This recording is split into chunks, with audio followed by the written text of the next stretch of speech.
Who do you think is going to win this one? I would say Millenium. Okay, we're going to go with Millenium.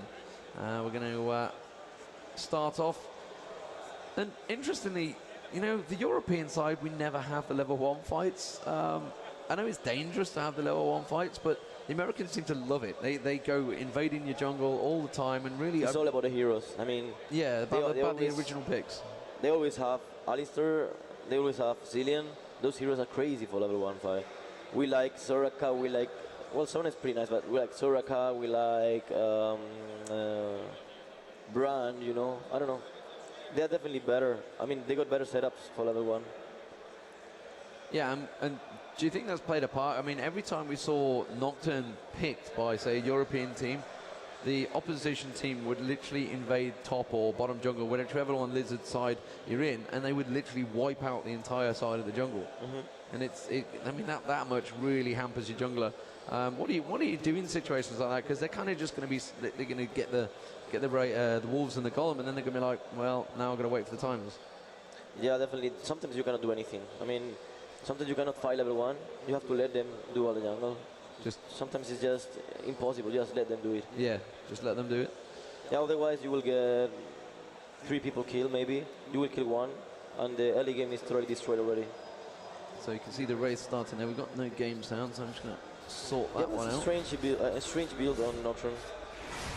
Strange jungle build. I think he wants to get level 2 fast and try to gun somewhere. I'm just tweaking the game sound there. We can see the blue is being taken by Millenium.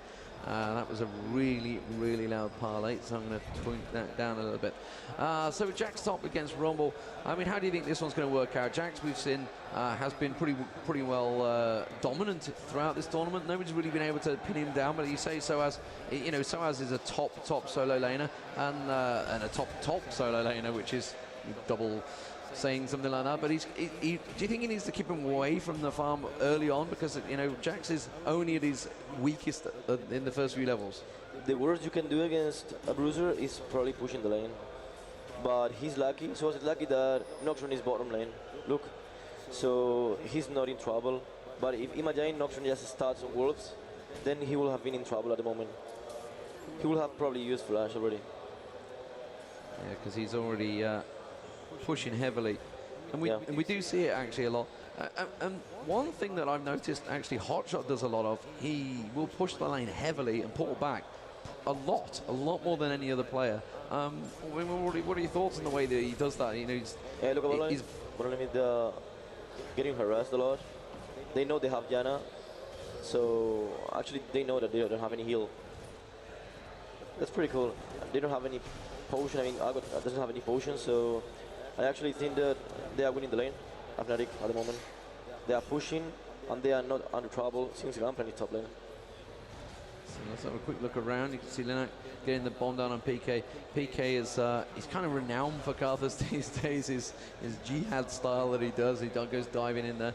Shushei has been taken fairly low. He does have a stack of health pots though, so he's not going to be too flustered by sOAZ pushing him onto tower. It's probably really more to the point. It's the kind of position he wants to be in. As long as he doesn't lose any CS to the tower, which he's we just did. He's trying to make sure he doesn't. That's coming top, but I think Rumble knows. Having a quick look down bottom, Lamia pulling damage from the tower. Yeah, you say Nocturne, Cyanide going up towards the top there. What he doesn't know, you know. Yeah, they will try to gank, I guess. I think they have to, at least to make sure he uses flash. And here comes Cyanide. He's going to come around the side. They know he's exactly in there. He didn't try. He tried to get the flash. You will the fear will proc just, but it's coming right on the tower. I don't think they're going to have enough to dive him now. They're going to back away. So sOAZ being very ballsy, just saying no. That flash was a bit unnecessary from Shushei. Maybe he will need it later, and he will say, "Oh my God, why did I do it?" Indeed. So I'm going to look down the bottom. You can see CS pretty much even. They're sticking around quite nicely. In the mid, PK is 31 to 24. Okay, it's still pretty even. Has that slight advantage. Shushei is going to get hit once again. Shushei just jumping straight on towards sOAZ. sOAZ turning around, trying to put a bit of damage, but sOAZ needs to be very careful here. He's only got boots. He's got no health potions left now. He's just used the last one, and he's going to have a stack on the tower, but he'll easily farm that up. Shushei's not going to be able to dive him just yet. No, definitely. Rumble knows that Jax is not able to dive at all, so he just let the lane push at the moment. It's really fine. Gangplank coming sniffing around there. Bottom lane, Agor already left the lane. He was getting harassed so much. I mean, Diana, Agor is really good, but not against this. Top. You can see ShLaYa is now coming around. sOAZ, I'm not sure if he has the health to come around. He will go straight in. They know he's in the bush. He's going to catch him straight in there. ShLaYa, it seems to... Yeah, as I told you, it was the flash. Yeah. Really good job. Good exhaust there, and well, first blood going to sOAZ, actually. sOAZ picking it up, which is all important. So Urgot had been back, like you mentioned. He's coming back, he's pouring himself a pair of boots, and is that 5 health pots? 3 health pots? I can't make it out on the screen. I can't make it out on the screen, so you guys have got no chance on the stream, that's for sure. PK pulling the aggro from the tower there. I guess he's pushed the lane heavily. One of them is going to go back and buy. And he's just going to go around and check out the jungle territory. You can see Kujaa now warding up River there. sOAZ using his ulti just to clear the wave, and he's going to go back and buy. This is what I mean. Top lane, I mean, Shushei used flash, and he didn't even make sOAZ go base, you know?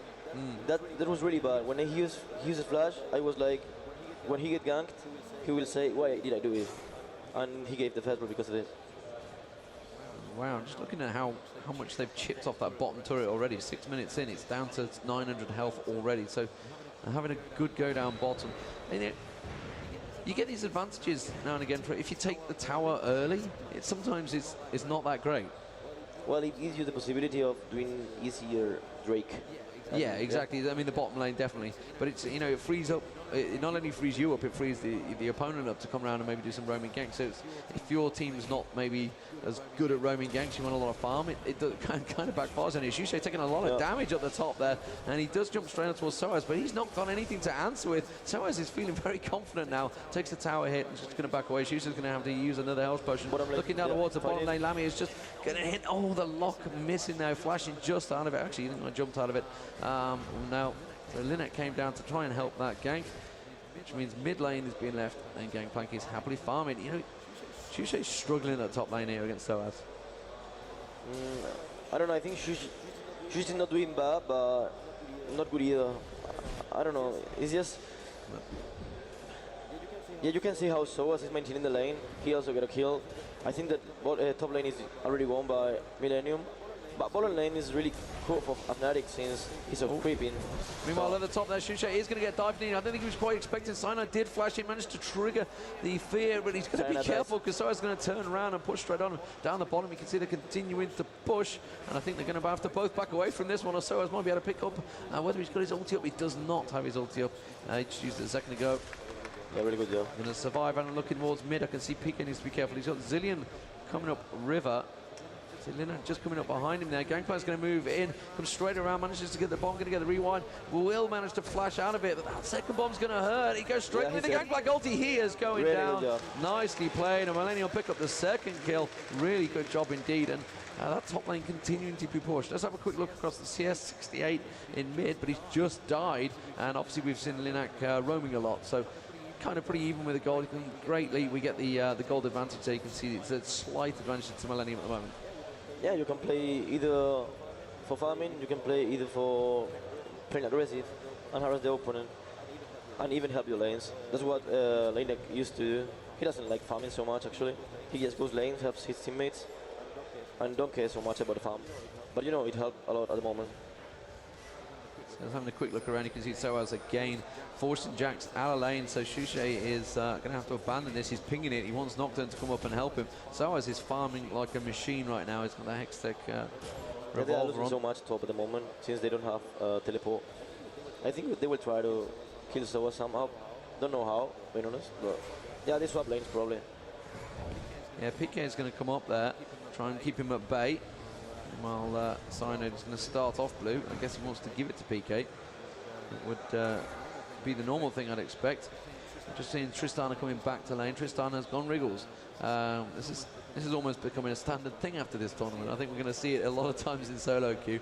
The Wriggle start build. Yeah. Mellisan needs to be careful that Tidus doesn't get any there is no way Argo can win the lane now. Maybe just at bursting down, but maybe Soraka. But look at the item. I mean, Lantern is going to give Tristana all the advantage, and they will probably get the tower in less than 3 minutes. Yeah, and he had a good hit on the mid. So I'm looking around because he's being very aggressive. Just walks in, gets the blue, and puts the bomb on his head. No problem. Linak seems to start feeling comfortable here. He's got the blasting wand on. along with the Sorcerer's Boots. Blasting Ward, I think I called it yesterday, as I invented a new item midway through game. Shushei continuing up top. Let's have a look. Farm-wise up top, it's 51 to 60, but remember there is that first blood and that kill that sOAZ picked up. Yeah, sOAZ is destroying the lane at the moment. Which is something I'm kind of used to seeing, I gotta be honest. He's, for me, he's definitely up there as one of the top solo laners. Yeah, for me, sOAZ is definitely one of the best players ever. He can even play Bruiser, AP. He's really, really pro. So Tidus continuing to get shot. He's been kind of forced out of lane here a little bit by Lamia. He's so under pressure at the moment, so Shushei cannot do anything. I mean, he needs ganks so hard at the moment, otherwise he loses the tower. That means he loses top lane so hard. He's 1-0 already. He's creeping him. I don't know. Yeah, and you can see ShLaYa hanging around in the background there. Shushei is just, I think he's going to have to give up this tower. You can see PK coming in. I don't think they realised that ShLaYa has actually gone in towards that top. They're going to have to keep an eye out. PK's trying to just keep out a distance. Has no idea that Gangplank is sat ready and waiting. They're just waiting for sOAZ to get drawn into it. He's going to flash out, and there does come ShLaYa. The ulti goes down. Shushei is going to get the Gangplank ulti across. I think Shushei will go down, but sOAZ is going to take the tower hit. He will go down. PK goes down with him. ShLaYa needs to be careful. The tower hit going to come through. I don't think the ulti will finish him off. No, he will survive that one. Shushei actually survived, but yeah, pretty crazy diving there. And again, meanwhile, down the bottom, Linak has come down and taken down Mellisan, so missing that one while it all happened. Up the top, that's going to give Urgot a good chance to push on bottom lane. It's got half health. Lamia is going to have to get straight back down there, but yeah, some pretty crazy play there. Yeah, I mean, sOAZ gotten 3 tower hits. That's way too much for this level. Otherwise, he wouldn't have died probably. So it's kind of backfired. I don't think they were quite expecting the slow bar. They were trying to bait him out. They flashed it through, and then obviously the slow bar caught him, which is why PK managed to flash through and do a bit more damage than normal. They kind of had the gank set up. I think I saw that quite a few times with TSM and Fnatic yesterday. You know, Fnatic setting up for the ganks, not realizing the Gangplank had snuck into a bush somewhere, and then just being completely caught out. And it's just a couple of fights like that, unfortunate, that just backfire on you, and it can really change the lane phase. Yeah, definitely. Looking up towards the bottom lane. It's not really looking up, it's looking down, I guess. Looking down at the bottom lane, you can see Lamia now. He's got Wriggles and Dorans, or Dorans, I think I've been having to say. Millenium on top. Urgot now. Let's have a quick look towards the top there. You can see sOAZ is in all sorts of trouble, and Cyanide manages to finish him off with the ulti. Shushei just baiting him in there, and they're going to push heavily on towards that lane. Nobody really responded, so there's going to be a big chunk of damage going down towards that top tower in a moment. Meanwhile, you can see that PK just comes around. Kuja's trying to get a ward down. Someone needs to go top, otherwise they lose tower. They are going to lose tower. You can't leave a Jax and a Nocturne on a tower like that. It's going to go, instead they're going to trade it for Dragon, are they, surely? Yeah, no, they should actually go Drake now. Otherwise they're gonna lose a lot of advantage. I don't know. sOAZ was a bit overconfident there, knowing they got a top. Yeah, it's gonna be knowing they have Nocturne, which is after level 6, he's really, really scary. You cannot play that aggressive against Nocturne playing under the other tower. Yeah, they do Drake. So they're going for it, but Lamia and PK are there, so they're going to come close. And Mellisan looks like he's going to start someone off with some crazy banana action, but they're not going to get it. Millenium do take the Drake, so trading it fairly easily there. I thought Fnatic could have put up a bit more of a fight for that one, at least try to steal it. Just something. I don't think they should. I mean, they got a tower, they got a farm of top lane, they want more than Fnatic. And they're going to take the bottom tower here as well, I think. I don't think they're going to be able to stop it. It's already pretty low, yeah, it's going to go straight down. So that's going to be the second tower for Fnatic. And they are, if one thing Fnatic can do well, it is push lanes. But, you know, Millenium at DreamHack were pretty much, I would say, the #1 lane phase team. Yeah, and the #1 pushers as well. Yeah. Yeah, they base their gameplay many times on just going 5 and pushing somewhere. And if the other team doesn't come, they push through. You know, Millenium, I think, is the top team that does the most base. How it's called? Base race. Yeah. Oh, really? Yeah. They did it on TSM, and it nearly worked. It nearly worked on them. Yep. It was Linak actually got caught in mid, didn't he? And it just completely flipped the whole game for CLG. Yep. Mid tower is actually pretty low for Millenium. They're going to push on towards this mid. The rest of Fnatic are coming around to react, so they're going to get in there, no problem. It's not going to be too much. See what I mean? And now they group up. They try to get something, maybe kills, maybe tower, but they group up. You know what I mean? Yeah. They're very quick to react to, obviously. I mean, they've not got a top or bottom tower, so really it's a case of let's go mid. Yep. See what we can pick up from it. Big stack down bottom, which Zillion's going to go down and tidy up. Meanwhile, Jax is happily farming up top there. Shushei is now making his way down river, so I think we're going to see some form of mid fight. Let's have a quick look around CS-wise, since they've kind of moved out of lane phase now. Mid was PK versus Zillion. It is actually pretty even, it has to be said, between the two there. And we've seen PK building a Banshee's Veil first this time. Yeah, well, I think Millenium should now group 4 people, 1 top and 4 bottom, and try to get the tower, because losing the bottom tower wasn't really good for the game. I mean, for them. They lost more than just tower. They lost the map control, probably. We're seeing Shushei go down bottom. He's going to keep Linak from pushing. Bit of layways from PK, just keeping ShLaYa at bay as well. So Raka needs to be careful. We're going down to try and clear those wards out. Linak is coming around, manages to speed himself up. Gangplank ulti there, flashed nicely out of it, but Linak's going to follow straight through. They really want to get Linak there. They need to be careful they don't come around the behind. I think Mellisan is going to go down here. That bomb will surely finish him off. Yes, it will do. And Linak gets the kill. And, you know, the rest of the team kind of, they weren't in a position. They were just called out of position, and that's the usual play. So that's an Oracle gone as well, by the way, there from Mellisan. Yeah. He had an Oracle potion on, so that's quite a lot of gold they just lost there. Fnatic lost way too much there. They shouldn't take those kind of risks when the game is almost... Yeah, and they're out of position here. Cyanide's in all sorts of trouble now. He's going straight on towards the tower. The fact that Lamia and Shushei are not there. Lamia was at the top farming. Nice. Down the bottom there. sOAZ is going to get the ulti from Linak, saving him there. Shushei is very low. Lamia tries to jump. Oh, and a flash comes across. Manages to take Kujaa down. Will he get down to ShLaYa? No, I think ShLaYa's going to get away with that. There's no wards. Positioning in phase. Great jump there. Shushei does come in. Jumps straight on towards Tidus. Tidus the target, though. They're going to switch across towards sOAZ. Lamia's going to keep Tidus at bay. Meanwhile, sOAZ gets pounded on by Jax. Lamia's going to have a pounce up any minute. Will he manage to jump straight across there? Shushei does jump on him. The lock on him there from Urgot. That's going to do a lot of damage. Yeah, it's going to keep him at bay, and they're going to have to give up on that one.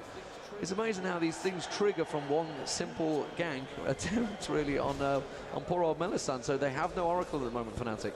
Yeah, I mean, look at the money and look at the kills. But the thing is that look at how much farm Tristana have, and it's already 1-0, you know? Tristana will be really annoying at the game. Yeah, and he's got that BF sword, got that Wriggles. Yeah, like you say, 143 CS to... Who was he against? Urgot down the bottom there, 115, so he's already fell behind. 30 CS, that's quite a chunk of change, and it's also the fact that he's got that kill as well. Yep. It's helping him. So they push the lanes. I mean, they even actually kept the tower as well in mid. they reacted that well, got up there. I was saying they were slow to react. Oh, Shushei just porting away as ShLaYa comes into the bush there. I don't think he could have done too much against him, but in this situation now, I mean, how would you as SK Gaming play this? I mean, well, it's kind of like Fnatic have pushed all 3 towers. Say if you were, say, Fnatic now, you pushed all 3 towers, you're kind of in the stronger position, you've got better map control.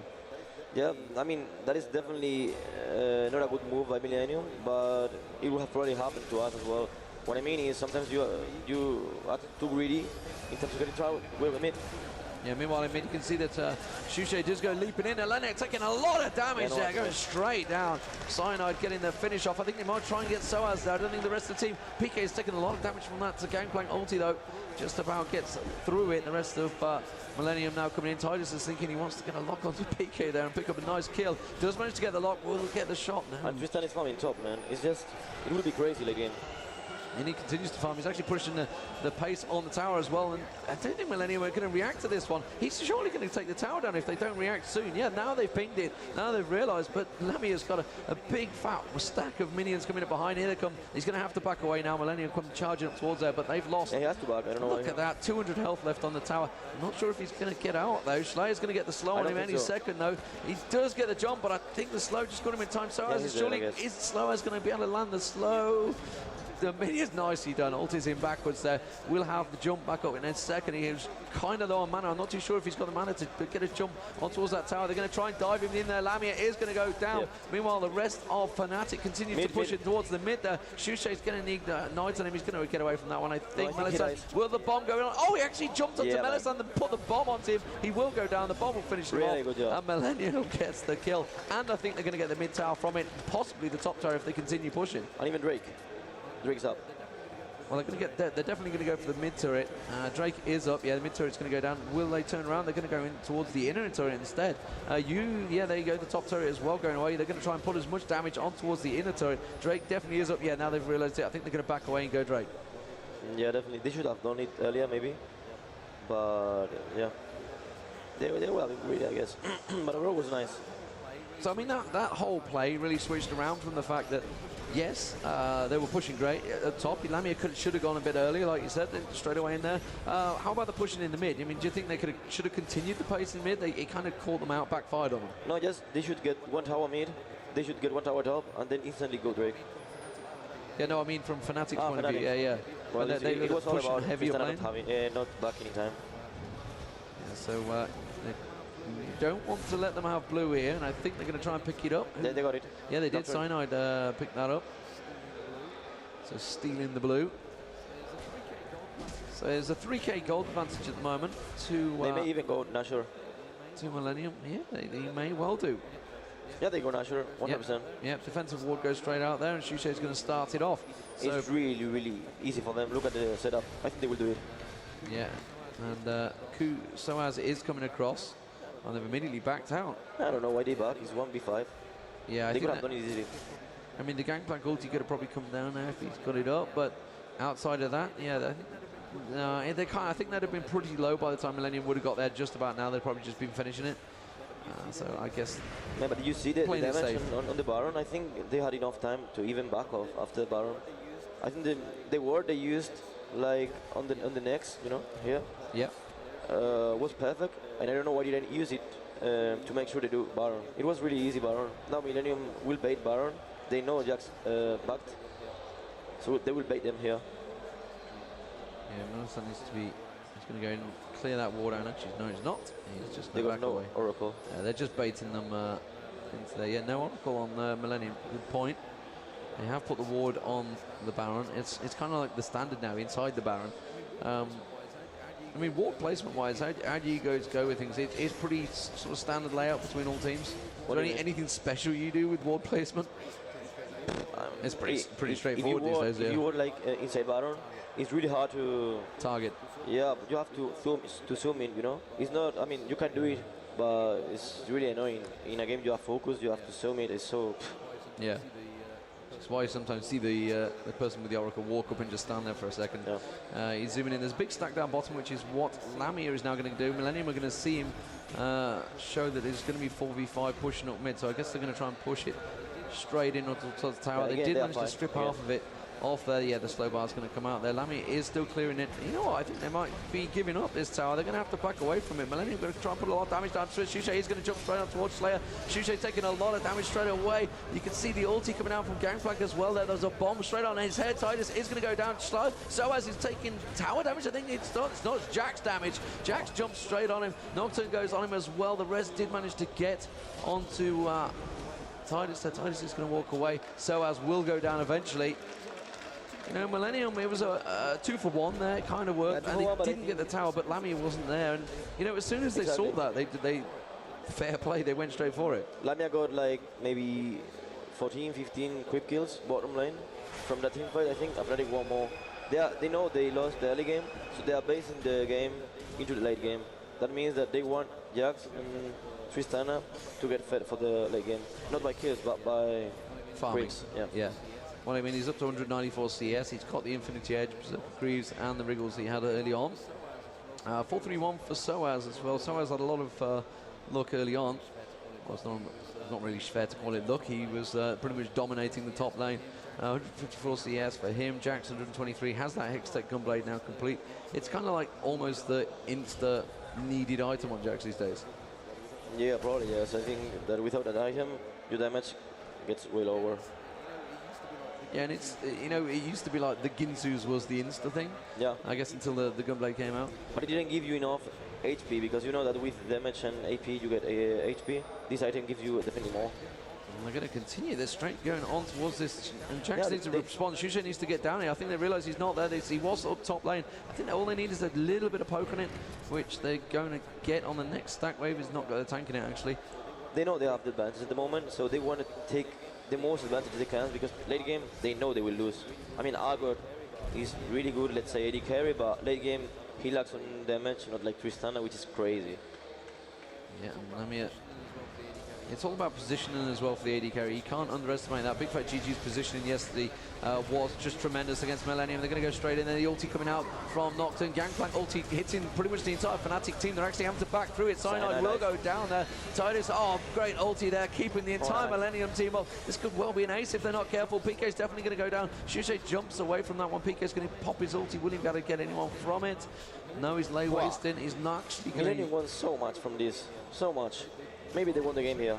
They may well do. They're certainly going to get the tower, I think. Possibly. Let's have a quick look at the top there. Shushei finishing off sOAZ with absolutely nothing left. 76 hit points. Will they move around? No, they're going to take this tower instead. Lamia is trying to keep them at bay. He does have a lot of damage. He's got to be careful. He doesn't get caught. He gets the bomb on him. Linak's going to go for it. He does get the slow. He gets the rewind. Gets the ignite. The bomb will go off. And it will take him down. Nicely played, Linak there. Super play. That's going to be the inhibitor. And wow, very nice stuff from Millennium. You said they need to push, and they pushed hard. Yeah, exactly. They know they have advantage, so they just do it. I mean, Kujaa is really smart player. Kujaa is the one that says, okay, we go there, we go there. He's really smart. He demonstrated it in so many tournaments already. And a great Janna ulti, as we said. We don't often caught it. He caught the entire Millennium team. The Gangplank ulti caught them all. They had great control there, as we said. Yeah, those kind of moves, I mean, you don't pay attention at those things, but when you do, you say like, oh my god, he won the team fight for Definitely. Millennium is going to lose maybe 2 towers.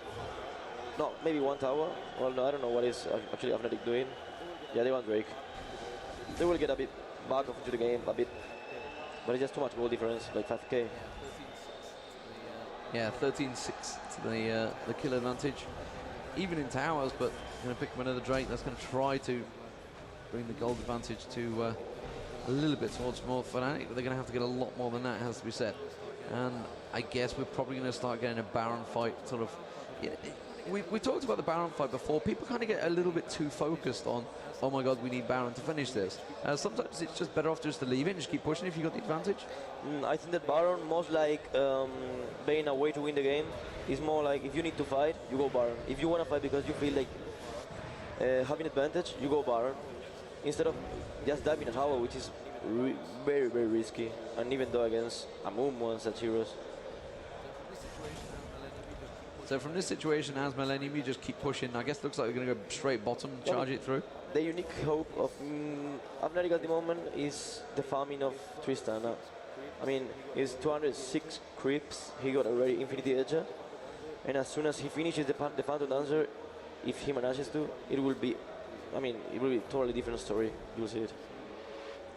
And we're seeing AP build slowly building upon Linak there. Linak's played brilliantly on Zilean, I have to say.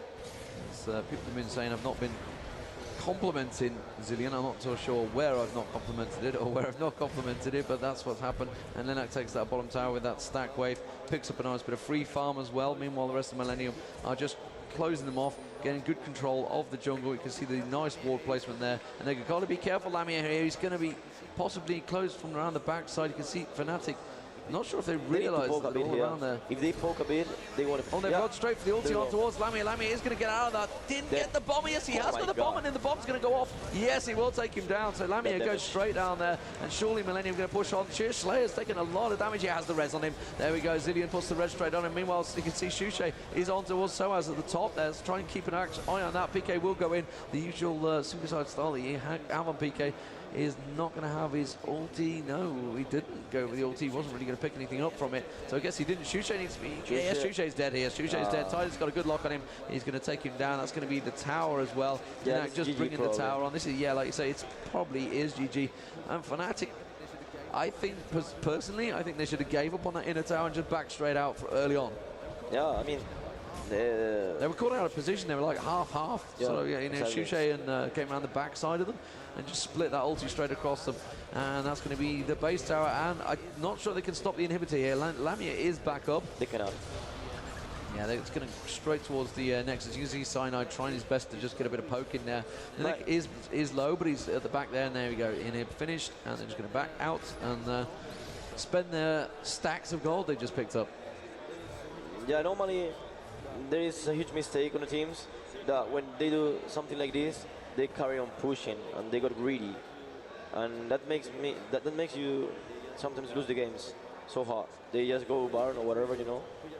But they did really good. Kujaa was really clever in this case. Yeah, we had a game yesterday. I think it was Millenium, and they won a fight in their base. They'd been pushed right in. And I think they had 4 left, full HP. COG had nothing. They had to go back. They should have rushed Baron, I thought. And I called it. Yeah. And then everybody's gone, oh, what's Zeno? But, I mean, surely in that situation, when you've got 2 inhibitors down, COG have all gone back. I think there was only 1 alive. They had to have surely gone Baron. It was like a win or lose situation. You were pretty much lost. So, you know, had to throw everything at it. It was Millenium because even Kujaa told me that they should have done something different. Yeah. So, Millenium now coming on to the final tower that's left. I mean, Zenon got ultimate, so like really soon, they should dive again.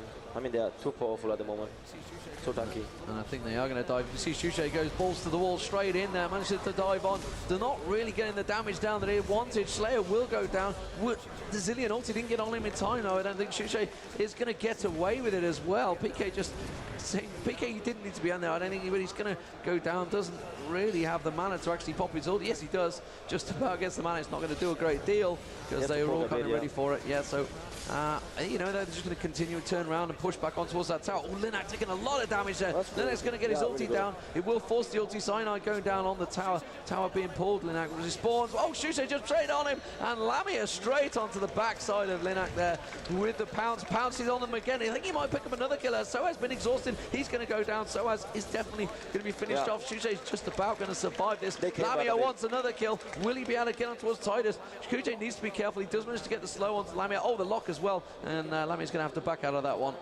Yeah, they came back a bit. I mean, Tristana getting kills is not always good. I mean, as soon as he gets the Phantom Dancer and the Blue Vista, it will be scary. Protect it. No, the inhibitor goes down. They tried to prevent it, but the minions managed to take it down there. And the Nexus turret as well going down to Super Minions. That's not great, it has to be said. They've kept 1 turret up there. That will regenerate, but losing the 1, it's going to put you back really against the wall. They're going to lose the base tower as well to Minions. Oh, it's all backfired for Fnatic. They just came out nicely from that fight. And I guess we're going to see Millenium probably go Baron here. Yeah, they should definitely. Yeah, and if not, just wait until the lane gets pushed. They need to defend, I mean. It's free Baron. Yeah. There's absolutely nothing Fnatic can do. So they've got a ward up there, but there's nothing and no vision whatsoever around Baron at all. They've not managed to get, as I say, there's a bloody ward in there. No vision at all apart from that ward right there. Yeah, they've got full vision of it. Yeah. Okay, there goes Kujaa, goes in. And yeah, again, there you go. That's what you say. He was trying to target the ward there. Didn't zoom in enough and hit Baron. Yeah.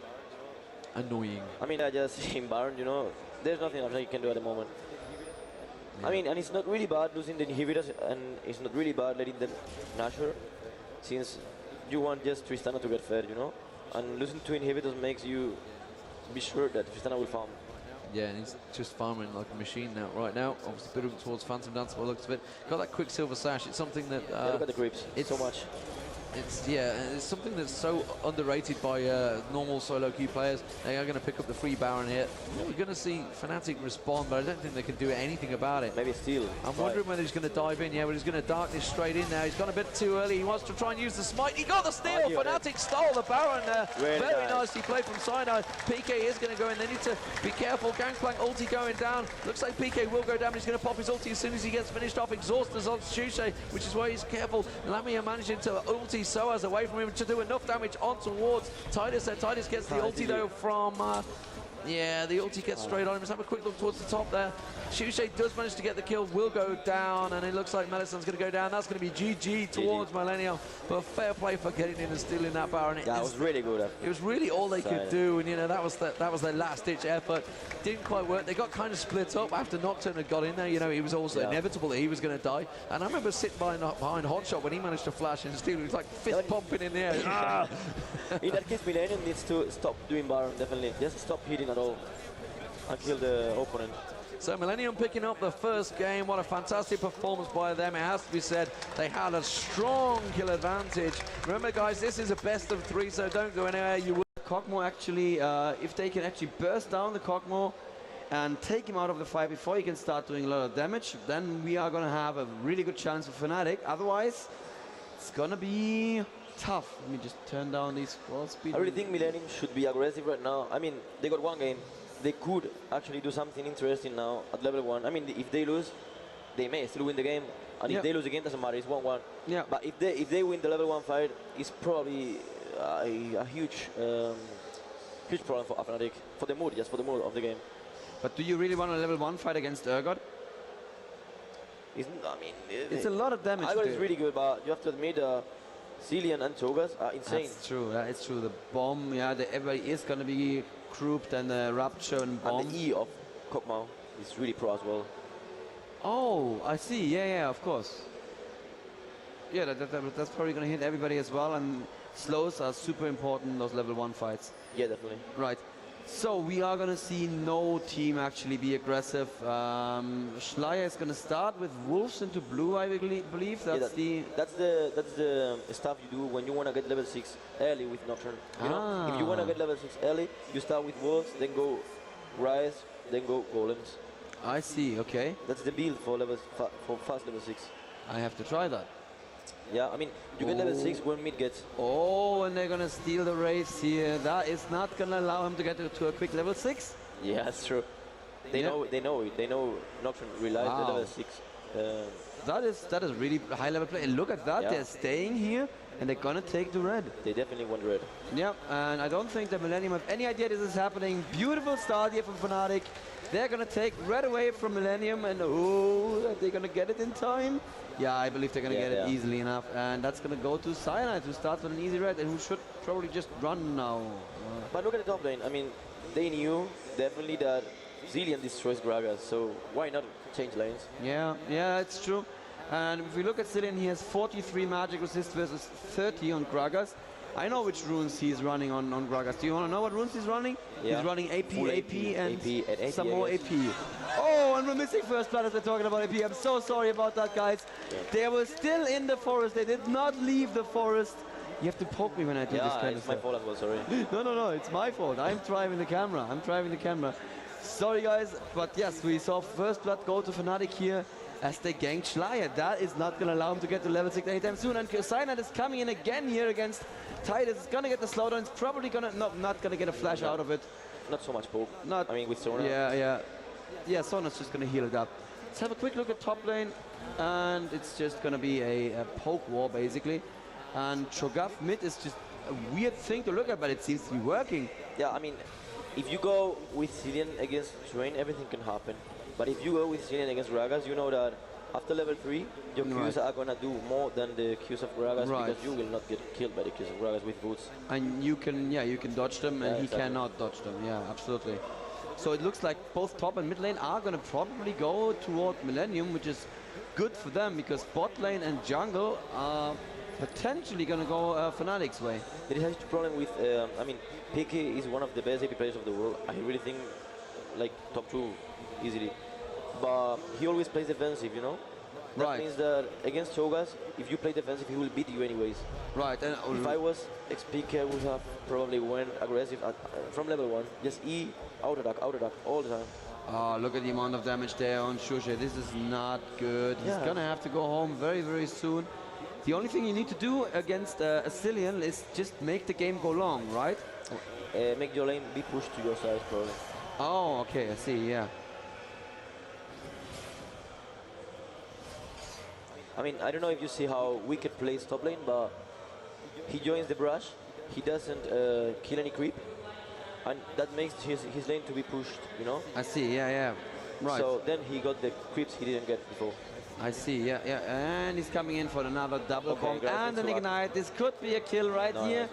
No, it's, oh yeah, he's gonna drink in time and yeah. He's gonna be safe, He should back now, even though. He has to back, yeah. We saw what Cillian did there. He actually used the speed buff to close the distance and oh, Mellisan alone there right now. It's gonna be zoned by Kujaa, that's fine though. He is actually going home right now, Gragas, and he has bought boots and pots to try and stay out of that bomb range. sOAZ completely dominating peak mid lane as well. This is not looking good for Fnatic at all. Yep. If Ago and Soraka don't win the lane, that will be really bad for Fnatic in the game.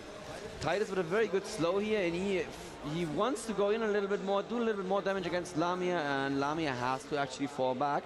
That's how you know you're winning an exchange in bot lane. Whoever goes back first says you have more damage. And Shushei actually coming mid lane now says, I don't want to play against that Cillian. And let's see if Millenium are going to switch it up as well, or if they're going to stick to the lanes. I think sOAZ is going to go AP Bruiser with sOAZ. I got that sense. Oh, that would be interesting. He does have a bronze ring, that's true. He should. I mean, he should go for some survivability and then grab items. Oh, I see. That would be an interesting build. So not the hotshot build after all. And now it looks like ShLaYa is actually setting up for a level 3 gank really on top lane. He's a little bit behind there. Yes, from the creeps stolen. Yeah, I don't think he can do that much. There is the double bomb right now, and the Q actually hits. There's exhaust as well. The never move hits. But the fear bringing him back into range, and that's going to be a kill pickup there. Yeah, at least he does. Good job. Does turn around. The bird is now going to be very sad and fly away. Good job, Peke. There you go. Peke does turn it around to at least a kill back, but it was a kill and an assist for Team Millenium. Yeah, that was better for Millenium, definitely. But, you know, when two people is ganking you. Yeah, there's not much you can do. Cyanide now wants to go in and do some damage to Linak. It doesn't. Linak may be dead. I don't know. I don't think so. No, he has the speed buff. He can be very, very safe there. Lamia taking a couple tower shots here. Needs to be a bit more careful, but he does have that Soraka to heal him up. Yeah, at least they realized at least that Gragas gets totally destroyed by Cillian. They should have done it earlier. Yeah. 39 versus 51 CS in bot lane, so Fnatic are at least somewhat winning the bot lane. At least they have a little bit of an advantage. Shushei is pushed against this tower by sOAZ right now. Uses his ultimate just to do a little bit of harassment.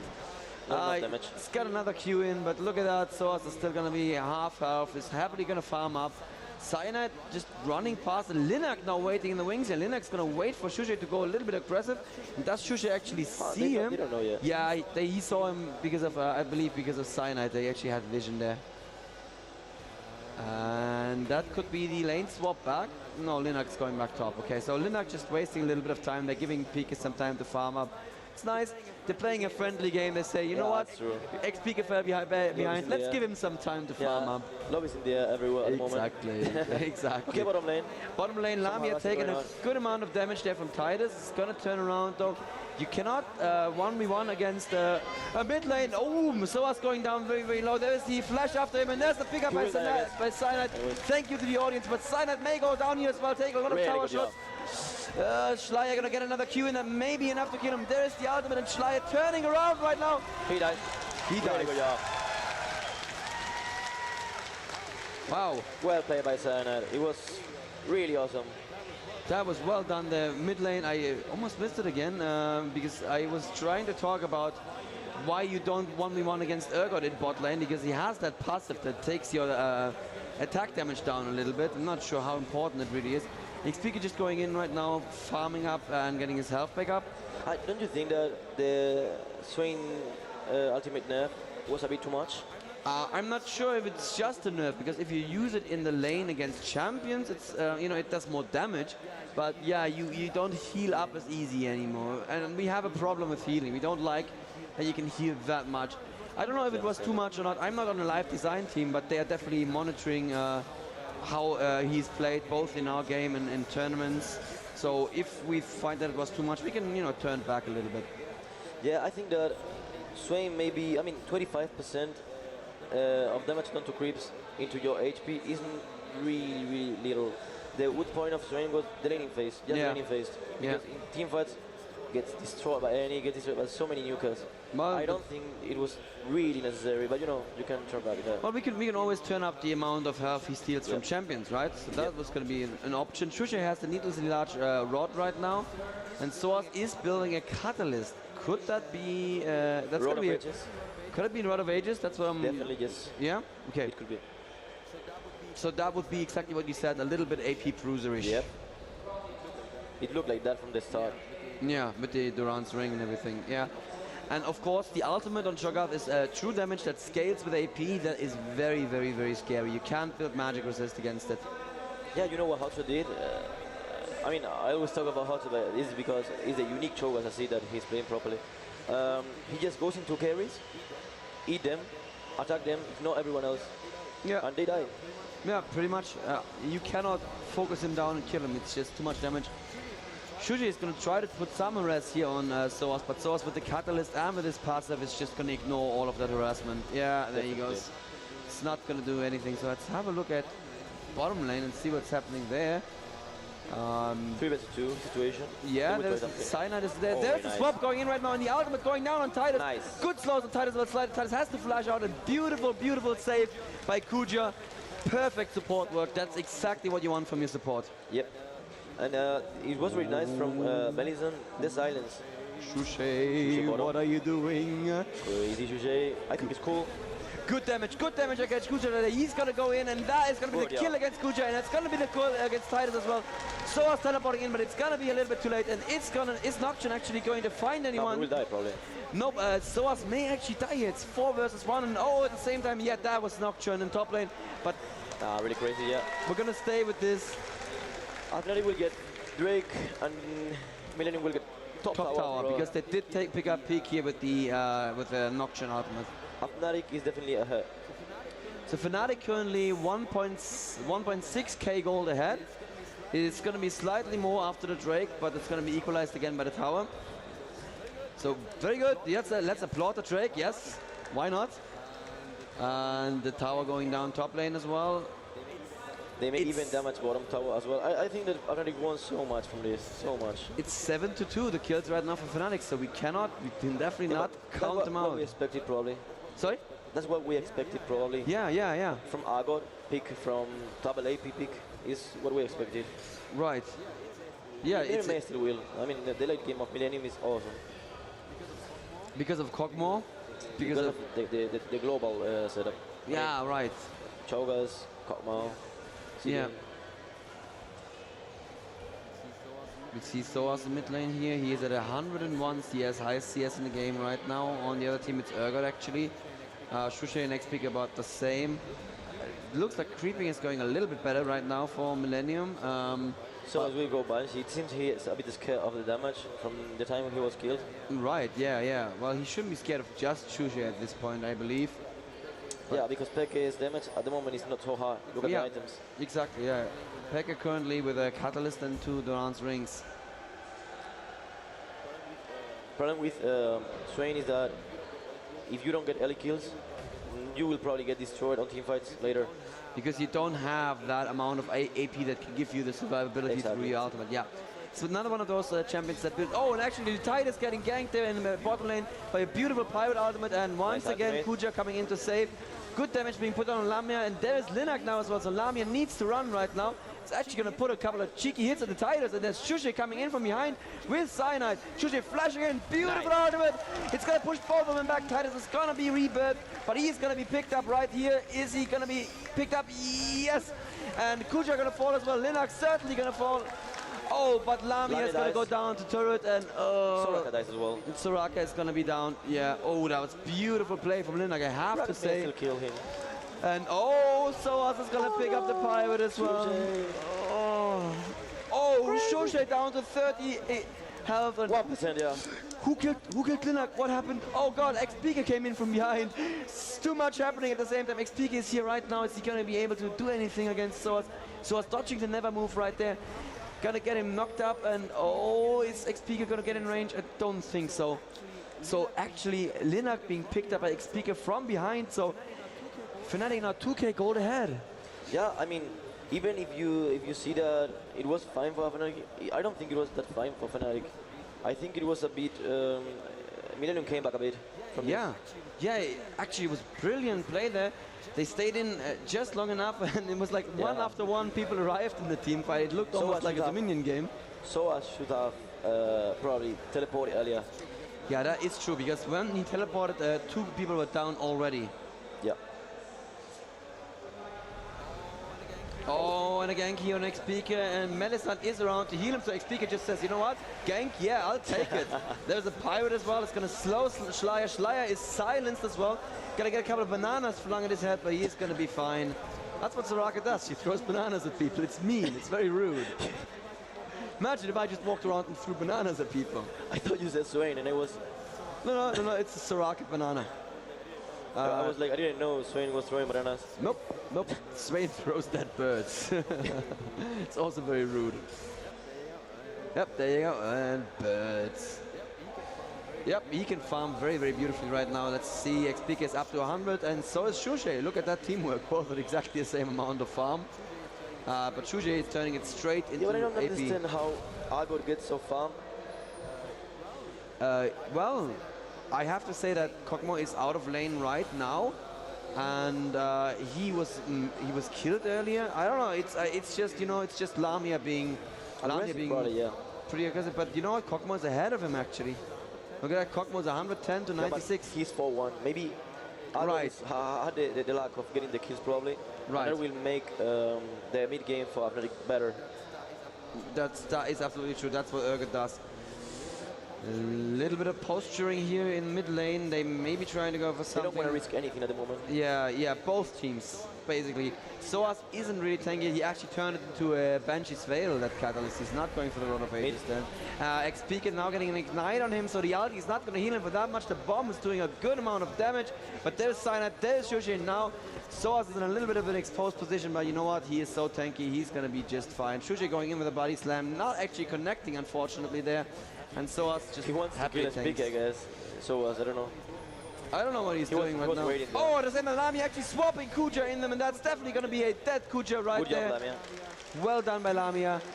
Beautifully played, and sOAZ may now be in trouble because there's the... Oh, actually misses the ultimate. Unfortunate. At the same time, though, ShLaYa pushing look top at lane. It's the kind of style of Millenium. Yeah, Well, if you fight, we push. Yeah, it's insane. I love it. You have to have cold blood. Yeah, really cold blood. absolutely. Doing it. I don't know how. And it's Kujaa making the call, right? Kujaa will have said ShLaYa, just keep pushing. Oh, ShLaYa may be in trouble now. There's going to be a never move any second now. Where's the never move? What is he waiting for? I think he still has flash. I'm not sure. Oh, nice, okay. He does not actually have flash. Yeah, he doesn't. Yeah, he does not actually take. He didn't actually take flash. He had exhaust. Yeah, he doesn't have flash. So strange. Yeah, that's strange. Yeah, Shushei actually did. Yeah, you say it's strange. I say it's good that there's actually other summoner spells than flash that can be used for sometimes. Yeah, flash is actually a bit OP, but the thing is that if you remove flash, you remove APs. We're not going to remove flash, I don't think, but we are still, you know, we're still thinking what to do with it, because you just know it's a strategy game, so decisions should matter, and if everyone has to take flash, it's not a decision anymore, right? We may as well say you have one summoner spell and flash, you know? Yeah, but keep in mind, most of the carries in general rely on flash. I know. Gonna have to see how it goes. There's much smarter people than me are gonna make those decisions. No, so man. We're gonna have to see what happens. Rod of Ages is on xPeke right now, and they are gonna take this dragon. I don't think Millenium have perfect vision there. Yep, there's the ward from Millenium. They know what's going on. Let's see if they're gonna come. This is what I talked with them. They told me against Fnatic, I mean, we give out the first break. You just give it. We just give it away. Okay. All right. They gave the Drake away.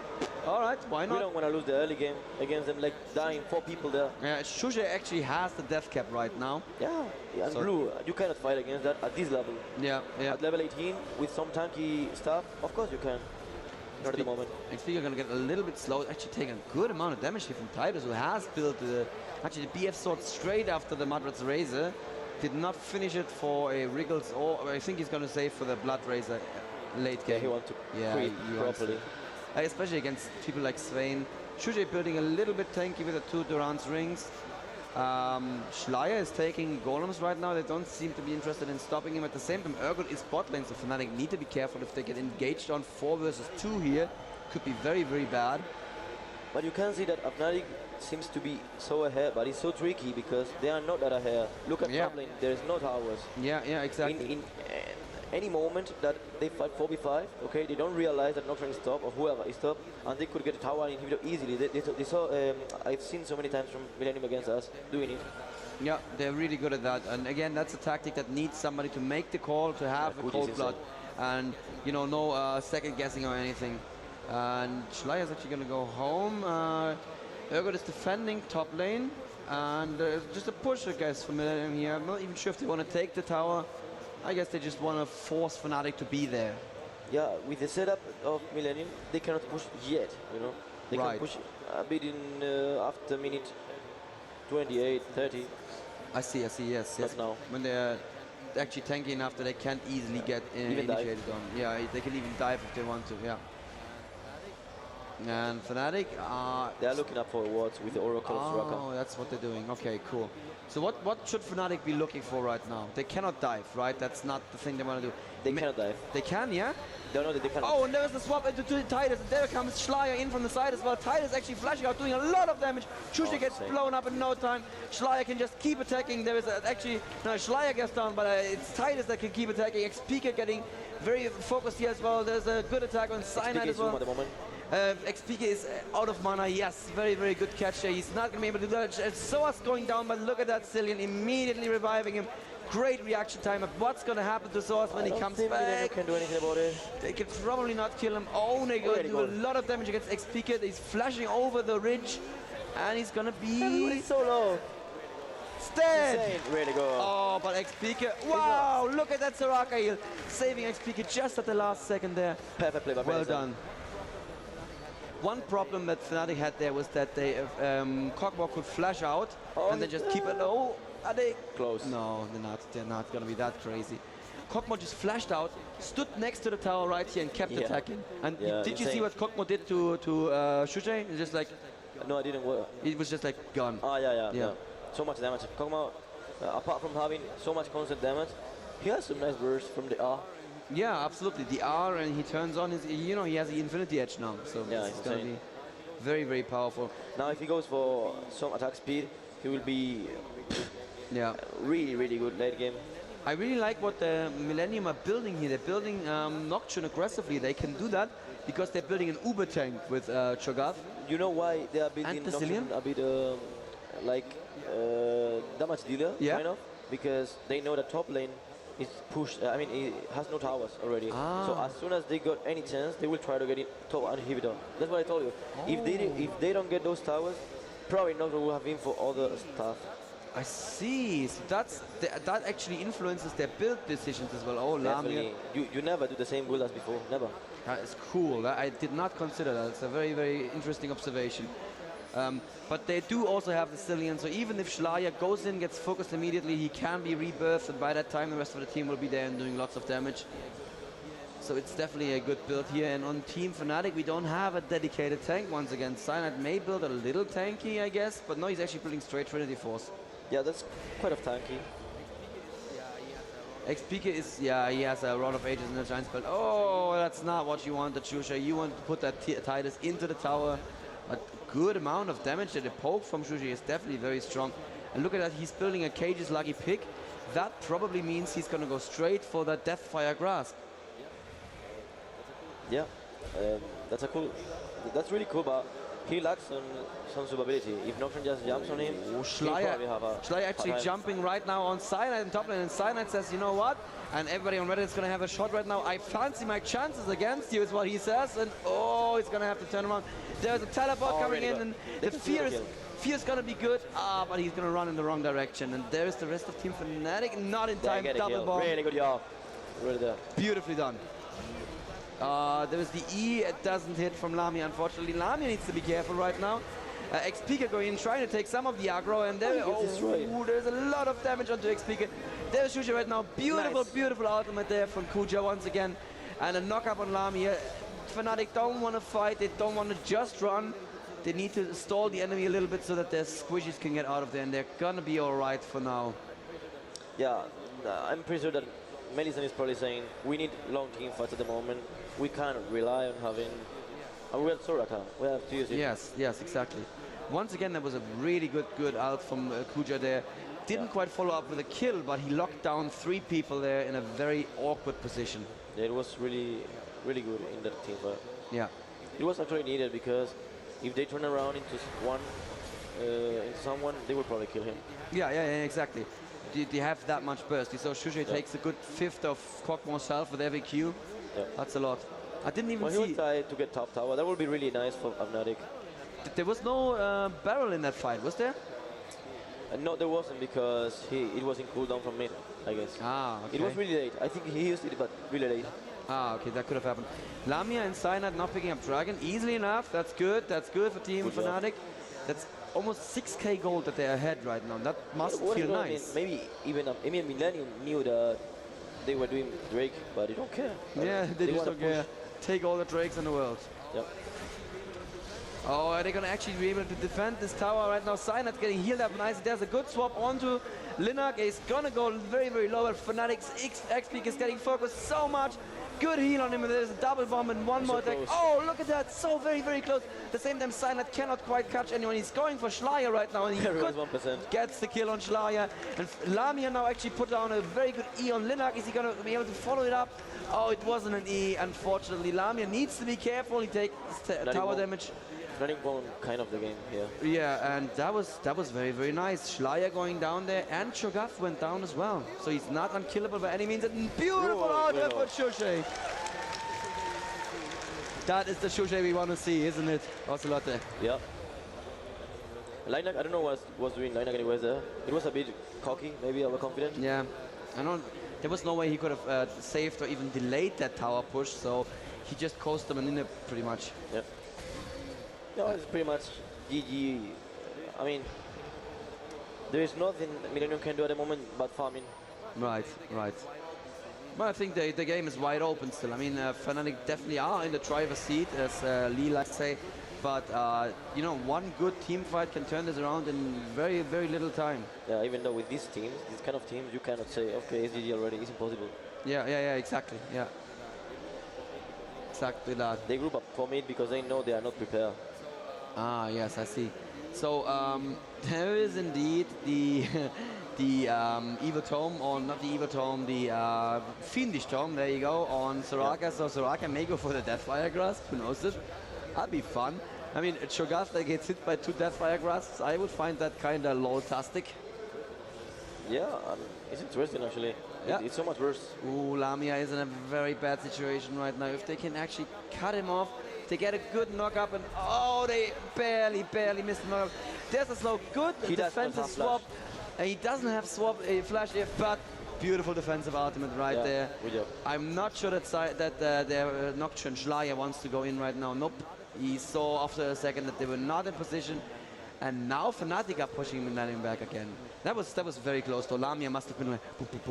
What Fnatic should do now, they should go top all together, get a tower, is almost dead. Push a bit the lane. Bot lane is gonna be pushed instantly because they lack on the mid inhibitor. Right, yes. And they should then go Nashor and bait them because they need to defend. That is absolutely true. There is a stack of super minions in mid lane. Yep, they're gonna go defend. Bot lane is gonna auto push. You also know, I don't know if you actually know this, when you have an inhib down, the minions on your other lanes get a little bit more armor and magic resist. Exactly. So the bot lane is gonna push a little bit stronger than usually. But what are Fnatic doing right now? Cyanide is warding. xPeke is picking up blue buff. They are probably waiting for getting all the buffs, buying, and so on. I think they already bought. They already got all the buffs, and now they're gonna push. Look at Lamia's items right now. He has. So you were absolutely right before the game. He does build the last whisper before going tanky. Yep. Good call, and he has 348 attack damage. Yeah, it's so much. I mean, it makes the Argot, which is not a really good late game AD, it makes him a bit better. Yeah, absolutely. And Shushei has the Deathfire Grasp as well. Let's see if Mellisan is actually going to build one too. That will be interesting. There's the tower, like you said, it was very low already. sOAZ in mid lane is going to defend here against Cyanide and the super minions. ShLaYa needs to be careful that he doesn't get initiated on there, but should be safe enough. And now Fnatic are all over the map. I really like that there's some of them top, some of them bot. They want to engage bottom somehow. They are desperate. Oh wow, yeah. Look at the amount of damage on Zilean. The longer the game goes, the less damage Zilean can do compared to the other APs, obviously. But the most damage Kog'Maw does.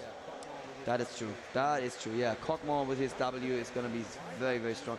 Hasn't built anything in a while, actually, so I think he's saving for a second BF sword. Do you think that's possible? I have no clue why they are not doing something at the moment. They could just go somewhere and push. Well, and then go bait bar. If Fnatic lose this game, they're out of it. They cannot win. I mean, they have 4th place. They're out of it already. They really want to have 3rd place, so they are being a little bit too careful, maybe. But you may lose from being this defensive. That is true. You actually may lose from being defensive, and I don't think that's enough damage there. They shouldn't be face tanker tower at this point, I don't think. It's okay, it's poking tower, they got Soraka, there's no problem about it, they got Blue Vista. Oh, and is there gonna be there is gonna be a cancel teleport there from sOAZ. He's gonna get focused on at the same time top there. Lamia swapping into ShLaYa. ShLaYa is gonna fall in no time at all. Mellisan getting very, very low.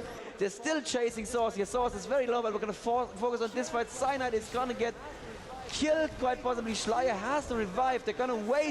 So beautifully done. The second the revive was off him, and look at that Lamia killing Linak with no help at all. And at the same time, Yakety Sax playing here, sOAZ having Shushei chase him over the entire map.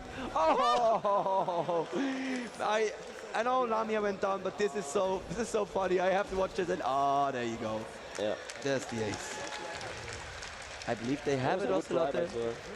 Yeah, but if you can juke Shushei, you are a pretty good player, and definitely sOAZ is an amazing player. They want to end, what else? They want to end, but they don't have time. I mean, 6 seconds. Yeah, but they don't have, they can take a Nexus turret, you know? Nexus turrets regenerate health, but if you kill them, they don't come back. Oh, what? Surrender vote. Yeah, well. We had a surrender, so game 2 goes to Fnatic.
And he goes jumping in. Amazing round. Great hat-trick from Taz. He flashes in and casts the ultimate. Linak, 20 health left. Oh no, she will flash. The shield clutch. Oh, a blink into all those units. An amazing defense. Champion of the Intel Extreme Masters. Kann ich bitte schön die League of Legends Fan mal kurz hier hören? Sind wir ja nicht da, wo wir hinwollen? Ich wusste es doch. Ich wusste es doch. Ja, wir haben alle ganz schön lange gewartet. Jetzt sind wir aber nicht da, wo wir hin wollten. Im großen Finale der Intel Extreme Masters Global Challenge Cologne. Wir haben ein Spitzenspiel hier im Finale. Die beiden Ami-Teams. Wir haben Solo mit und wir haben CLG. Wir warten jetzt nur darauf, dass er nicht losgeht. Wir wollen die Jungs natürlich auch noch mal ganz kurz vorstellen. Und ich bitte euch, dass ihr jetzt gleich richtig ausrastet. Bringt die Jungs hier nach oben mit einer... Wirklich mit einem Klatsch, mit einem Gegröle, das wir so noch nicht gehört haben. Am liebsten würde ich mir sogar vorstellen, dass ihr euch gleich alle hinstellt und klatscht und hüpft. Ich weiß nicht, ich denke, da geht einiges. Was haltet ihr davon, wenn wir alle mal aufstehen und die Jungs gleich herzlich begrüßen? Steht doch schon mal alle auf. Steht doch schon mal alle auf und begrüßen wir gleich hier die zwei besten Teams hier auf den Intel Extreme Masters.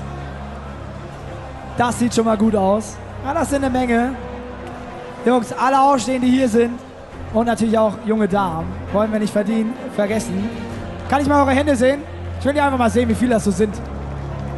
Oh, das sieht schon mal gut aus. Wir werden jetzt gleich als erstes CLG rausholen.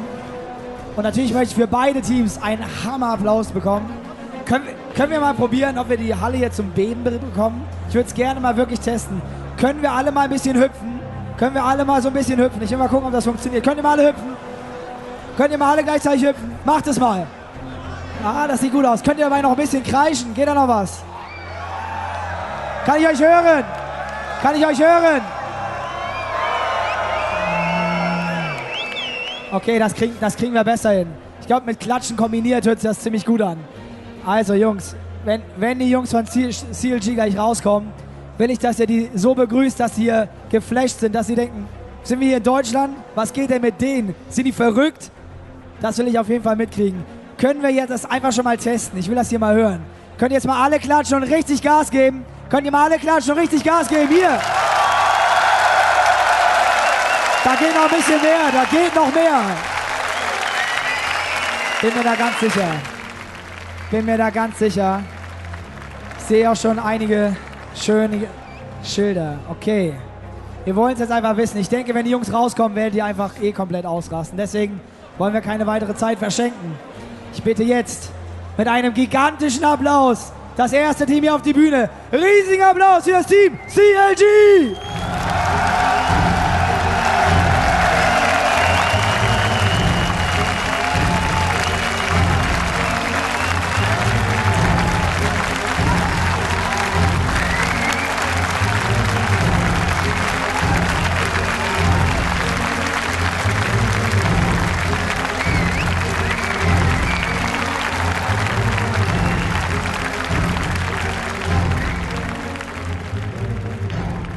Ihr seid einfach zu geil.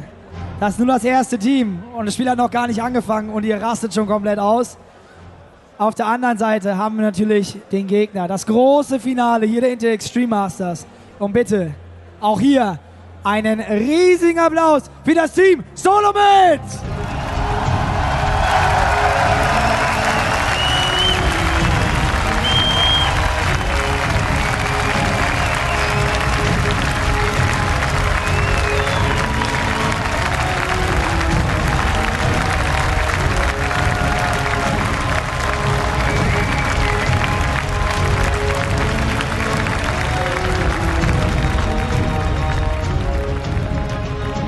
Wow. Wow. Ihr dürft euch langsam wieder hinsetzen, euch entspannen und genießen. Wir haben jetzt noch ein kleines Interview für euch mit beiden Teams. Ich hoffe, ihr werdet hier E-Sport, League of Legends vom Allerfeinsten sehen. Hoffentlich diese Spiele ausreizen können, solange es nur geht. Wir gehen jetzt in das Vorinterview. Ich wünsche euch sehr viel Spaß mit dieser Partie. All right, with me here, we don't really need introduction for both of these players. First, we're going to interview the player from Team Solomid. How are you doing today? And you know, this is an All-American finals. How do you feel about that? Well, we came into the tournament just playing and trying our best, and we happened to make it to the finals, so I'm really glad. Yeah, that's pretty much it. Yeah, you guys practice a lot together. In fact, you guys have a year-long of rivalry, don't you? I suppose so, yeah. We always play against each other and compete, and we're tough competitors. So yeah, we're rivals, definitely. Are you confident today? Confident, yeah, pretty much. I don't, 50-50 probably. So I think we'd do pretty well. All right, with me here we have HotshotGG, pretty popular with the European crowd. Well, in the forums, a lot of people actually talk about the difference in playing style between American teams and European team. Do you actually think there's a big difference in playing style? I think the champs that we all learn to love change between the EU and the US. And this tournament, I think the US champs that we played stand out as really strong. How do you think the games will go today? It can go 50-50. TSM's a great team. CLG, I love my team. They do so well. Just looking forward to a good match. All right, well, they're going to give something out to the fans over here, so let them get to it, and we'll probably start the game really soon.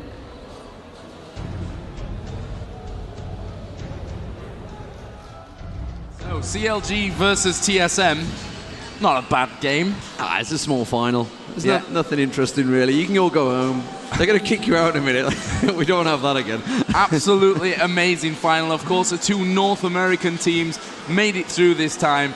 And it's just great to see, I have to point out, the fans here at Gamescom, absolutely brilliant. You've seen the bands so there, loud. the noise was ridiculous when the two teams came out on stage. So, thumbs up, guys, here in the audience. Definitely. I mean, what a difference a year makes, it has to be said. These guys, some random arrow going past in the background here. Hold on, I need to go that way. There we go. So, so, and again, banners.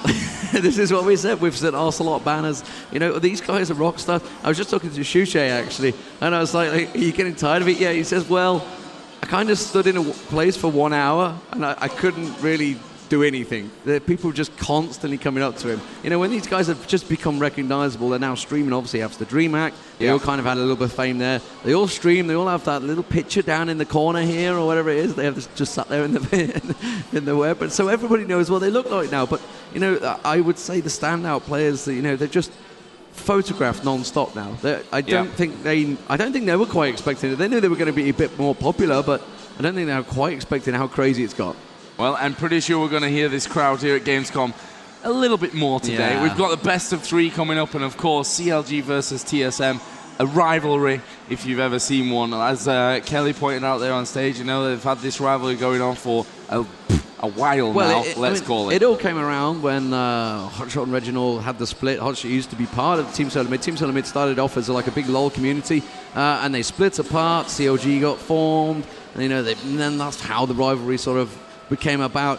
If you really want to check it out, it's all on the CLG website. They've got a lovely history, a 1-year history thing they posted. It was I mean, yes, it's a rivalry. Yes, they are both US teams, but really, you know, between the two, there's not a lot of difference. They are both fantastic teams. They all have fantastic players.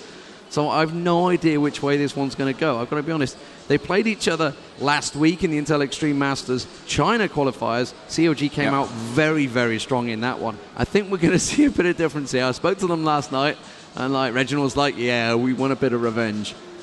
Yeah, that's completely understandable. And, you know, the game on stage here is a totally different game to what we've seen online between these two. The crowds here, you know, there's pressure on them. They're fighting for a lot of money in this one game. You know, the whole 5 days you can basically throw away now because it's the final day. They've not played a game today, you know, on stage. I'm not sure if they've had time to really warm up or what have you. So this will be interesting to see how they come out of the gates. And I'm going to say now, I think the team that wins the first map wins the whole tournament. I think I'm going to be going with CLG on this one. I think personally they have played just solid throughout. They've been so confident throughout the whole thing, and it's just they've not really flinched. TSM have had a few moments where it could easily have gone either way, but CLG just really have looked strong. However, we're going to see completely different picks between these two guys because they know each other well. They've practiced online together a bit. It's not like massive amounts, but they have played online together, so they're kind of, you know, just... We had a blind pick game. Yeah, George failed. George failed at hosting. But, you know, they've played a bit online, and I think they've played about 5 games before they came here together, so they like just warm each other up. You know, because at the end of the day, there's only so many teams in America at the moment that are at that level that they can practice with. And it becomes the same with, like, for the European teams, but they don't want to practice against someone that is a close rival because chances are you will probably face them in the final, yeah. And TheOddOne just saying hotshot blind pick GG. Nice one.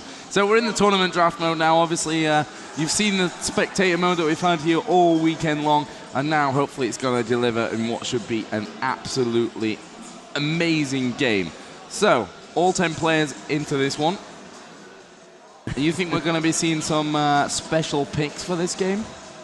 Well, maybe. We're definitely going to be going with a lot more with the American style. Immediately, Team SolarMid banning out Nidalee there. Surprise. Kind of expected, yeah, surprise. Will we see all the bans aimed towards HotshotGG? We have done in the past. Saintvicious on Fiddlesticks. He was incredible. Fiddlesticks used the American side. And I was talking with Ocelote when we were doing the stream on the third place playoff, and he was saying, you know, it's incredible that a jungler can just switch between an AP, an AD, a jungler, whatever he requires, he will have. Very, very quick picks there, it has to be said. Orianna, Udyr, and Zillion by CLG, Nidalee, Fiddlesticks, and Jax by Team SolarMid. And immediately, the Cow is the first pick. So, you know, the Americans have been utilizing Alistair so well. that the Europeans, when we've seen them picking it, they've not quite worked so well. The Europeans were very strong when it was AP Cow, but the Americans play more as the support role in the bottom there. And from the European side, they're kind of used to, say, like, for example, Nif, because we were talking about it earlier, is a lot more comfortable on Soraka and Sona and Janna. Not that comfortable on the Cow. No, definitely not. And that's something that we've seen him have to contend with in that one. So we've got the first 2 picks for CLG, and we have Gangplank and Brand. Yeah, and we've seen some brilliant Gangplanks this time. So Saintvicious is going to be on Gangplank. He has that great slow ability. His ulti can pop from anywhere around the map just to assist. Salce on Annie. You know, he's incredible on Annie. That is his go-to character. So immediately we are seeing CLG with 2 characters that they are very much, probably would have been their first picks anyway. Or would have been the picks, you know, regardless of how the bans would have gone. So I think CLG are going to be happy so far. So TSM get the next 2 picks, of course, and Nocturne coming in. That's not really a surprise. We've seen a lot of Nocturne, and he's proved to be very, very strong throughout this whole tournament. Yeah, TheOddOne on just yesterday, last night, he was just ripping Ash apart. I think who was the odd one that was dying? Oh, no, I'm completely talking rubbish. It was Saintvicious against whoever they played in the morning. It was a small game, Millenium, ripping Ash apart, and he was diving in. He was the first one initiating straight in there, and Cho'Gath, HotshotGG on Cho'Gath was so quick to get in there. And again, there he is, Cho'Gath. So we kind of the go-to guy that HotshotGG will be taking in the top lane. Saintvicious picking up. It's obviously going to be Elementz on Sona. Again, this is a very similar team to what we saw yesterday morning. The Millennium game, we are pretty much almost identical, apart from the fact Nocturne needs to be this side. Well, there we go. Kog'Maw, Bigfatlp has shown how Kog'Maw can be played at this event. He's been brilliant.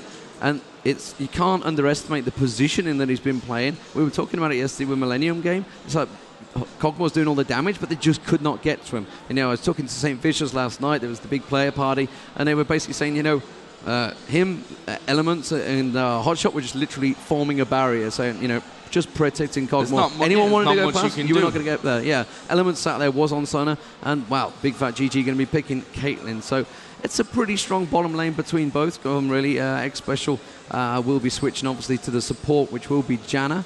We're going to have Chaox. Chaox has performed pretty admirably throughout this event, and it's, well, Kog'Maw versus Caitlyn. Caitlyn's going to have the poke advantage, obviously, with the Piltover Peacemaker has that advantage in the range until about level 6, when obviously Kog'Maw can start spitting a lot longer, getting the slowdown. It's going to be heavily down to the junglers. Nocturne past 6 is a pretty scary thing. You can't push the lane too far. Now, the problem is Cho'Gath is not going to be that upset about Nocturne coming diving out for him, so they're going to need quite a bit of damage to get in there. And I'm not too sure how that one will work out, but Aurelia up top versus Cho'Gath, that's a pretty decent setup. I don't know how this one's going to work out. You know, I said CLG are going to take it, but TSM have got some pretty good picks there. Yeah, and I guess we got the okay, no problem. Switch bug, so we're going to have a remake of the game. I guess we'll make a blind pick game to save some time. We've been kind of expecting that. It's just if they don't quite get it, sometimes I think it's when you have to do a double swap. That's the issue at the moment. That'll get it fixed, don't worry. There's also been some full-on server changes in the background that I've been told. You know, they've swapped them out overnight, so we've got a full new game, Tournament Realm. Riot well on the ball with what's been happening. So hopefully we're going to have some awesome matches here. So Joe, I never actually got your prediction of what was going to go on here. Well, actually, I told you last night that I think CLG are going to take it. You know, despite the fact that they're not actually their normal lineup. And we were talking a little bit last night. I think it was Hotshot that was saying, maybe it was Elementz, I don't remember, saying that if you had Chaucer there as well, they would be even stronger. I mean, they're already in the final, and basically with a stand-in. It's pretty insane how far they've got. And Salce has handled the pressure very well, it has to be said. You know, he stepped up his game to come in here. He was at DreamHack, so he's not like new to it all, but it's obviously, you know, stepping into the team. I don't know how much practice they'd have had together, you know, obviously stepping in as the AP champion. Yeah. It's a lot of pressure for the fact that the current AP guy is there in the team, so he's, you know, watching your every move, so it's a little bit harsh. But Chaox, unfortunately couldn't come here. He will be going to China as far as I'm aware. Obviously, you know, he's going to be gutted himself because he's going to be sat at home watching this and going, Should be me. Are they going to kick me out the team if they win? No, I don't think there's any worry about that. Yeah, but I think CLG are going to take this one. But as I mentioned earlier, with the crowd here on the big stage, I believe the team that wins the first map is going to go through and win it. Yeah, and it's you can't underestimate the crowd. Ocelote was saying earlier about Candy Panda on stage. He gave up the first blood. Fnatic did a great troll. They CV'd their own bush, which caught him out of first blood. But saying, it was very nervous as it was, and a situation like that immediately puts you on the back foot. So first blood, especially on a big stage like this, when the crowd just roars like crazy, you're like, sorry. Yeah, of course they played at DreamHack, but there wasn't really that big stage feeling like we've got here. So we are actually getting into the game right now. Let's hear a little bit of noise. It's the Intel Extreme Masters Global Challenge Cologne League of Legends Grand Final. It's CLG versus Team Solo Mid.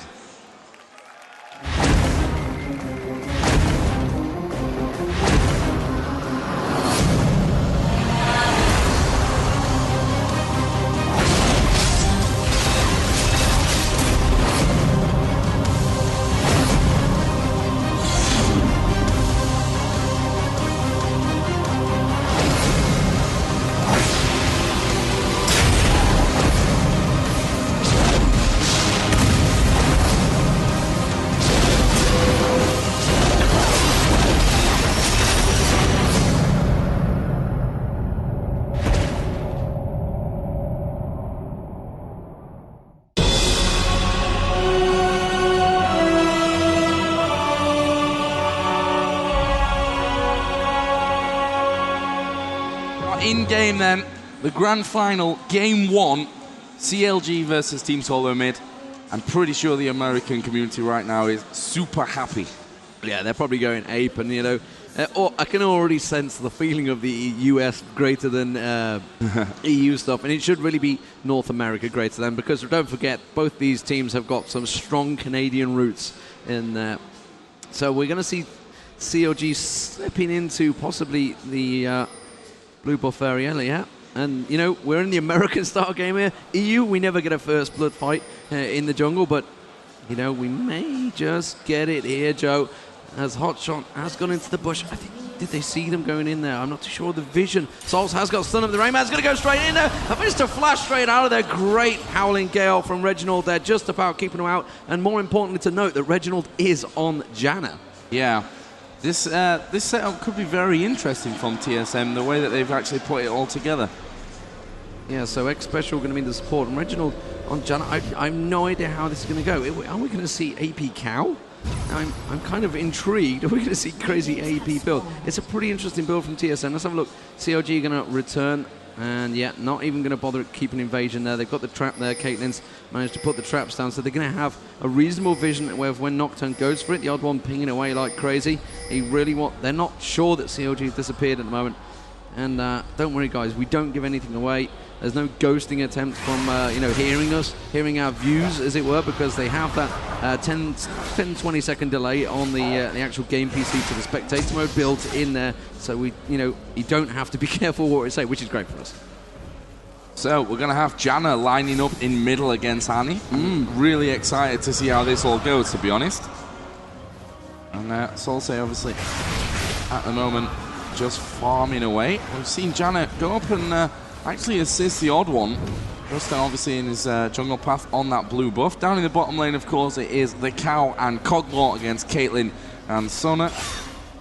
Up at the top, no real surprise, Hotshot versus TheRainMan. Yeah, I'm intrigued to see how Reginald is going to do here, as I guess possibly going to even build an AP Janna there. So Janna with the strong, and it's really aiming towards more of a late game. I guess he's going to have that ulti that can just knock people out later on.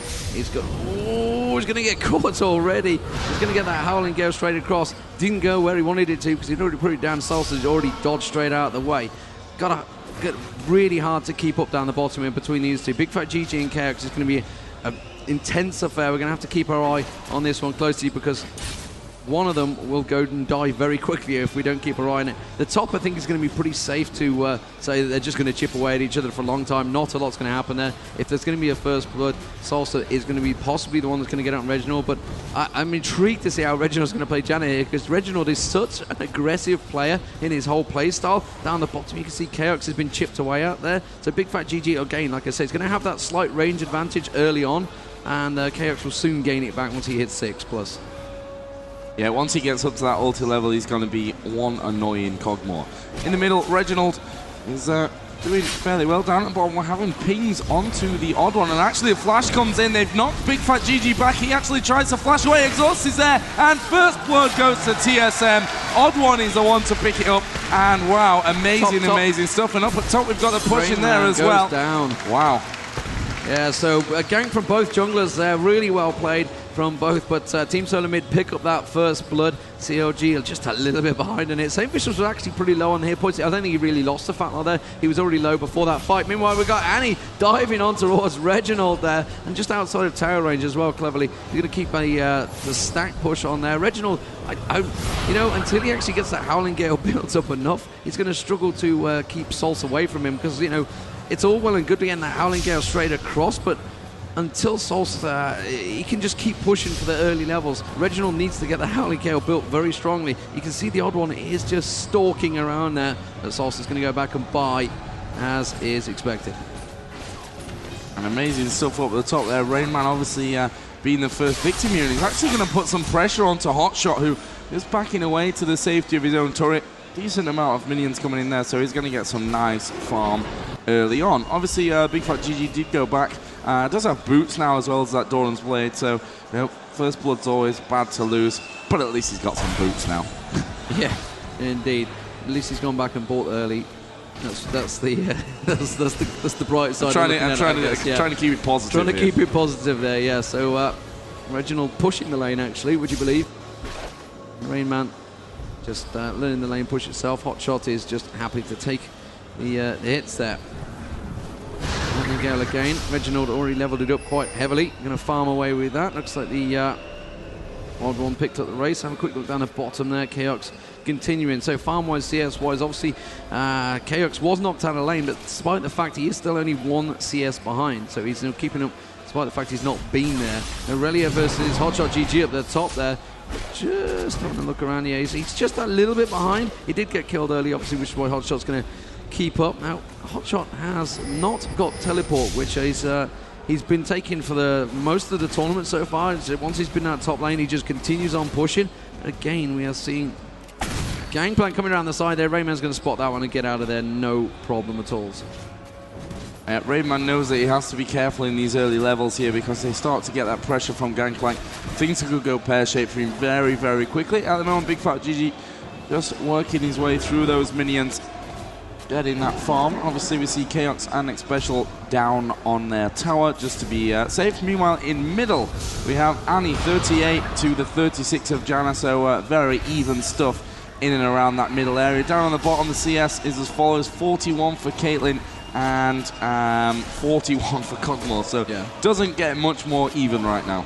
Yeah, Reginald now got his Howling Gale built up pretty much. It's going to do a lot of damage to him straight up lane. Yeah, you can see he's just having no problem farming. He's just backing away. He's got to be careful about the fact, obviously, Gangplank can come out, and when Tibbers goes down, it would explode very quickly. So he's fully aware of that, which is why he's backing away. Xpecial not got Oracle yet, not got to that stage, so he's not aware of the ward.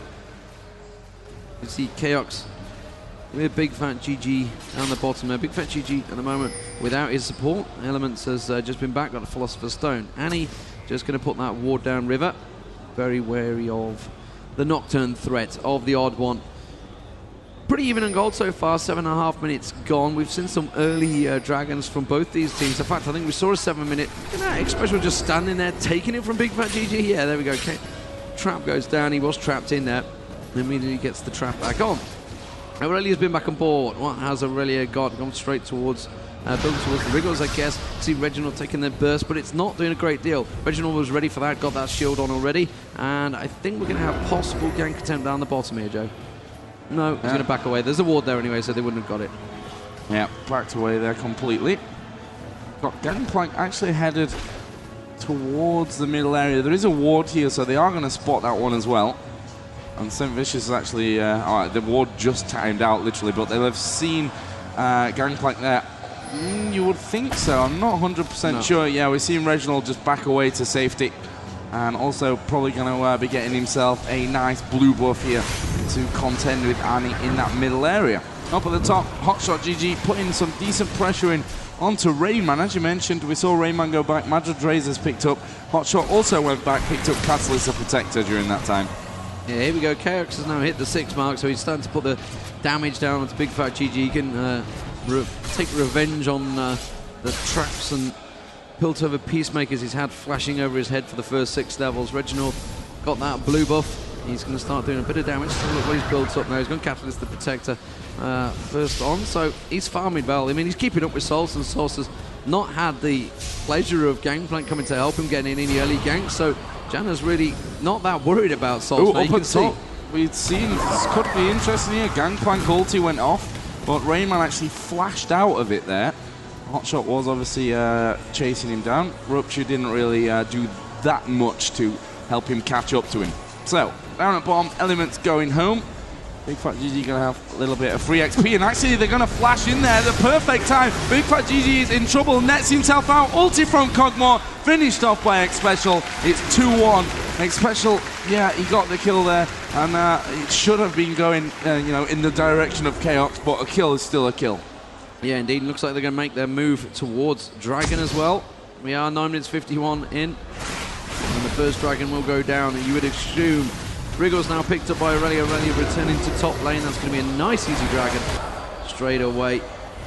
So Reginald just keeping Salce busy. I don't think that they're even aware of it, or they just simply can't do anything about it. The TheOddOne taken very low there.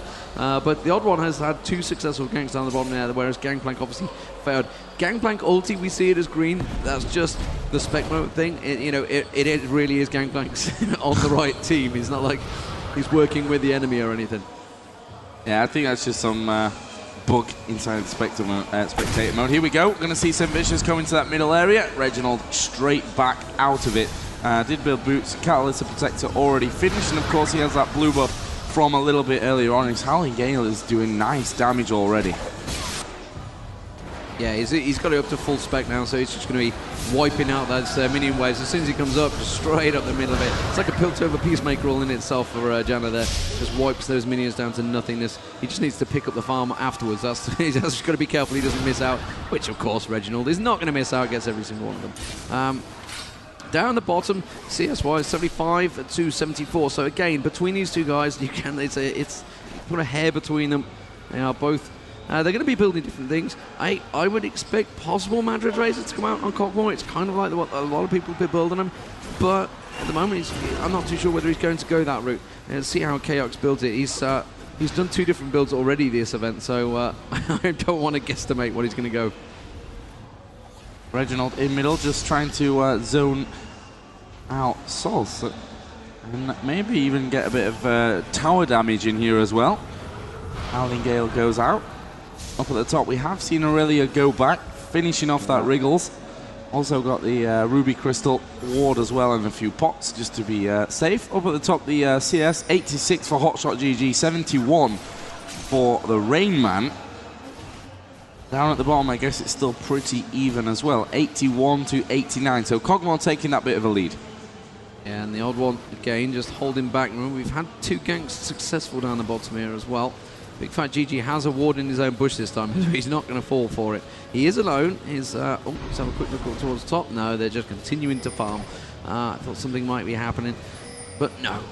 12 minutes in. The gold advantage obviously going towards TSM. They have that extra kill. They have the Dragon, which has bought them the time. But again, nobody's really pushed any towers. It's been pretty even lane phase in between both teams. You kind of expect that. We're in a final. It's a big event for them. Reginald has got Gangplank coming around behind him this time, but again, Salce didn't have stun, wasn't quite ready for it, and there's just no gank attempt there, so it's not quite working for Saintvicious and Salce at the moment. They've not been able to get in there and deal with Reginald. Meanwhile, you can see down the bottom, the TheOddOne has snuck in there yet again. His ulti can launch him quite a distance, so it's all about Xpecial landing that pulverize, and once he does, I expect to see the TheOddOne leaping in there. In fact, he's going to back away. which will get spotted by that ward in the dry bush straight away. Janna, no, at the moment down there, it's got the Janna ulti, will get out of it. He flashed across the gangplank, but ultis and flashes used there by Reginald. Yeah, and actually we saw Elementz just taking a shot there at Xpecial, which kind of gave away that there was a ward there. Sometimes you'd rather not do that maybe, and try and surprise them when they think they're in the better position when actually they're not. But also, I guess it makes them play a little bit more defensively, even though they've got that bush under control. In the middle, we're just seeing TheOddOne cross over. Probably going to take a little bit of farm away from this middle area. Reginald is just getting back to his lane as well. And we're seeing Gangplank also cross over to the other side of the jungle. Actually, TheRainMan just went inside there. And we are seeing the ulti going off here from Nocturne onto Salce. Didn't do as much as they probably intended from that one. And more just to do that damage and force Salce. And we are seeing the attack down on bottom as well. Bigfatlp is very, very low. I think he's going to get away from this one. Elementz obviously is in behind him as well. And, well, they survived that one. So plenty of action early on. At the moment, gold 18k to 16.7k. So slightly in favour from that kill earlier on. Yeah, Rod of Ages now on Reginald, on Janna. I'm intrigued to see how this one's going to work with a full-on AP Janna, which he seems to be building at the moment.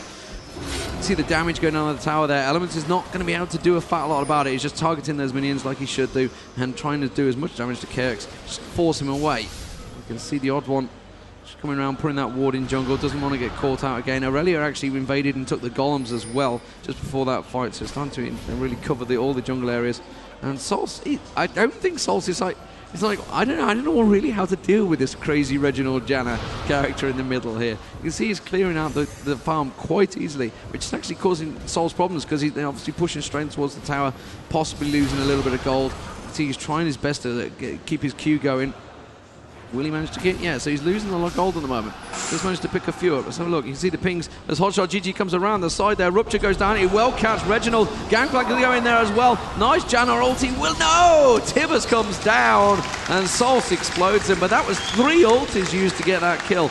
So that, if TSM can follow it up with something that, with all those ultis used, they may be able to push somewhere. But at the moment, they're not really in a situation to. TheOddOne, it needs to come across and protect the tower. Salce is there. Aurelia's going to come through. TheRainMan on towards Salce. Tidus has been used already. If TheOddOne has anything to be able to get on and help him out, he will manage to get the Q across. It's a nice rupture there from HotshotGG. It's going to keep him away, but I don't think it's going to keep Salce alive.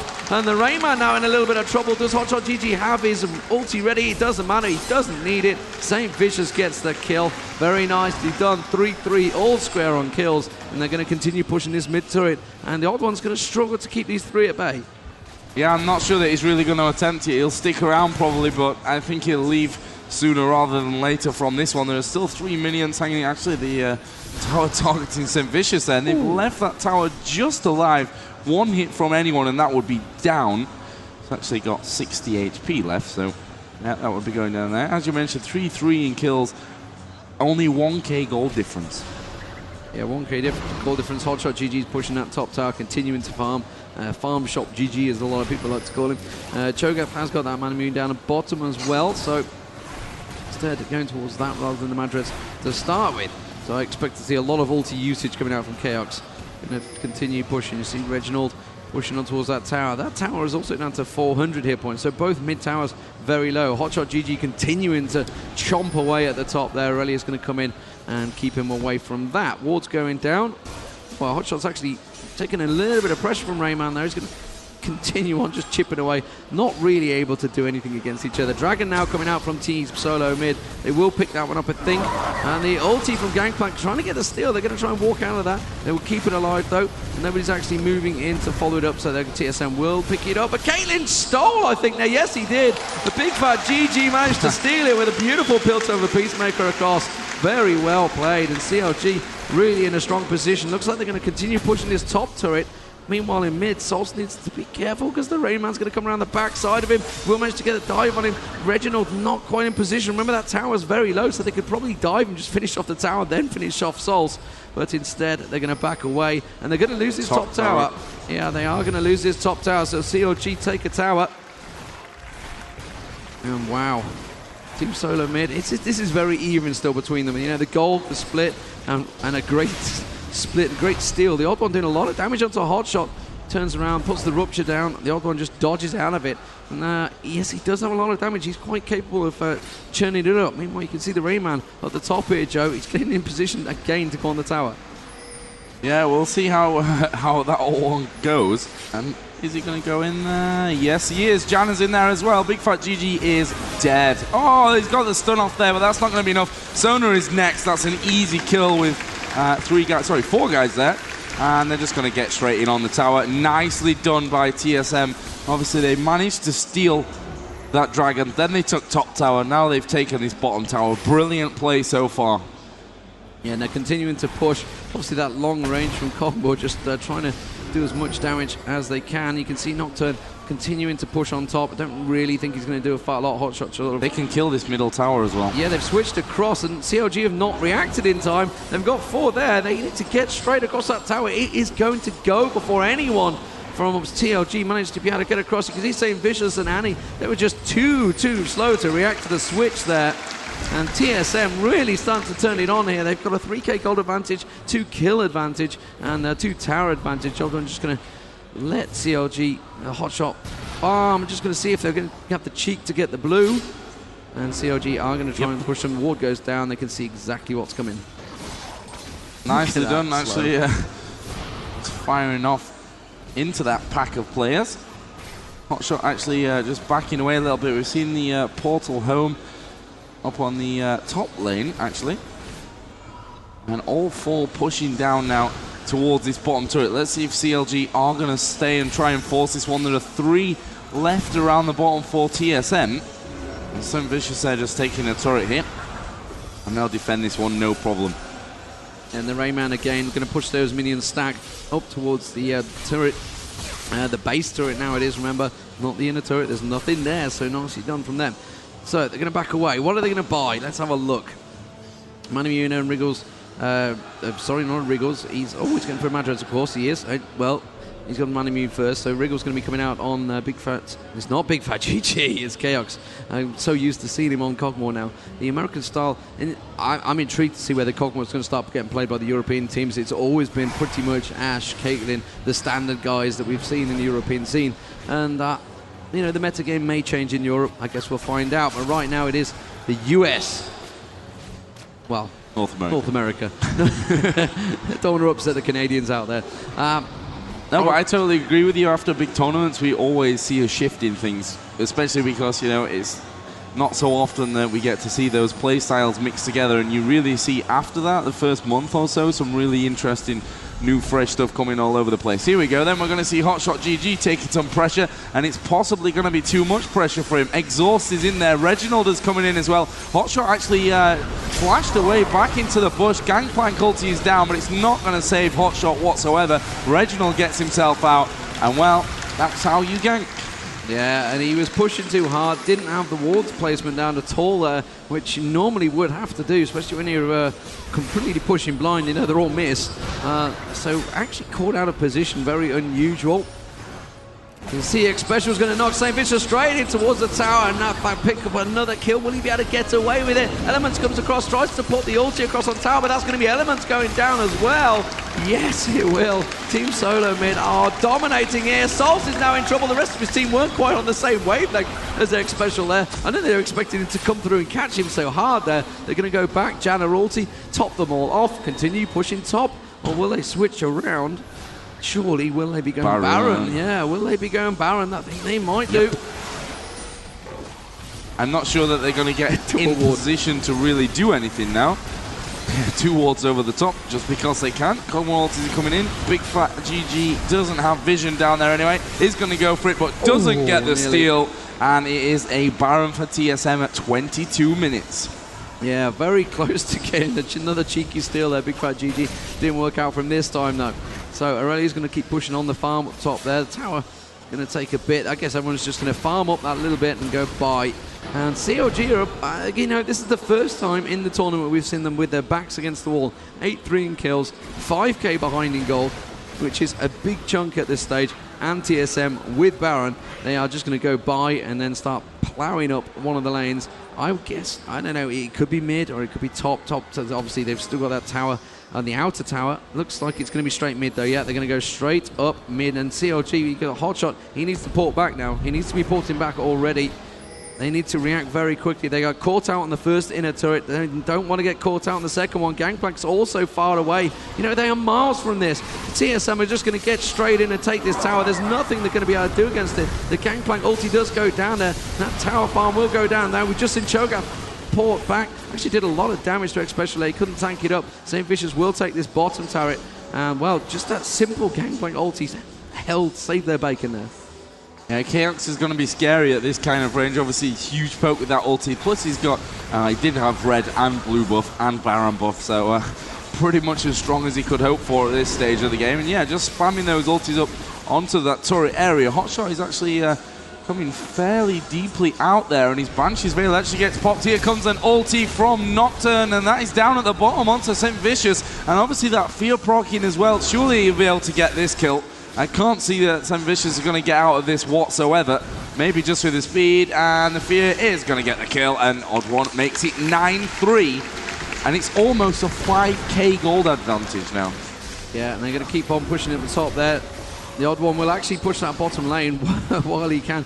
There's no reason why not. That will put pressure on towards that inner turret. Meanwhile, the rest of Team Solo mid are continuing to chip away, and Kog'Maw with his ulti is just like landing it on everyone, slowly chipping everyone down. Again, Oddshot just standing there. Reginald puts a Howling Gale across, and there we go, straight across towards the inner. They're going to pick up the blue buff, and the OddOne pushes that lane, and the inner turret will go. There's no way they're going to react to it. Reginald's just sticking around, just keeping people busy, while the rest of TSM take that inner turret. This has so far been a real solid game from TSM. We've not seen them being out of position, really. All I'd say, they've been playing pretty damn flawless, and that AP Janna obviously is something that you don't often get to see.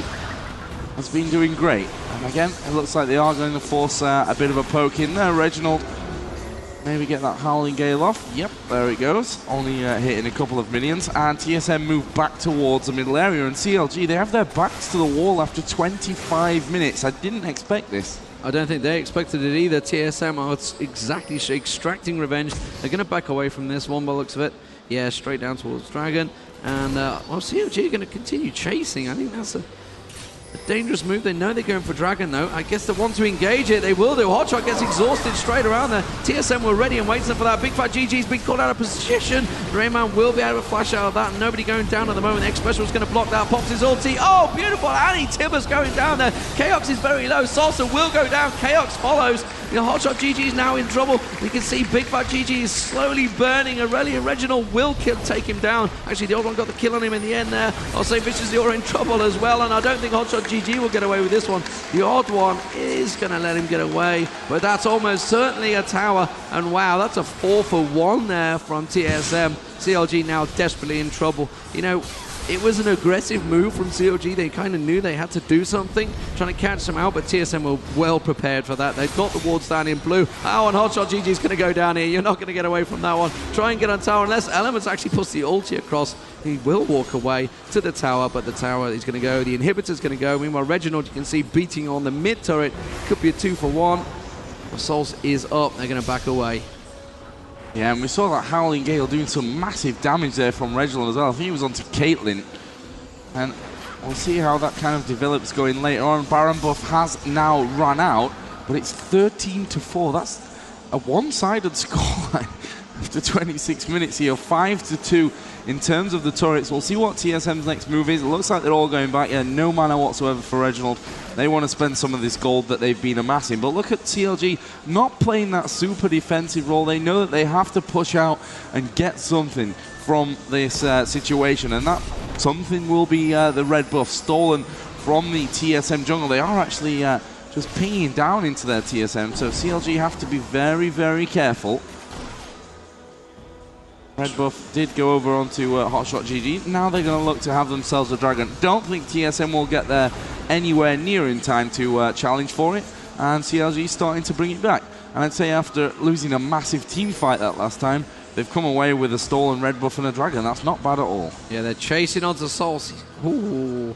If xPecial would have gone around the other side, I don't think he'd be able to do it. Instead, they're just going to push on. That mid tower is on next to nothing. So they're just going to go in, tank it, while CLG do come around the side there. Gangplank ulti going down. Saintvicious well, like, you know, he tried to protect the tower, but it's just completely wasted now because they all just stepped aside of that one. So the inhibitor now are both at mid and top open. And they're just going to keep farming away. I'm not too sure how CLG are going to be able to come back from this one. I've got to be honest, they need to reset their mind and think, you know, okay, fine, we've lost the first one on the stage. Let's just pull it together, Joe. In these situations, TSM, we saw them struggling to close it out the other day, and I'm hoping that TSM don't have the same problem. I don't think they will. They've got pretty dominant lead here.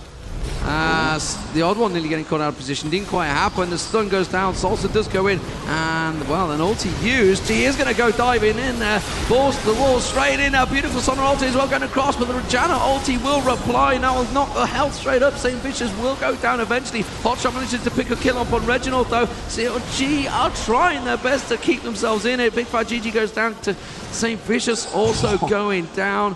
And wow, Salce on absolutely nothing. The Q just skipping past him. Yeah, skims the backside. 85 hit points. Still, yeah, and flash used as well there. HotshotGG needs to be careful. He's not immune to all this, but he's going to flash away. And now the damage starts to go. Look at that, the cow just knocking him away. Now, really, we will be taking your inhibitor, and you'll like it.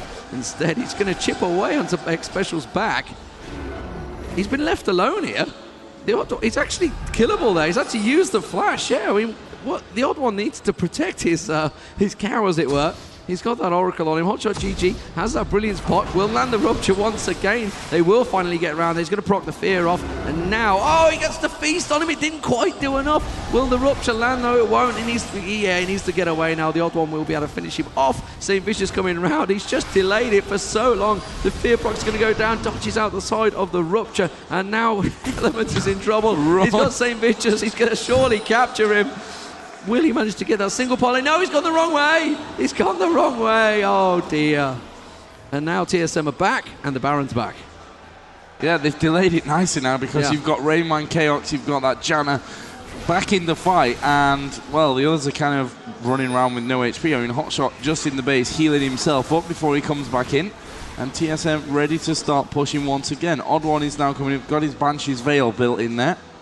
And if you look down the scoreboard as well, 4-0-5 on Alistair, 4-0-9 on Nocturne, 4-2-4 Cogmore, 2-3-8 on Irelia, 2-2-8 on Janna. And you look over at the other side, it tells a very different story. Yeah, it's desperation. However, the highest kills is on Salce, which kind of helps.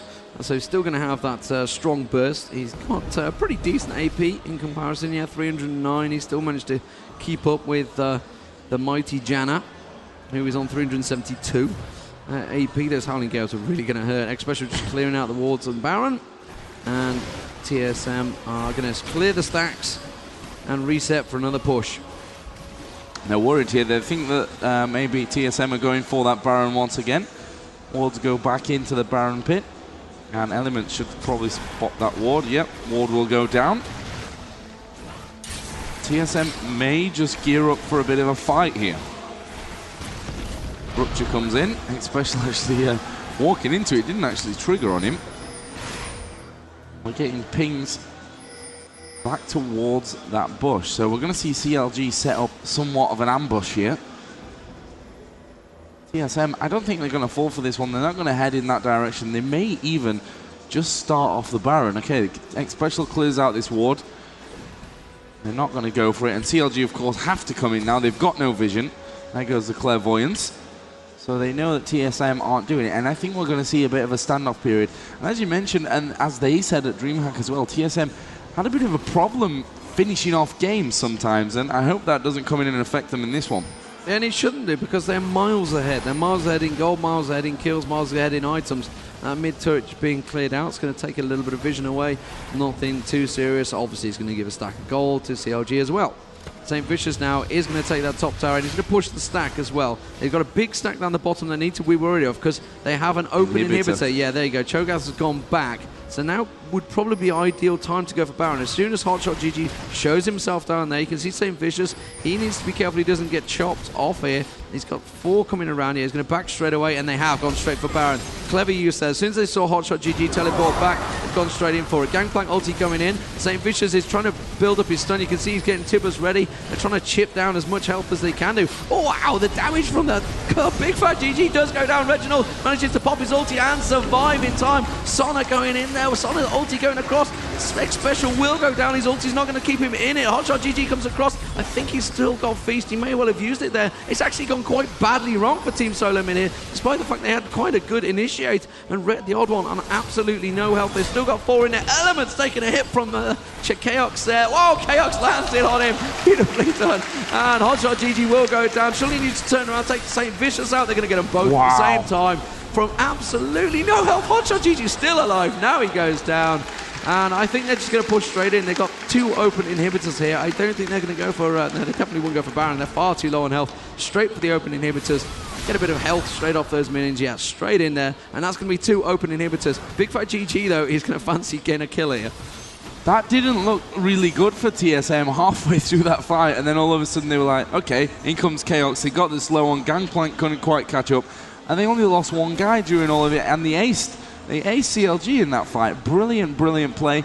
They know that Dragon is up. They're going to go back for it, and I guess then they'll scoot off home as quick as they can and get into a position then to defend Baron. I wonder if CLG now might have a peek off towards Baron. They might have a peek. You know, they know that TSM have to go back. We talked about this with the Millenium game when they had this situation. They kind of had nothing to lose. They have a decent stack on the bottom, so they haven't got to worry about that. They've got super minions coming up mid, though, but they don't really have any vision at all of it. I mean, TSM have got wards everywhere. There's absolutely no wards from CLG. They've all been cleared out by Xpecial, so they can't go for it. I mean, it's definitely now it's too late, but they are really backs to the wall, as it were, for CLG. But they're not sitting back. They're not sitting in your turret. They're still going very aggressive. And Hotshot feels he can get something out of this. He has built the Wits End. He has built the Frozen Heart, so he's gone very tanky. Does quite a bit of decent damage in there as basic attack. And without any Oracle, I think, unless Elementz has not got one yet, without any Oracle, they need to clear out these wards. And there is a stack of them. TSM know exactly what's going on at the moment. They are stacking up.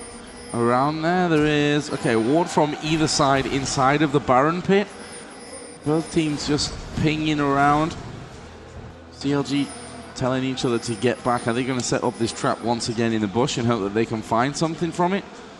No, doesn't look that way. They're scared to leave this Baron to, go too far away from it. But to be honest, TSM, are they going to go in there either? I'm not too sure. Reginald's all the way back there, farming that bottom lane. They're pinging like absolute madmen, CLG. It's all about red. They were desperate to get that red. Took them a long time to make that decision. Yeah. To take red. And now we see TSM going down, actually. They're going to steal a blue.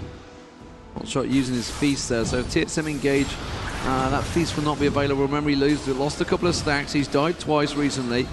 So I don't think he'll be up to 6 stacks. I'm not too sure if we can actually see the stacks. No, we can't see the stacks he's up to.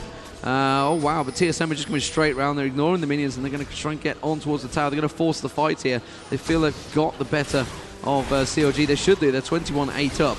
They are very strong. Look at that. Chaox just chipping with that long-range ulti. And he's catching them all as well. Look at that. Boom. So bombardment coming in there. Hotshot's trying his best to do something about it, but he just can't keep them on wave. So as soon as the fight actually starts, they're already down to a 2/3 health. Hotshot still taking damage. Those Cogmore ultis, annoying as they are, coming in constantly. So, minions cleared out. Here comes a big wave. It seems like forever it trails down that bottom lane, all moving in at once. So, let's see now if TSM are going to force their way in onto this inhibitor. Of course, Chaox is going to be one of the instrumental ones. Just spamming those ultis in. We do see the flash, actually, from HotshotGG into the middle of it all. Gangplank ulti is going to try and settle them off. Here comes Nocturne ultimate as well. Saintvicious is pretty low. Ultimate comes out from Reginald, and he's going to burst him down. That's a dead Janna, but this fight is not over. I think they're going to focus now in on Salce. He's going to go down. Bigfatlp is not too healthy either, but TSM should be feeling okay with this one. Nice move from Alistair just to knock Bigfatlp out. There's another kill. This inhibitor's going down. 35 seconds is the next one up. Elementz is the last one alive. This is going to be 1-0 to TSM. Oh, survive. Minions nearly got him there, but he just about managed to survive with the trample going across. Team Solo may take the first map, and that's going to give them such a huge confidence boost here on the main stage. Joe, that was incredible stuff. They were strong throughout. They didn't do anything wrong. No. From what I could really see. That Reginald AP Janna pick, I think, was a little bit surprising for CLG, so maybe we'll see. That 16 assists, though. You see Janna banned next game. I think we might do. But then yeah, 2-3-16. There's a lot of people to target from both teams. As you know, they can all play so many heroes. Hell, we've had Chaox doing his full-on A to Z, so he's played them all, as with everyone. How good he is on them, that's the question. We are going to have a best of 3, remember, so don't go anywhere. We'll be back. Joe, some great games coming. Amazing. And obviously it's only 1-0. Hopefully we get to see 2 more games, but definitely 1. Quick commercial break. We'll be right back. Don't go anywhere.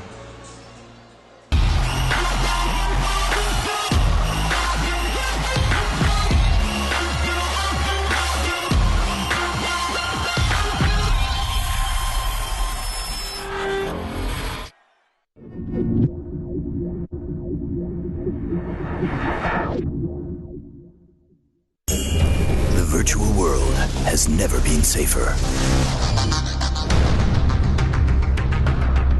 Protected by someone perfectly prepared to defend it.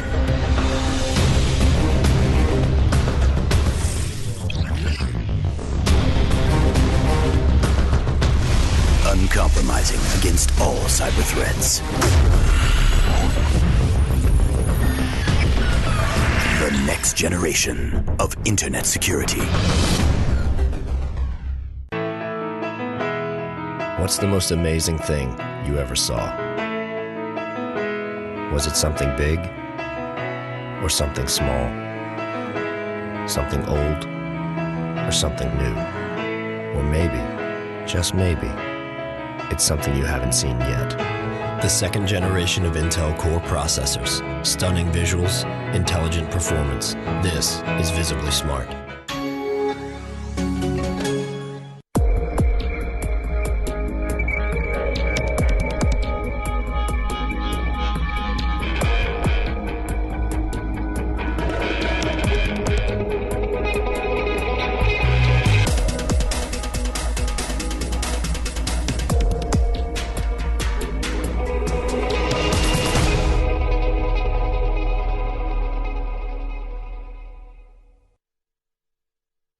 Jetzt mit dem E-Postbrief ganz einfach und unkompliziert die Trusted Pro-Mitgliedschaft und deine neue Player-Card bestellen. Dank E-Postbrief und Postident-Verfahren bietet dir Trusted Pro die höchste Account-Sicherheit in der ESL und Zugang zu exklusiven Ligen und Turnieren. Mit Unterstützung der Deutschen Post bekommst du deine Trusted Pro-Mitgliedschaft und die Player-Card schon für 3,95 €. Oder besuch ein Event der Pro Series und erhalte die Trusted Pro-Mitgliedschaft inklusive ESL Player-Card kostenlos. Trusted Pro und der E-Postbrief für mehr Sicherheit beim Online-Gaming.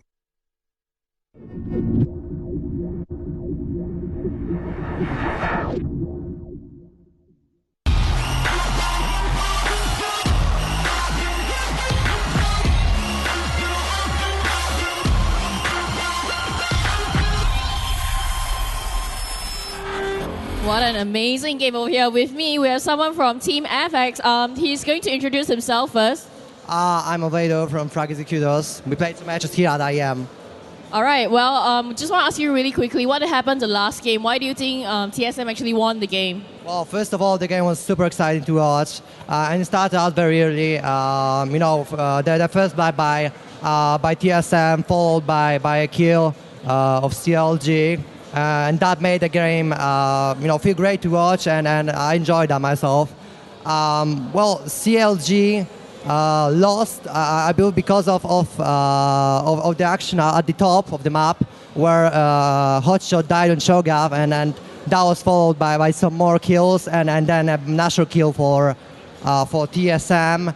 That made the game, I believe. But also, what I find pretty crucial was Ani being first pick against a a team full of tanks, which TSM likes to have, and Dani just couldn't nuke anyone down, and she was pushed to the tower at mid, and that wasn't very good for her at all as well. Well, now that they are down one game, I'm sure CLG will be feeling very stressed about the game. What do you think they should actually try to do the next game to, try to bring one home so they can make the score 1-1? Well, I believe that they just need to calm down. I think that they have what it takes, and they're going to win that second game, and we're going to enjoy it watching. All right, thank you. So we're back and we're about to start game 2. Are you excited? I am excited. I'm also thinking I've got a flight to catch, so TSM, Cancel it. go TSM. Cancel it. Yeah, in 3 hours, right? Yeah, very You're totally soon. not getting on that flight. Just saying, you're not getting on that flight. Yeah. So we have the game up, and we're just going to join back in. So CLG were comprehensively outplayed there. You can't underestimate how quick those early ganks down bottom. In fact, they had a double gank, to be fair. Both junglers came out. Saintvicious got the kill up top. The first blood went down the bottom as well. So very good stuff. The TheOddOne on Nocturne, even when he wasn't ganking, he was just, when the team fights they were ganking up, he was pushing that top lane. It drew CLG away so hard that, they just kind of didn't know whether they're coming or going, and they were just forced into some bad initiations, really. Obviously, when they came down to Dragon, they were kind of caught out of position. Aurelia was diving straight towards Bigfatlp, and Reginald's Howling Gale across Bigfatlp, it almost killed him in one hit near the end. It was just, he could not get close to the fight. And, Chaox on Kog'Maw, I think we may even see Kog'Maw picked up early by CLG in this one, because his range, he was just chipping away at people, and when they came into a fight, they were already 2/3 health. Yeah, and there was the one fight which looked really good for CLG, like TSM had overextended or something, and then all of a sudden, bam, it was completely the other way around. It turned into an ace, actually. And I actually got a request on Twitter as well. If you're going to play ranked right now, please don't play AP Janna in middle. You can get like half of the games that just started in the last minute. I've got an AP Janna saying, me mid. No, really, it works. I've seen it on stream. Yeah, Reginald was playing it on stream. It's a bit different, it has to be said. I've been in the same situation where I've seen people playing it and you just think, oh, I could do that. No, you can't. You really can't. Sorry. We're going to wait for TSM. They're going to join in here. I mean, I wonder how they're going to approach it any differently in this. We've seen the bans in the last one. Do you really think we could see a targeted Janna ban? No, I don't think so. I mean, I don't see that happening, to be honest. I wonder what COG were thinking when they saw it. They were like, Reggie, are you trolling us? I mean, it worked really, really nicely, well, the way it all kicked off, The big problem was that Saintvicious never managed to actually get to mid. He got the gank up top, and he tried to think 2 or 3 times to get Reginald in mid, just shielded up as soon as he came out and walked straight back. There was no problems, didn't manage to get the gank on him. So Salce was just, doing his farming thing, but Salce wasn't able to go down bottom or top or help anywhere. He kind of had to stay there because Reggie was just Howling Gale straight down the line, and he was pushing power on the towers. And, the minion stacks coming in there, he struggled, it has to be said. I don't know how they're going to deal with it, whether Oriana's going to be banned, I guess, almost certainly. We're probably going to see Fiddlesticks banned again. I guess Nidalee has to be banned. But it's forcing Hotshot onto Cho'Gath, and he wasn't as effective as he has been, because TSM know exactly what they're playing against. European guys, when they've played CLG, they kind of seen them, obviously, streaming, but they don't really know what they're going to come up against. Let me just wait for TSM to ready themselves up.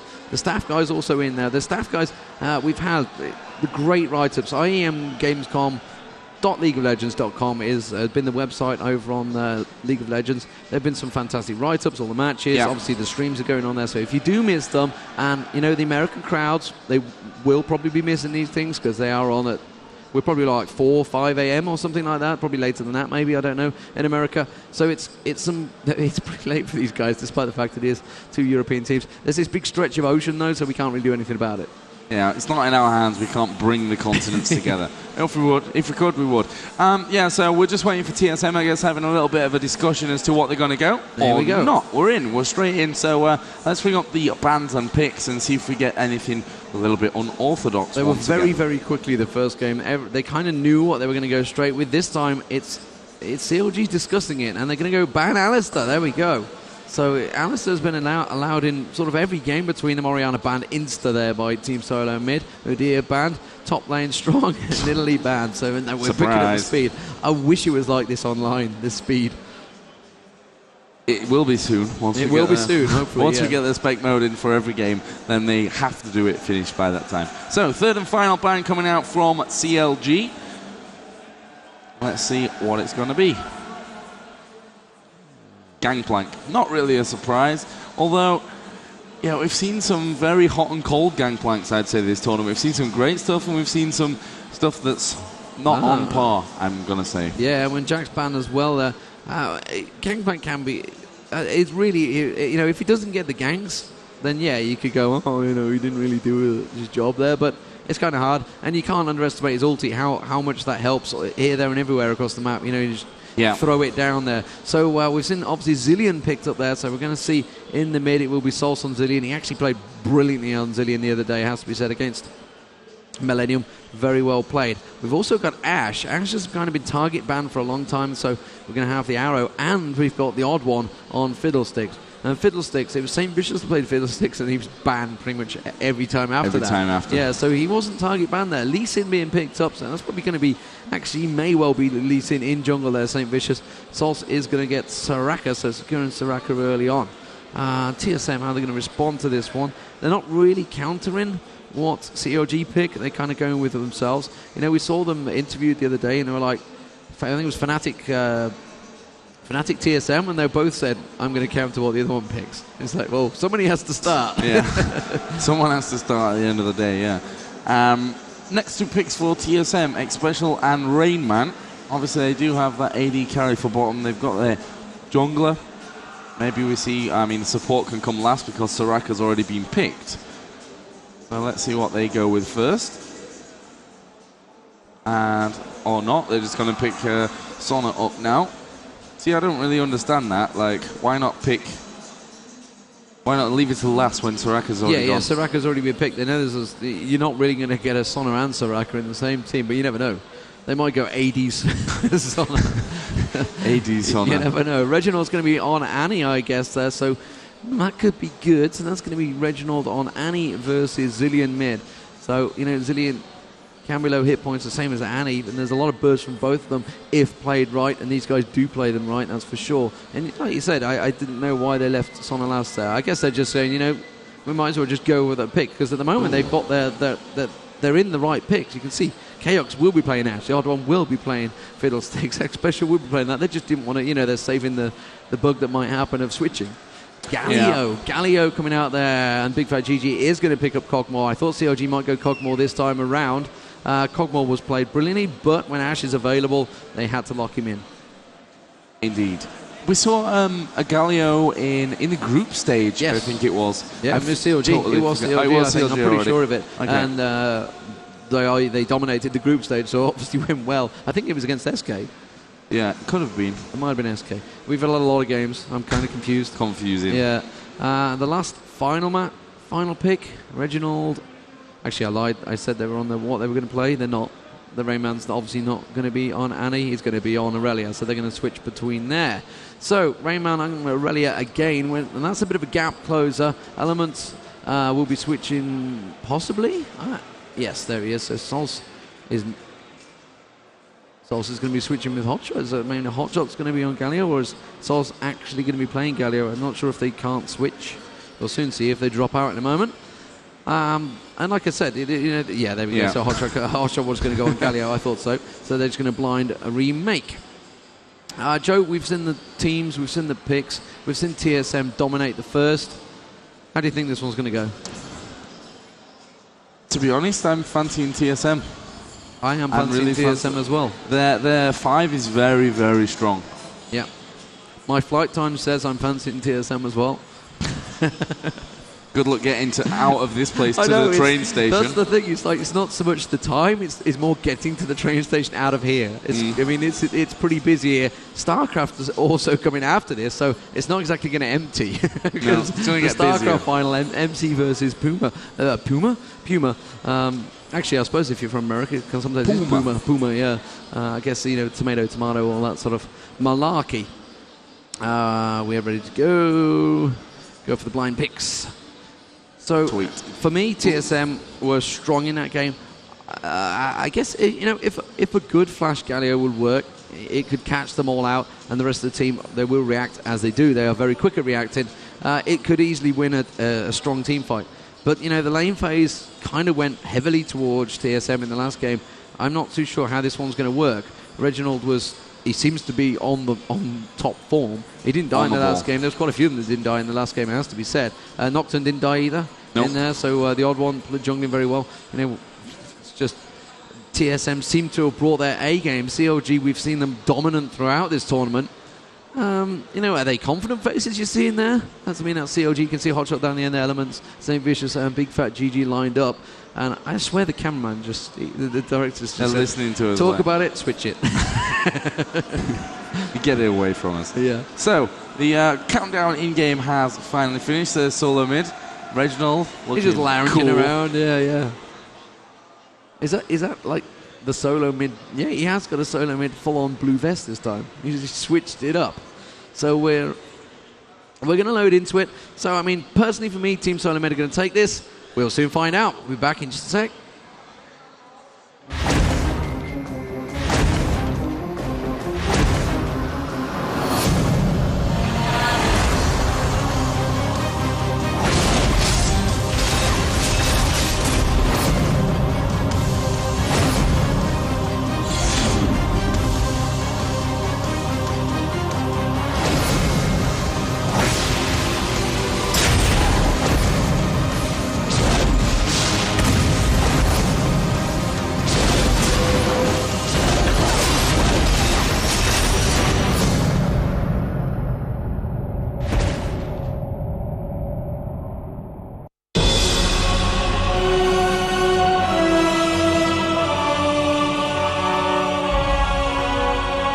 So we are back then. Game number 2, of course, the scoreline is 1-0 in favor of TSM.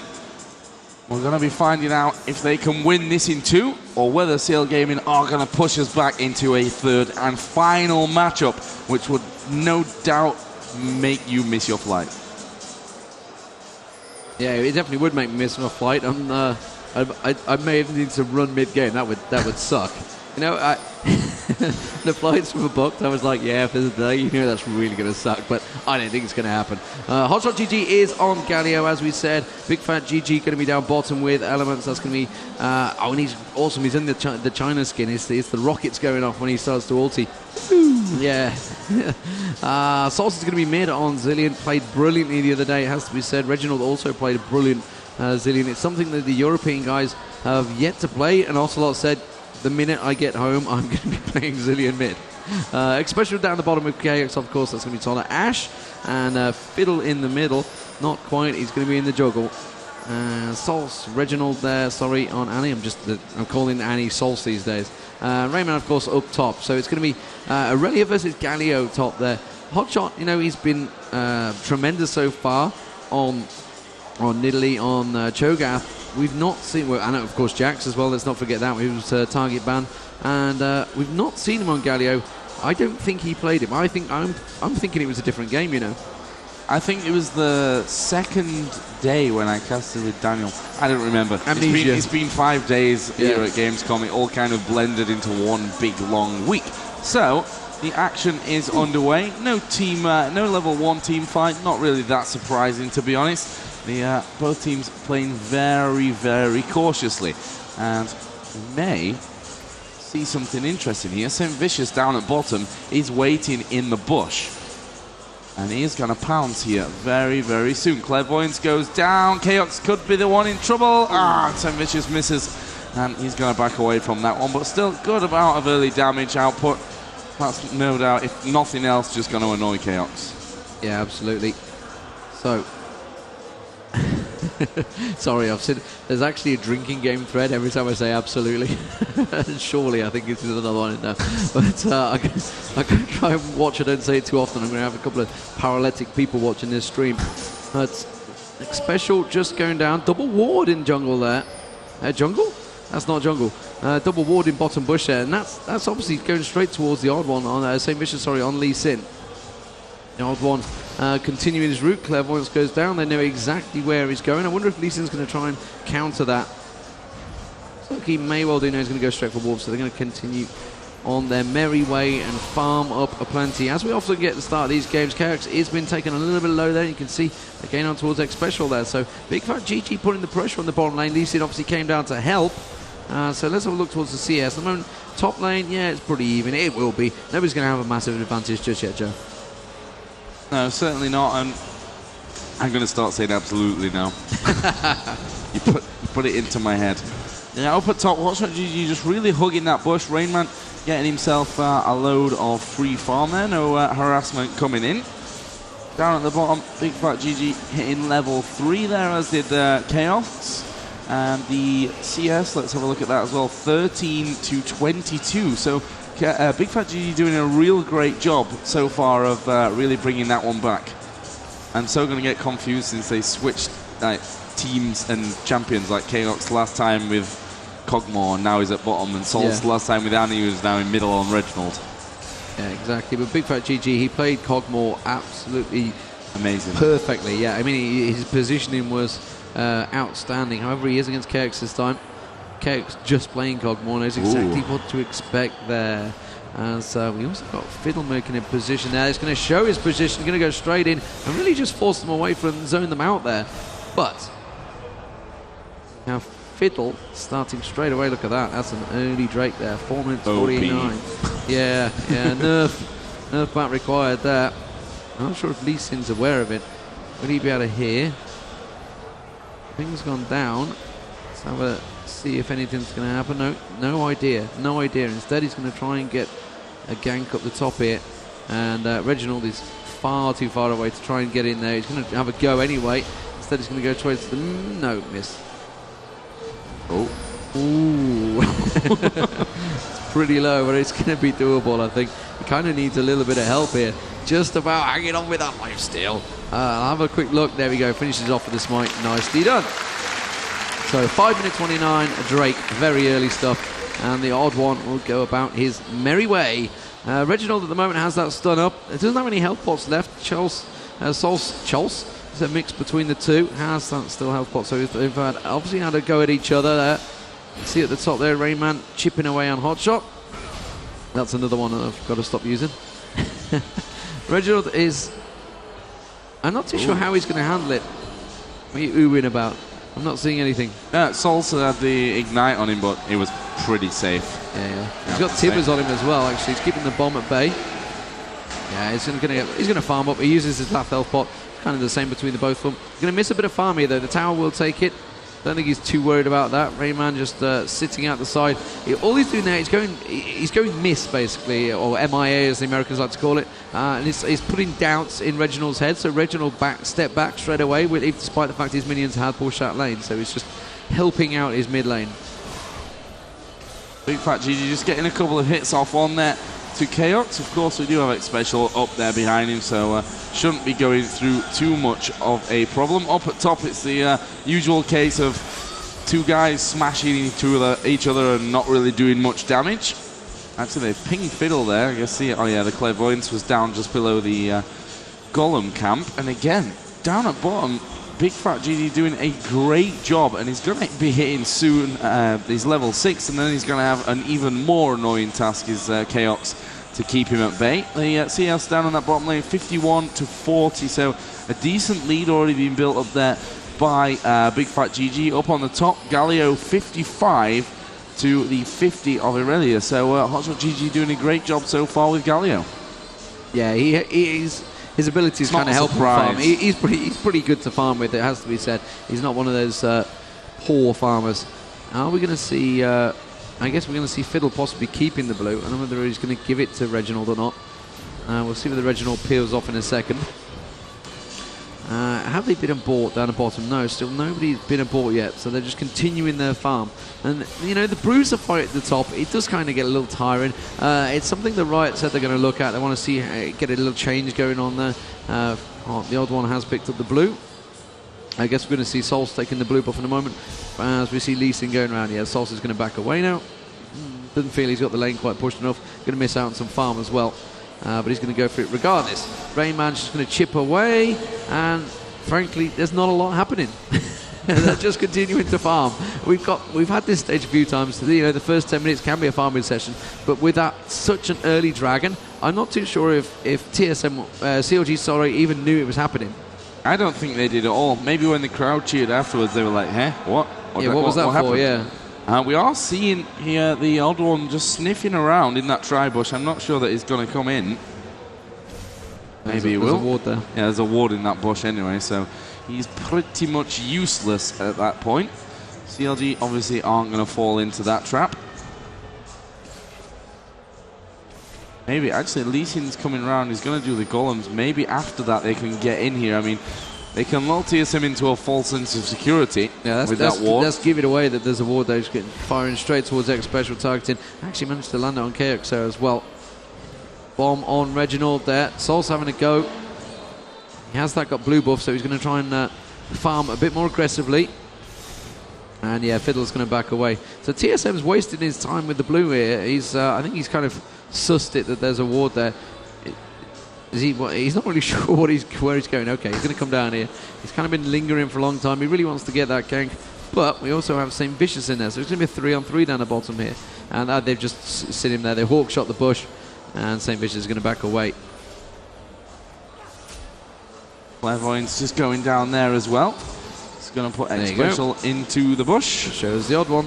And hello, Fiddlesticks. Yeah. So TheOddOne really missing out on a little bit of time here. He's going to go in there onto Elementz, and they're even pushing in onto Chaox. He triggered his ulti, and Elementz straight away got in there and got the silence on him just as he was about to start doing it, which completely aborted, and very nicely done there. And that was first blood, and then look at that. They immediately went, "Oh, we get dragon."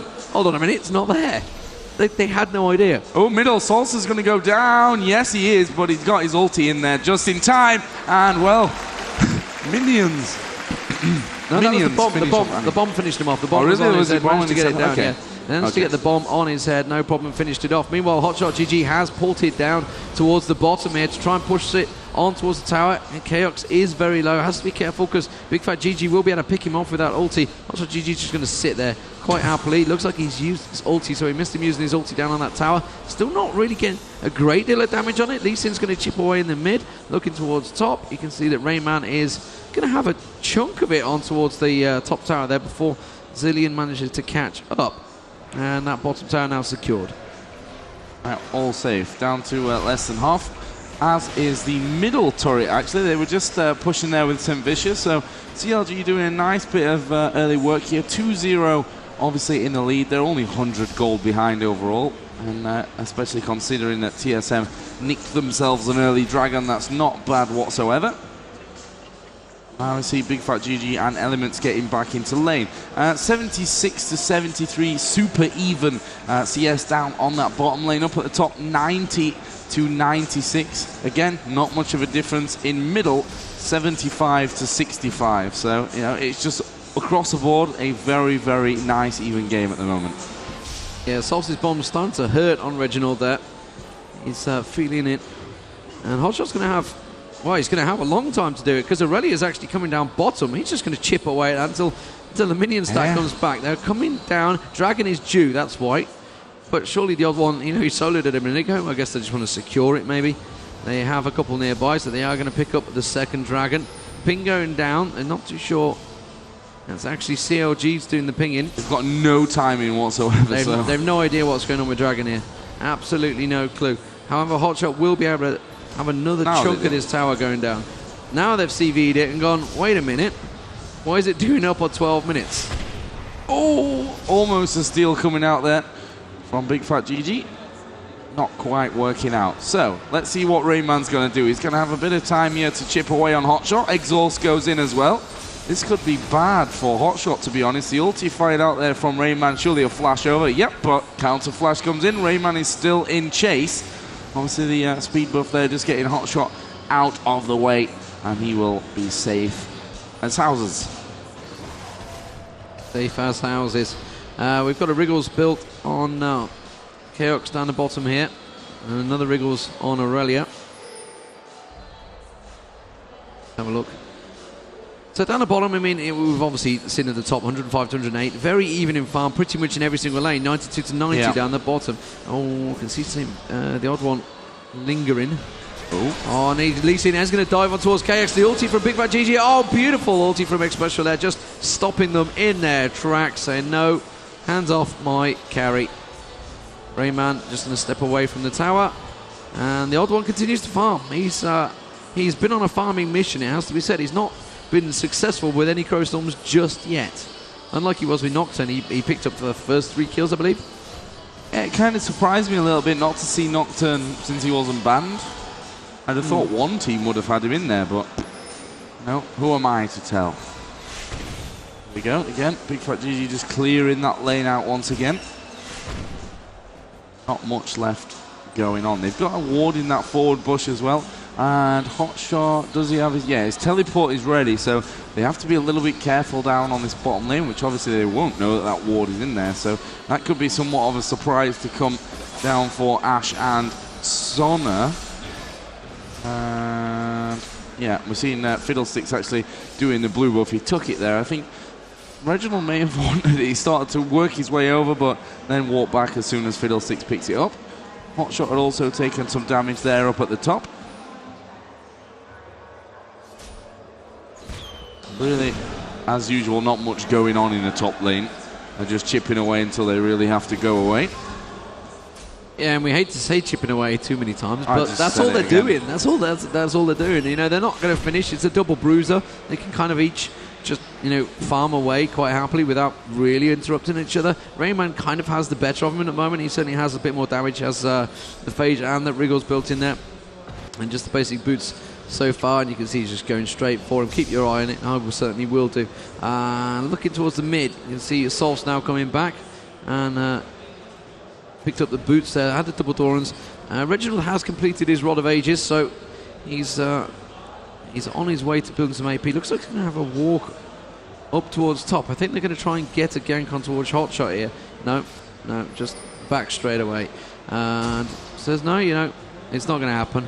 Let's have a quick look down the bottom. You can see Chaox is having to furiously dodge Bigfatlp. Bigfatlp going straight for the Madrid's Blood Razor here, and unlike Chaox, who built it, went straight Man Immune, then he went for the Blood Razor. So, which kind of helps. You know, it can make him ulti much longer. He can do a lot more, stay in lane a lot longer. But Reginald just backing away from Mellisan, saw him in mid. But again, it's fairly slow paced, this one, Joe.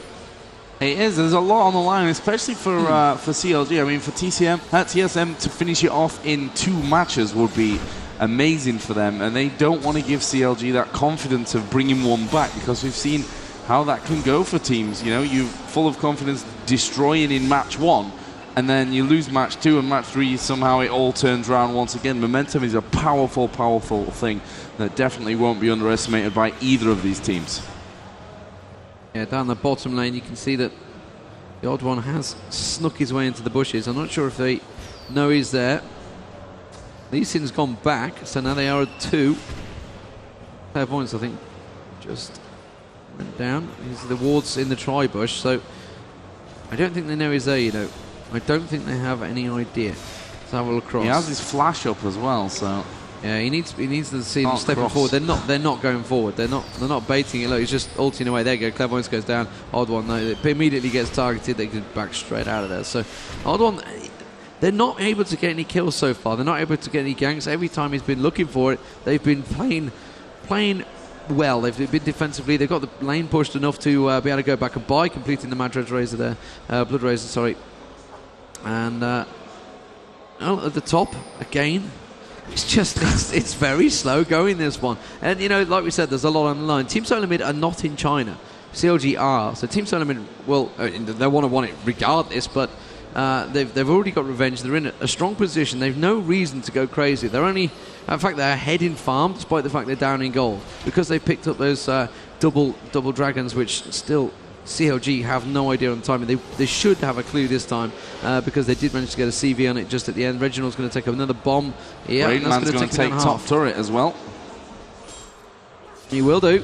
And that is the first turret of the game there. So Team Solo Mid, finally, that's going to actually unlock Hotshot and TheRainMan, hopefully. So we'll just start pushing the action, because I think everyone's starting to fall asleep. I'm nodding off here. They're going to move into the lanes, and we're going to see some action kicking off. Looks like we're going to see a Dragon attempt by CLG, although I think they still don't quite have a time on it. Salce is going to head back as well. He's up to 118 HP. Does have already that needlessly large rod, couple of Doran's blades, plus the Merc Dreads as well. Let's see what he actually comes back with. Nothing, actually. Yeah, they're just all backed away from that, and now it's spawned. Timing. The TSM knew exactly what was going on. Saintvicious is just above it, though, yeah. And Hawkshot being triggered, but, you know, TSM are going to pick this up. Bigfatlp trying to get land his ulti. Can they get a steal of it? They're holding, look at that. TheRainMan, sorry, coming down. He's going to keep Bigfatlp away from it. Yeah, and that's going to be another TSM Dragon. So that's the third Dragon. That's pushing that gold advantage up again. Now we have Aurelia down the bottom. He's going to try and force it, but he's got to be careful, because Hotshot is pushing on towards the top tower. You know what Hotshot does best? He farms. He pushes towers. He stays in lane. He got caught out. The arrow is going to catch him. It's not going to be enough to do any damage. It's just going to get another chip up and walk away. The question is, will Team Solo Mid be able to catch him? Reginald coming across. Clairvoyance goes down. They know exactly where he is. Reginald will land that stun, but I don't think it's going to be enough now. They're just going to back away. There's no reason to go for it. He hit and landed the stun, but he still walked away. No problem. Yeah, no real point in burning any skills there. We do see Hotshot still sniffing around here, and he is level 14, so they need to be a little bit wary of him. Oh, especially Fiddle, who's only level 9. TheRainMan diving on towards Salce here in mid.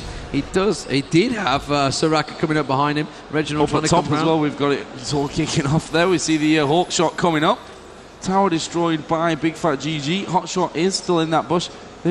Why have they backed away from him? I don't know, but they need to deal with this side lane, because immediately Saintvicious and Bigfatlp pushing on towards that bottom. They've taken the bottom turret. They pinged Reginald. They saw Reginald go across, and they're going to continue pushing on. Meanwhile, TSM are a long way away. You know, you can't leave Bigfatlp chipping on the tower like that. He will do quite a lot of damage. Fiddlesticks is just doesn't care, and they are losing their blue buff. They've just pinged it now. Now Fiddlesticks is coming across, but I don't think he's been able to deal with it. HotshotGG now has been left to deal with top turret. I don't really get that. Across. TSM are being stretched here by CLG quite well. Yeah, I mean, that bottom lane was being now pushed. Yeah, now Hotshot is in trouble. TheRainMan's just going to continue to knock those shots off, and no one's going to be anywhere near to give him any range. And yeah, there he is, dead. And the Ash arrow was a little bit far off there. Yeah, but as I was saying before, I don't understand completely why Ash and Fiddlesticks just left Hotshot there. He was in that bush, and they started to move down towards middle, but then didn't go anyway. So yeah, well, I'm sure there was a good reason for it anyway. I can only assume they thought he'd gone, but he was, you know, he was keeping Chaox busy for a while, and then they thought, okay, now he's gone. Now he's gone. Now he's back again. That's what Hotshot does. He just farms. It's good. But he farms his way to victory. That's a bit harsh. he does a bit more than that. 2-1 the kills. That was the first CSM kill, by the way, on HotshotGG. 3 towers to CLG, though. And they are slowly getting control. There's still no idea what's going on with the Dragon, though, so they need to get a hold of that. We are into the 21-minute mark. We've seen Baron already by now in the last game, but it has definitely been a lot slower paced here. Neither of them want to throw anything away. They don't want to go and be pushed into any rash decisions. And Bigfatlp, I think Bigfatlp is going to be one of the telling points in this. He's starting to build a lot of damage up there. The bomb's going off from Salce, picking up the farm. The ward's starting to go out quite nicely. Checking for the wraiths there, nothing there. OddOne lingering. OddOne hasn't got a great deal of AP yet. He's got 74, it's not too bad. He's got the gold coming in, he's got Sorcerer's boots on. CLG starting to stack up mid. And TheRainMan fancies another go at HotshotGG down here. I don't think he's going to be able to get him. Yes, he will. There's no tower. I can't see why he's not. going to pick another kill up here. No, he's giving it away. Yeah, the speed buff away. And Reginald was like, damn it, why did you go so early? Reginald needs to be a little bit careful there. Kog'Maw is sniffing around. Actually, we'll go back down. That Clairvoyance actually catching sight. Oh, and Annie was very close to Hotshot there. No problem. They're going to know where he is once he goes past this ward. And constantly, of course, TheRainMan just farming away up at the top. Let's have a look at the CS, because we've not really talked about it that much recently. We have Galio 184 to the 214 already of Irelia, so that's very nicely done. And down at bottom, 167 Kog'Maw against a 179, 180 Ashe. That's not bad at all. Pretty even down there. And of course, middle was Reginald going up against Salce, which is 163 to 156, and that doesn't get much more even anyway. 2-1 in kills, 1,000 gold basically difference. It's a really great game so far. If a little bit slow, that's just a caution that these guys have right now. Oh, Clairvoyance goes straight down on them. TSM were thinking of Baron. I don't think they're going to actually engage it. Hotshot going to be chipped away again there. TheRainMan doing a lot of damage to him now. He has completed that Trinity Force. He's got Wriggles as well, so yeah. Hotshot is really unable to tank him. He's got a Frozen Heart, but you know, he's taken the quick burst damage. If you paired that up with, say, Reginald Tibbers going down on him or something like that, it would do a massive amount of damage. They're going to push straight towards his tower. CLG are closing in and around there. They know that they're here, and TSM are going to back away. Yeah, and CLG aren't following just yet. We'll see if TSM decide to maybe touch on a Baron. Nope, not just yet. They've actually got no wards, which is a real problem for them. They've got a couple of Wriggles, obviously, but see what they can get down. Just that one at the end of the ramp. And they've actually pinged in there, so they know that there's something going on around there. Of course, now they do know that CLG are pushing this mid lane. What's the next target? Are they going to head down towards Baron? Red buff is available as well. They're going to carry on farming, Joe. That's what they're going to do. Farm. Well, they're in a slow farming session, I would say. They're 30k, 31k. TSM with that a slight advantage of picking up many, many dragons. Now the dragon spawn. Okay, this is going to trigger a fight, and CLG finally find the dragon just as it spawns as well. So that's going to force them into position. TSM are not ready for this. CLG certainly are ready for this, despite the fact HotshotGG is not here. He has got that teleport, so he can come in at any moment, any moment's notice, which is why they're going to push the mid lane and try and keep them away from it. You know, try and keep the tower push going, which is why Salce is double bombing. They're trying to clear this lane out as much as possible, try and force it on towards there so they can just give them the opportunity. And HotshotGG doing exactly the same, picking up all that gold up top and going to keep pushing on towards it. And a ping actually going on to Baron, so maybe it's going to be... I don't know whether they're thinking maybe, should we go for Baron while they go for Dragon? We saw it earlier and it didn't quite work. Yeah, Elementz is not going to be able to do, because obviously he needs to clear out those walls. There's a big stack of wards in there as he goes in there. HotshotGG's going, the arrow going across there. That's going to be wasted. We'll manage to catch on to Hotshot. Hotshot wants the rest of his team to come round, and they have done. Yeah, wisely done by TSM there. They've caught sight of Saintvicious coming around the side. All Hotshot wants to do is flash in and ulti, and he does. Son ulti going straight across. It didn't manage to trigger enough. The TheOddOne does manage to get it. HotshotGG is going to go down. Saintvicious also very low. The ulti being put actually on towards Hotshot, which is why they're not finishing him off. They're waiting for it to wear off. It does wear off. He manages to get away with that speed move. Salce also taken very low. Reginald will explode here. There's nothing going to be able to keep him alive through that one. And well, it's a pretty even trade, 2 for 1. And considering it was TSM that were kind of semi-caught out of position by the flash ulti from Hotshot, they will manage to get on towards that tower, and Bigfatlp is just going to keep Chaox away, and that's going to buy him enough time to manage to lay down the damage on that tower. You can see the ulti just popping out every time he steps closer. He wants to get that tower. It's not going to happen. He needs to be careful. Remember, there's no Salce ulti to save his life if he does get caught. There's no arrow there. Remember, everything pretty much got blown there. Arrow is up very soon though, so they've wisely backed away. I guess they're going to move around, pick up the blue. Yes, they will pick up the blue buff. They need to be careful they don't get greedy, and they're going to try and go for Dragon, but remember, Team Solo Mid will be spawning. They know that they're coming back. Now they're going to back away because they see that HotshotGG coming around there. Chaox can't stand in the face of that. Hawk shots across, not going to get a steal, and TSM continue to follow. CLG know that the Dragon's there, but they know that they're on a fight on their hands if they do go for it. Saintvicious caught out of the side there, which is why RainMan's got in for him. Will Chaox be able to catch in time? No, he won't do, and kicked beautifully into Xpecial there as well.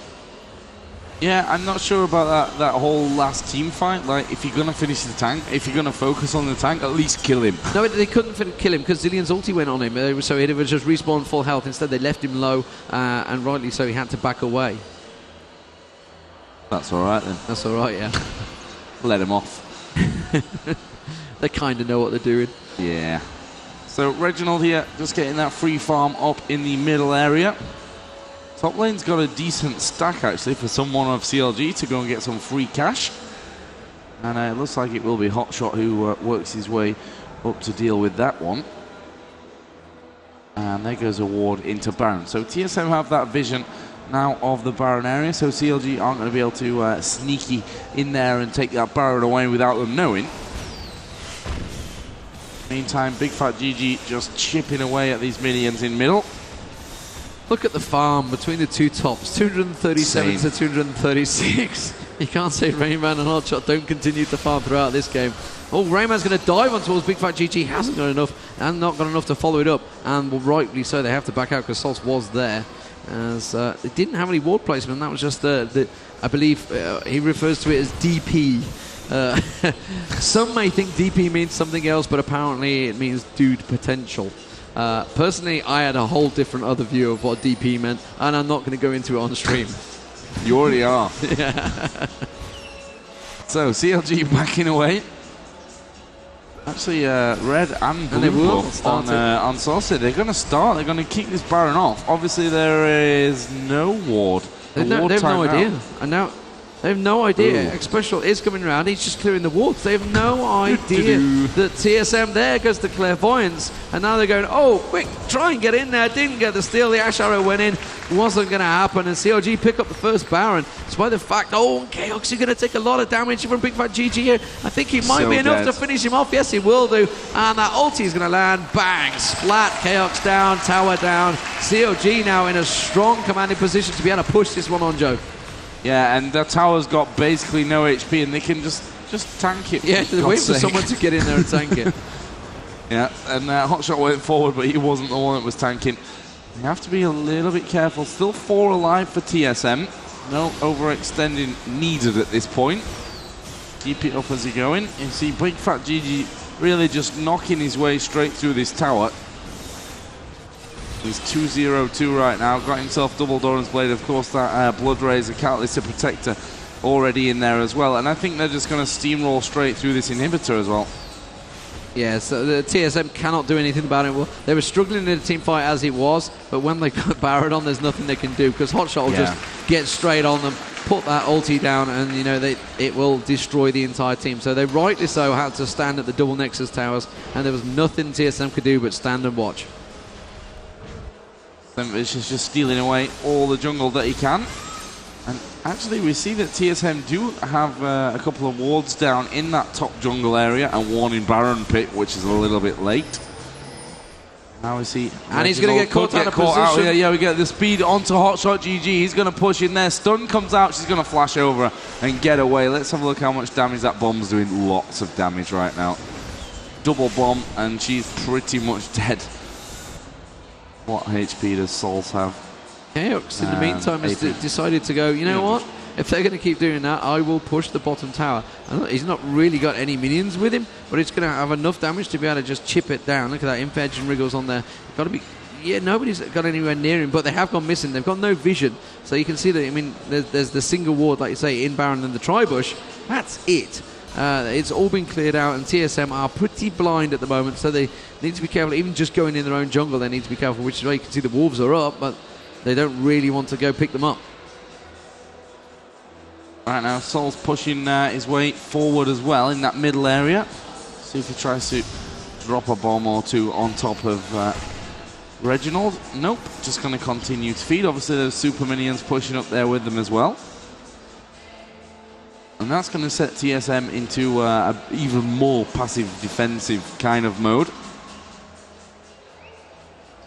Galio starting to work up on this bottom lane as well. So we'll see if CLG split the lanes. I mean, that's something that we saw them. We've seen them do earlier in this second game, but also, you know, HotShot's just great at doing that. He seems to really shine through when it comes to splitting the opposition up and managing to squeeze through onto those turrets. There, they take that one down. They're not going to get greedy, CLG. They just back away. No, they're going to pick up the blue. They're clearing out the jungle, taking all the buffs, and they have full control now. So COG looking strong in this one. They're going to have to do something pretty chronic to lose it, but it is still possible. Team Solo Mid are quite capable of a strong fight, but HotshotGG is just looking for that opportunity right now.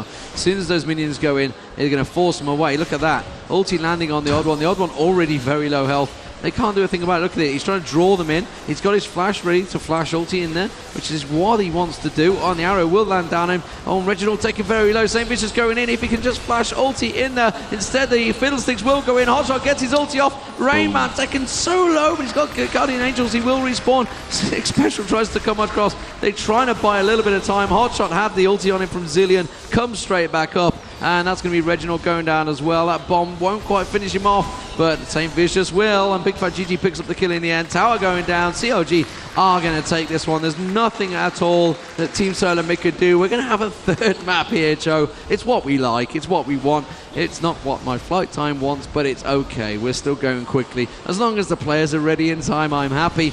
And COG, you know, they have played this one perfectly. Team Solo Mid played the first one perfectly. COG have just turned it around and said, you know what, we're going to win this one.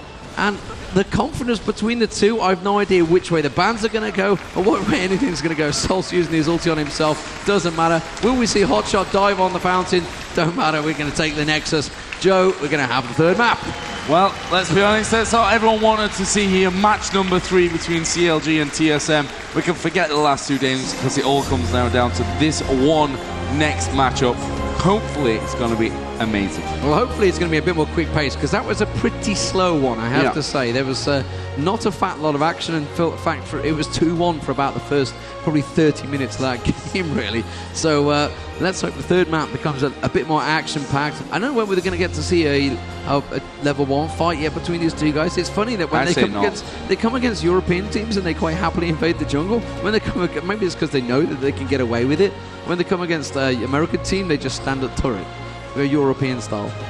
Yeah, I totally agree. And as far as having a more fast-paced game, I'm not sure that we're going to. I mean, this is the third map of the final. It's all on this one, yeah. So we could be seeing an even slower game. Oh God, no. I hope that one of them really thinks about this, you know, knowing how passive they both teams have played in both maps, and goes out and plays really offensive to get those early kills. We're going to see that though here in just a second. Quick look down the post-match scoreboard, by the way. 4-0-3 Salce. Zillion ban next game? I think so. We've seen Zillion picked pretty much throughout this tournament by the American teams, and every single time it's worked well, apart from the very, very first game by CRG. 3-0-4 as well for Bigfatlp. Bigfatlp on Cogmore is brilliant, and I think potential targeted ban, because both teams have played Cogmore now, and every single time he has been one of the main focal points. Obviously, no, can't forget HotshotGG's managed to land that ulti in there, managed to catch them out every time, getting the res straight away from Salce. You know, they managed to pull out of it. COG played perfect, TSM played perfect. I guess we're going to get a great game. We'll be back straight after this break.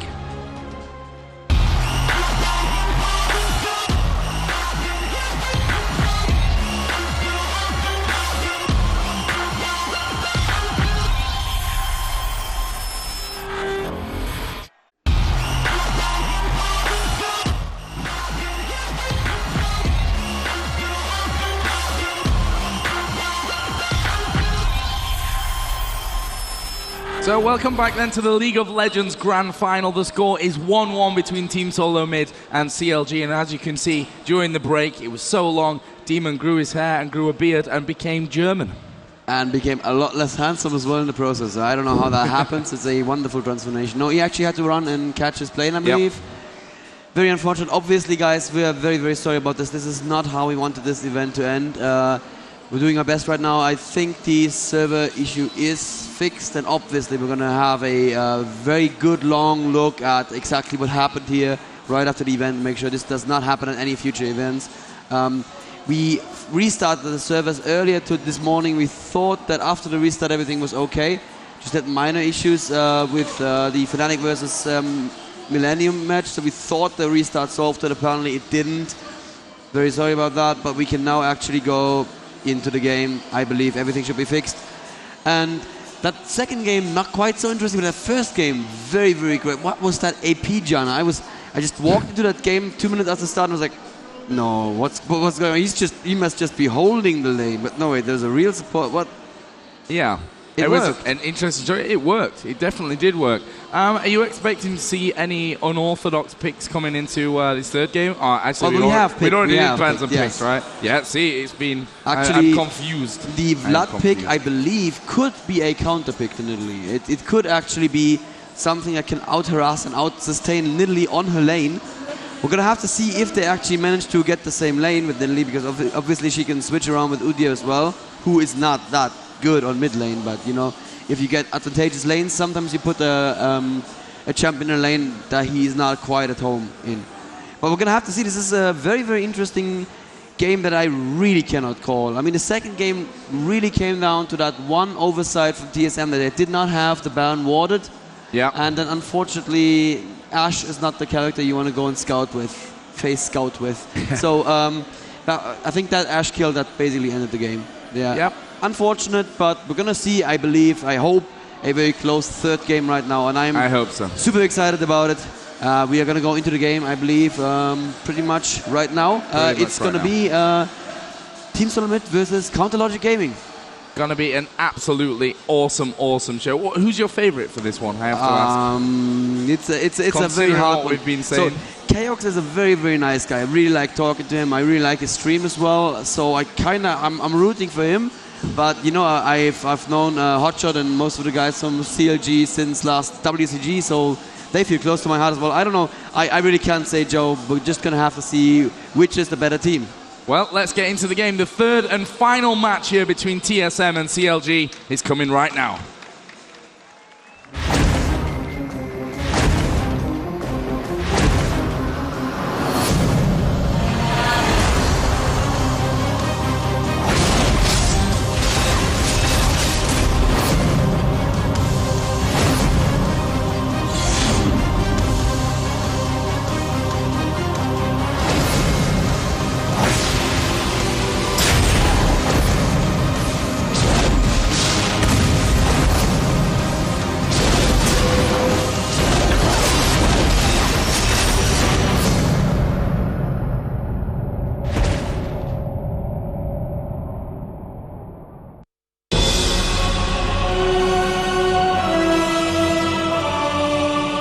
So we are in game here, the third and final one. The winner of this match will become the champion of the first Intel Extreme Masters event of Season 6, of course, here in Cologne at Gamescom. And we're seeing a fairly similar start to what we saw in the last two games, which is not too much early aggression. Both teams playing it very, very safe. Yeah. We're gonna have to see how Bigfatlp's Urgot is. I don't think we've seen him play Urgot this tournament before, but we have, of course, seen an awful lot of Urgots in the Fnatic versus the Millenium match. I think there was an Urgot in every single game. A very, very, like Ocelote pointed out to me, a very strong early and mid-game hero who falls off sharply toward the end game. So it looks to me like CLG will need to make a move early in this game. We're going to see the pretty much identical start from TSM here. We're going to have a little help for TheOddOne with the first couple of jungle creeps, and Saintvicious starting with the wolves as well. That, I believe, is the let's get to level 6 as quickly as possible route for Nocturne. And he's going to, as you say, get that help from Salce and also Hotshot before they head off into their lane. So we're going to be seeing Salce taking the Vladimir in middle up against TheRainMan's Udyr. What do you think to this lane? Well, is it really going to be Vlad versus... No. Oh, yeah, middle. Yes, absolutely. That is, like I said before, Udyr in middle lane, he does not feel quite at home in middle lane. But he is definitely the guy that you want up against Vlad, because if he shields right, he can probably out-harass Vlad. If he gets close enough to Vlad, he can do some good damage, and he should be able to shield at least 1 or 2 Qs. And Nidalee versus Shogath is one of those, we are both just going to farm for 30 minutes lanes. Unfortunately, not as much fun to watch, but if you're really good at it, you can push the other one out of the lane. And I think that's what both of them are going to try to do. And obviously Reginald versus Hotshot, this is the classic American rivalry here, Joe. I believe they both, there must have been a falling out or something. At any rate, they are really big rivals now. They used to be both on the same team. They are certainly the two most popular players on the North American realm, and certainly also two of the best players. Yeah, I totally agree with you there. And yeah, the whole falling out and splitting up as a team thing, I think it's behind them, to be honest, despite the rivalry that still is there. They seem to be friendly to each other, at least these days. Obviously, Chaox taking Caitlyn, who, to be honest, has been that AD carry of choice throughout this tournament. Very, very much so, yeah, absolutely. The Q just gives you that much harassing power in lane. That is very powerful, and if you position yourself properly in team fights, and you get these long, drawn-out team fights that teams seem to like so much these days, the Q can just put out all that long-distance harassment and leave you very, very safe. We see no jungle invade yet from TheOddOne, who's going to go home right now, probably by Madrid's... No, actually by Boots, that probably makes more sense.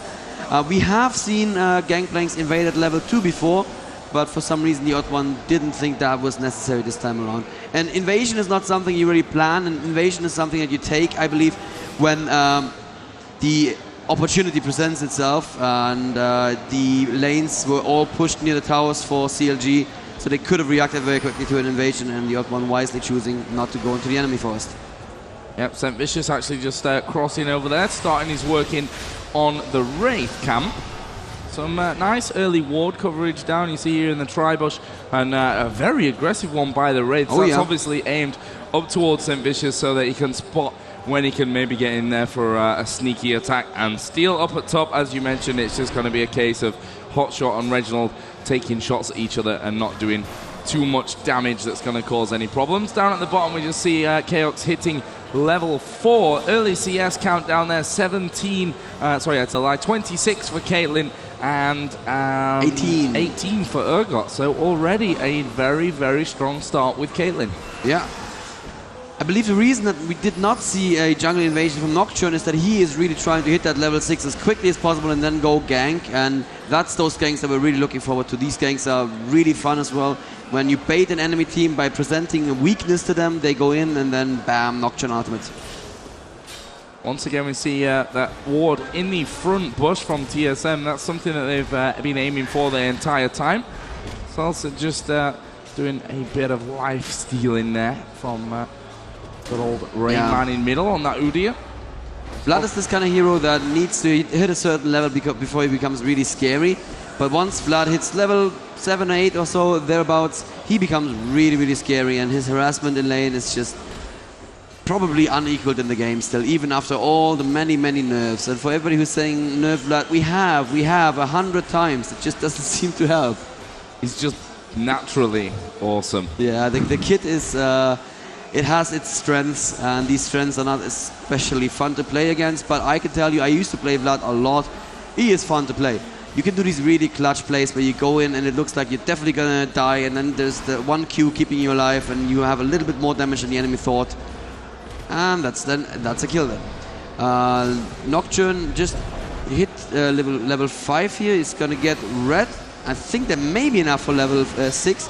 TheOddOne is now in the top brush, but I don't believe Hotshot is going to get aggressive anytime soon, especially since Reggie just pinged 6, and that means those creep waves are going to fall so very, very quickly.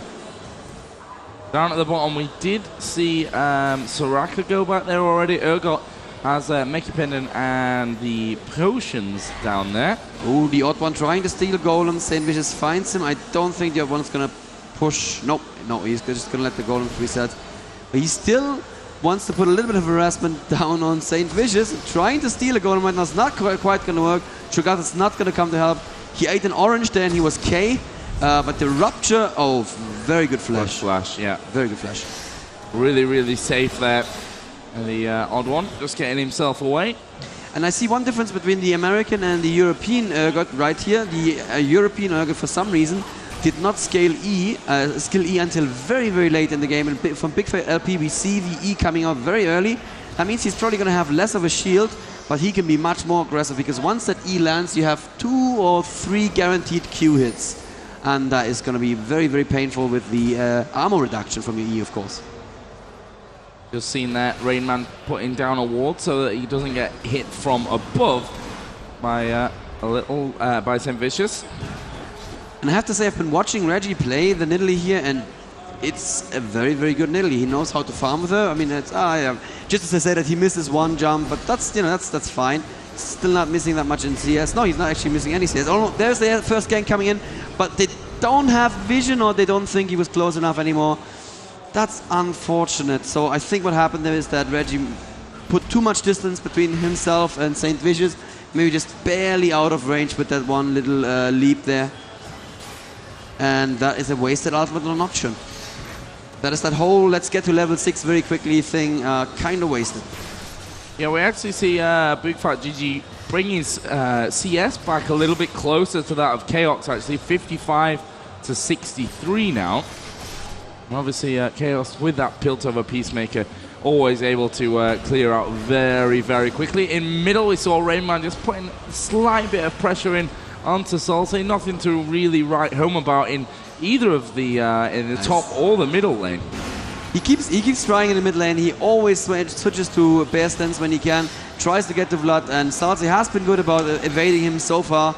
That's that shield from Turtle stance. You can't really queue through it as Vladimir, as long as TheRainMan hits it at the right time, and there is almost a Tiger hit. And top lane, let's have a quick look at the CS there. It's 54 for Nidalee versus 72 already for HotshotGG. It's 9 minutes into the game. You guys made the same joke, so I didn't feel as bad about making it. Well, honestly, we joke about this, but you try doing this. You try hitting 72. I try every game and I fail every game. Don't worry about that. You and me both. This sort of consistency needs a lot of mental focus, and he's doing really, really good with it. We've seen actually Udyr go back there. Already got Wriggle's Lantern complete. Just picked up the Ninja Tabby. Yeah, that makes a lot of sense with both Urgot and Nocturne in the enemy team. He just has to hope that Vlad doesn't become that scary. But you know, he's Udyr. He's gonna build more tank. He's gonna build Banshee's Veil or Force of Nature. And now Chaox just working his way through the lane. Up, down there, the CS 79 to 65, so reasonably close. Reasonably close. That level kind of staying the same. And Reginald just doing a bit of damage wherever he can to Hotshot up on that top lane. TSM already building 2 Wriggles and 1 Madrid's Blood Razor on the Pirates, so they can do their trademark thing again this tournament, where they just go for very early Baron or Dragon if they want to. Ooh, Soraka may get caught here. We've got a middle gank coming in as well onto Salce, and they've actually put the Ignite down. Not sure they're going to finish it off. In comes the ulti from Nocturne. Surely here is first blood. TheOddOne is getting away. Saintvicious has to actually get away from there. TheRainMan is going to be in trouble as well. Gets feared off, and that's 3 decently low from CLG, but no first blood. Wow. Beautifully avoided there from both teams, actually. Pirate once again perfect with the orange timing. The second he was feared, the orange came out, and once again he was K, Joe. He was K. He was K. All good. Up at top, Hotshot is going to put some pressure down onto this turret. Once he's finished off a little bit there with the minions. Chaox did come up there once they started to rotate up towards this middle area, just to give that extra support, give them that range. But I guess they're going to start to disappear back down in just a little while. Reginald and Hotshot exchanging blows in that top lane as well. Reginald knows he can just go back to his original form, heal up, no problem. Dragon is actually being pulled out and left again. So yeah. CLG not ready for that just yet. It's a 4v4 Dragon. I don't think that CLG want to force that issue right now. TheRainMan has returned back into his middle lane. And is he going to push? No, not just yet. Caitlyn needs to get back bot. There is a big stack. It's not so much that the stack would damage the tower that much, but losing all these minions against the tower would be a lot of farm. And I believe she's going to get there just barely in time, so well done there from Chaox. He is going to actually convert pretty much all of that. Wow, well done there. He knows how to farm as well. And obviously all these pro gamers have these core mechanics down. You just have to. That's just... You can be the best strategic player in the world. If you don't have those core mechanics down, you just can't compete. Just having a quick check to middle and top, as almost per usual by now. There's not a lot going on. Gonna be very interested to see if Reginald is gonna go for the old school hotshot build on Nidalee, which would be the Rage Blade into probably Lich Bane or into Deathcap, or if he goes to something more aggressive. Mid lane now, TheRainMan actually still not reaching Salce. These two are not going to do any damage to each other. Let's have a look at the CS though. 90 for Udyr versus 89 for Vladimir. And once again, exactly the same situation top lane. Reginald with the perfect Gozo reflexes. They're jumping out of range just in time.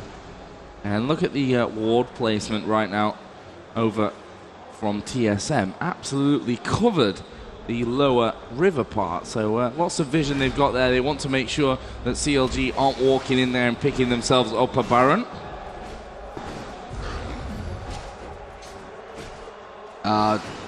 Mid lane, TheRainMan is really doing well on shielding all those Qs from Salce.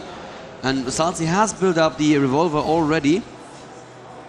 And we have Dragon up right now, and we saw Sona just walk past that, clearing out wards, so it could be that TSM are setting up for that Dragon. Like we said, 3 Wriggles once again, and that means they can take... Spam them wards. Yes, spam them wards, but also take down Dragon in half a second, pretty much. Actually, Saintvicious was there. I obviously spotted him. Clairvoyance does go down, and Xpecial clearing out very nicely here. And CLG have to be a little bit wary that they don't give this Dragon up exactly for free. Yeah, they should at least make them waste a little of time. They show their presence a couple of times, have them go in and out, and that's what they're doing right now. It looks like TSM aborted the Dragon attempt and is going back to farm mode. And Caitlyn is doing plenty of damage now. Got the Zeal. Obviously, Wriggles was built earlier on Doran's Blade from the start. That's interesting. Normally we see them go for the BF sword after the Wriggles. Trying something new in the last game of the tournament. Why not? It's probably not something new. It's probably something else that he trained to, obviously. Nocturne actually sniffing around by Dragon here. It looks like he's actually going to engage. This could be very dangerous. Yep. They spotted him going back now. And TheRainMan did start to come down, but decided, nope, not worth it just yet. Yep. And in the meantime, Chaox is continuing to farm. Actually, both him and HotshotGG on 135 CS at this point of the game. Wow. Nidalee falling behind a little bit then at 116 CS, but Reggie has not been back to buy even once. Neither has Hotshot. Wow. These guys really like their farm. Bit of damage on Salce in mid lane, not too much there. There's nothing much going on in bot lane as well. It's one of those situations where it looks very dull, but both teams are just waiting for one team to make the first move. And we saw in that last game, once CLG sneaked the Baron, all of a sudden it was bam, and the game was over. So we have to watch very carefully here for the first team to make a move. I hope it's not going to be one single Baron sneak into an end of a game. But you know what? It's the Intel Extreme Masters. You want to win. You're going to do anything you can to win. And honestly, that's exactly what these players should be doing. There's a ping gone down there up at the top where Hotshot is. Not sure really what that was all about. Either way.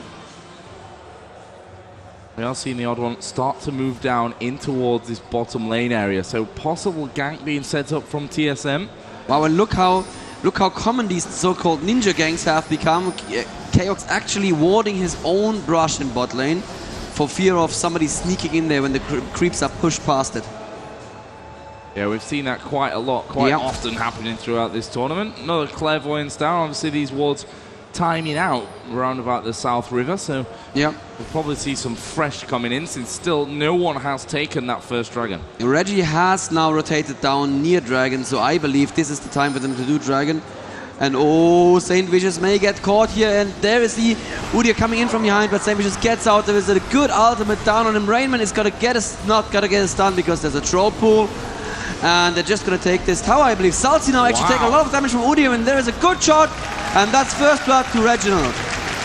Bigfatlp has to flash out of this. He's gonna get an ulti to him. He's gonna get a lot of damage from Udyr. Look at that. Wow, that damage, amazing. Elementz gets caught by his Sona ultimate and goes down as well. As I was saying, Joe, once it starts happening, it happens at a crazy neck-breaking pace.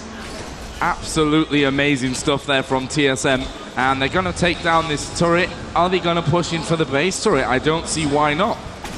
Yeah, there's still 3 down. Actually, they're coming back right now. And TheRainMan flashing in, I believe. Did he flash in there? Yeah, he did flash in there to no avail because Saintvicious had distance enough. Now we're going to see a Dragon pick up finally. Yes, I don't think that CLG can do anything about this right now. That was a very, very good start of the actual proper game for TSM. They just saw that one chance of having Saintvicious a little bit out of position, and they followed up so strongly. These teams, they know exactly what they're doing. They see the smallest advantage and they go like, okay, we need to go up full speed on them. Hotshot now in the middle of OddOne and Xpecial, doing what damage he can, but he's not going to kill anyone, obviously. And Italy's there as well, so they have to be a little bit careful of Reginald, but it is a 5-man stack from CLG. They're looking to instantly reply to that earlier push, which killed 3 of them. We're actually seeing Hotshot pushing straight through, well, flash, and he gets the Reggie has been in there. Reggie has been swapped. It goes down as well at the hands of Urgot. That's 2 for nothing, and a tower for CLG, who are pulling back very, very strongly. Insane early game in this one, 3-2. Obviously, a slight gold advantage with that extra kill, plus the 1 more tower down. No way. No. Oh, wow. The OddOne is still down. He has his ultimate, so he can put it down, but the ultimate is not a very reliable way of stealing. There it comes right now. It's going to damage CLG. TheRainMan is actually going in right now. It's exhausted, has to pull back, and they cannot finish Baron, so that was... Oh, can they? They don't care. They're going for Baron, and the TheRainMan goes in again. The rest of Team CLG, the rest of TSM is not there. There's the nom, and it's a pickup for CLG. TheRainMan now in all sorts of trouble. There is the ultimate from Nocturne as well. A good troll pool in the middle of the OddOne. The OddOne's also going to go down. Not only did they not stop CLG from doing Baron, they also lost 2 people in the process. Absolutely incredible play then from CLG, and I tell you what, to stay there in that Baron fight in a final like this, that takes some nerves as well. I wonder if it was all of them agreeing that this should be done, or if it was one person on Team Shot saying, no, stay, we got this. Because that was a very close call. I was really not sure if that was the right decision, but obviously enough, it was. Brilliant start to this final match. Obviously the winner, if you're just joining us, the scoreline is 1-1. So the winner of this 3rd and final game will be the champion. Yeah, I believe they can see it on the screen. Actually, we have this very nice ESL graphic under the main header that has the current score up 1-1 right now. We are spectating Team Solomid versus CLG. And it's still a close game, Joe. It looked like CLG just really gave them a solid punch in the jaw there, but TSM were ahead before that. And if you just look at gold, they're pretty much equal right now. Reginald actually did opt to go straight for that death cap. I'm not sure what he's building next. That could be a Void Stab, which would be insanely aggressive. TheRainMan versus Hotshot top lane. I don't think they're going to do much damage to each other. Nope, they're just dancing a little bit there. Yeah, not the most fun you can have watching a lane there. Udyr against Cho'Gath. Actually, we're seeing Reginald start to work up as well. They probably did see him coming from the ward just in that brush there. Hotshot retreating around the backside, doesn't want to get himself caught out, even though he is full HP. Got himself the Negatron cloak built up already, so looking like Hotshot's going to have another strong game. I mean, his farm is up at 185. Wow. We're about to see Caitlyn hit 200. And look at this, they're pushing straight into that middle area. Obviously, Baron buff is still with them. The Gangplank ulti just slowing them down a little bit, but I think they should be able to do this one. And there's missiles coming out from Urgot, and Reginald took so much damage. He actually healed himself as well in the process of all that. It looks like blue buff will be stolen as well by CLG. Oh, yeah, I don't know that TSM can actually go in there now. Nope, they are too late. Who's it going to go to? Oh, Reggie almost stealing it with a spear there. Not going to happen though. It's 300 AP. Those spears do a lot of damage already. TheRainMan actually finding Soraka here, putting good damage on her with Tiger Stance. She has to flash out, but there's Reggie now on her. If he gets one takedown, that could be the kill on Elementz. Good double heal, but is it going to be enough? It doesn't look like it's going to be, and there's the pickup on Elementz. Nicely done. And obviously that flash was burned pretty early, trying to get that heal off There was no rupture, unless I missed it before he switched up to the rupture from Hotshot didn't really come in there, and he's a little bit scared here on his tower, thinking that they may dive in onto him. Actually, we see RainMan going in, of course, Turtle Shield coming out. You're not going to do much damage to that Udyr, and he'll just simply walk on away. Yeah, walk on away. That is the equalizer once again for kills. So we are at 4-4 right now. Very, very equal game right now. Although you have to ask yourself, what is the answer from CLG if this game goes super long and it turns into a poke game? So I heard earlier from Ocelote, the pro gamer I was casting with, that Soraka is considered a Nidalee counter because she can heal up those pokes. The thing is, Soraka is not going to build AP while Nidalee is, so while those pokes get stronger and stronger, the heals don't. Exactly, and that's a big, big problem, especially when you start to move into that late game. The Nidalee spears are just absolutely insane. And so much fun to cast, I have to say. The entire audience goes, oh, is it going to hit? Yay! And your Soraka counter only works, by the way, when she doesn't catch the spears twice in a row. Oh. Soraka actually just dropping that CV. They know where Nidalee is at the moment. I'm not sure if they're going to go and have a bit of a peek, try and pick her up. Doesn't look that way. Hotshot is starting to move his way in. There is a ward right where he stood. It has to be said, CLG did not do enough with the Baron buff. They took one tower off of it, while TSM just took 2 towers earlier without Baron buff, just off of a kill. Hotshot in exactly the position he likes to be. He likes to be in the enemy's face, and look at that scary Loch Ness monster right there. Yeah. That is a big scary thing, and you just want to right click it. You just want to use your abilities. Dragon pick up there for CLG. TSM is not going to contest it, and that's the right play here, of course. They could try the Gangplank ulti, but nope, they're not going to waste it for that. Let's watch Hotshot again as he moves his way up towards middle. Gonna have some free farm while he's there. He's actually just getting Xpecial completely out of the way. Yeah. Up at the top though we see Caitlyn, and this is what Caitlyn's absolutely awesome for, which is obviously just speeding up into that lane that's completely empty, knocking the tower down, getting straight out of there. And she may even try and do some damage onto the next one. Has to be a bit careful. Hotshot is on his way up there to defend. Yeah, he wants to force somebody to come defend. Now he's happy, now he's gonna go home. Chaox basically says, mission accomplished, somebody came here to defend, I can go back home. They cannot continue their push in middle. Well, just as I say that, they continue their push in middle. Interesting. Okay, currently there's Zenon, Nidalee, and Udyr. They should be able to defend just fine. So we see those spears actually do a lot of damage right now, one-shotting those ranged minions. Deathcap finished on Vladimir though. He's gonna start to get very worrisome as well. Deathcap and Void Staff on Nidalee indeed, so aggressive Reginald is aggressive, and that's what we like, you know? Gonna be good to see how this all builds up a little bit later on into the game, as you mentioned. Just 315 AP. Yeah, I just saw Caitlyn do a 1016 points crit. Obviously that was a crit with wriggles on a minion, but the numbers still look pretty good. Obviously built Infinity, Zeal is there, Berserker Greaves are done, Wriggles there. It's a really nice looking Caitlyn so far. I mean, she's got so much farm. 245. Wow. The highest by a few. Hotshot just behind at 235 with his Cho'Gath. And Hotshot building his trademark Cho'Gath build that has been using for the entire tournament. It's Frozen Heart into Force of Nature into Wit's End. Wit's End is actually a very interesting item on Cho'Gath.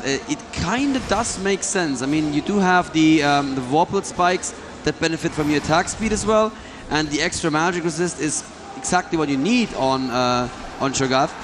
But it's just strange to see any attack damage being built on the tank. Yeah.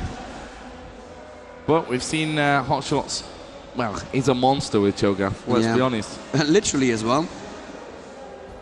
Caitlyn's going back there. Hotshot thought he may be in with a chance of picking something up. Again, we've got fairly comprehensive ward coverage, more from CLG at this point. And actually, we may see a bit of an altercation here as Bigfatlp actually took a spear.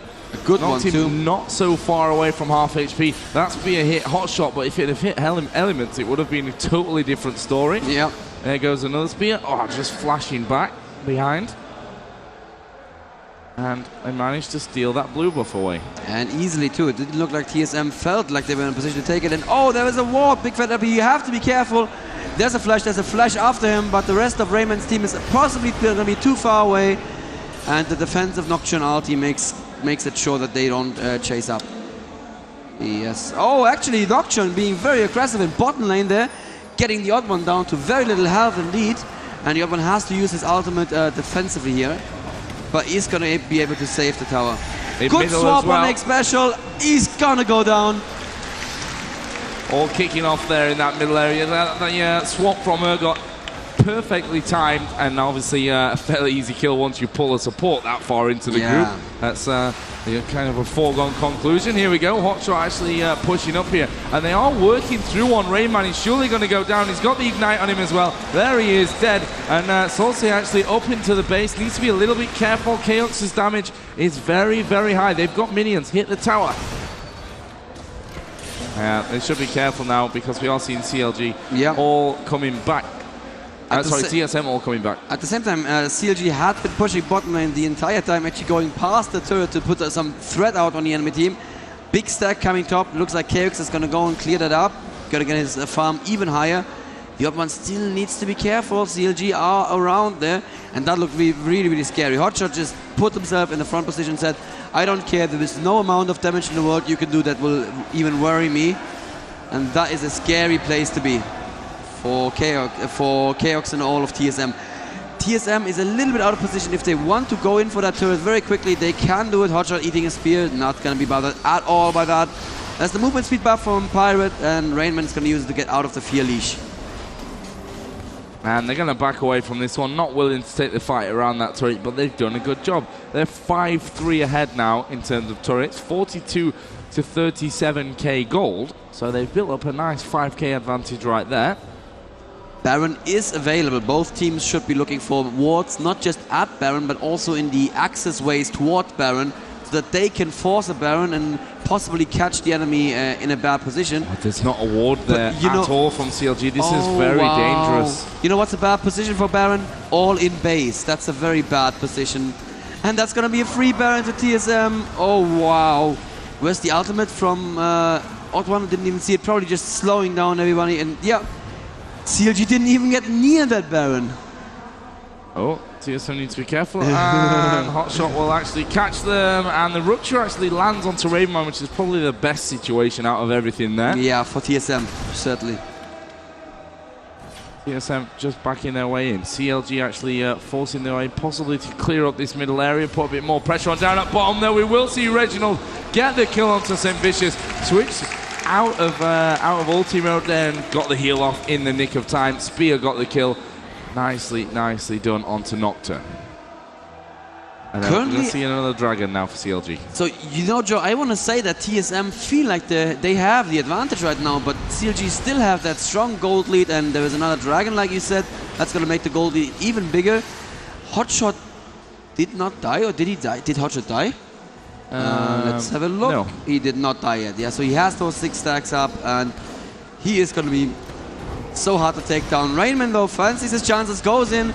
He's got to put a little bit of Tiger Stance damage on him, and HotshotGG actually has to flash to be safe. And you know what? TheRainMan keeps going after him because CLG was caught badly out of position. They couldn't go through their golem forest, and Chaox taking half health off that inhib turret just in a matter of seconds, really.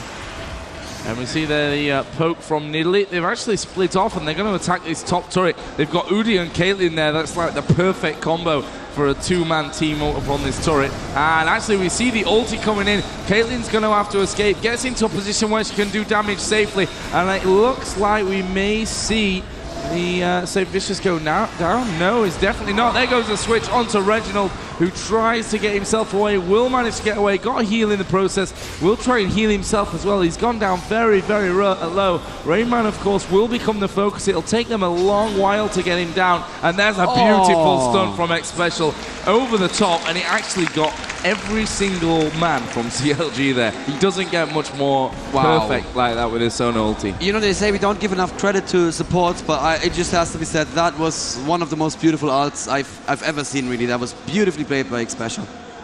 And more to the point, it saves lives and Baron buffs. Oh yeah, Baron buffs as well. Very good point.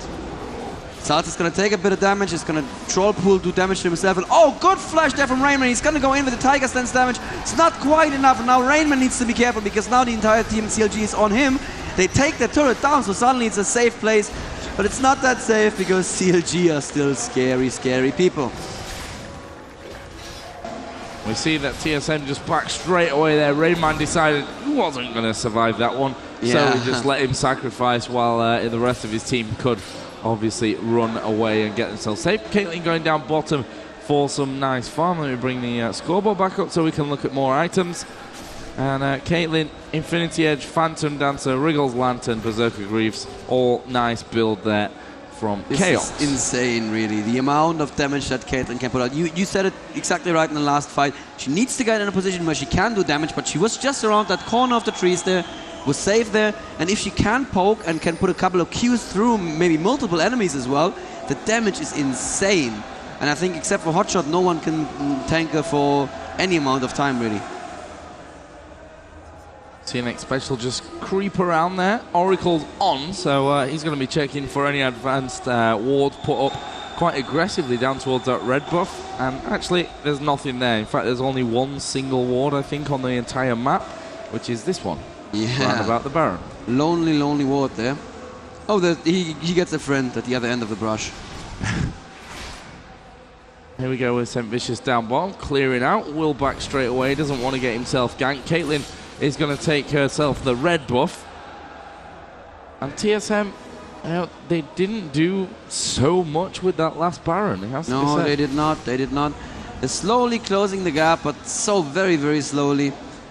It's really just going to come down to how much is Urgot going to fall off in late game. And the build here looks, I don't even know what this looks like. There's a Brutalizer and a Phage.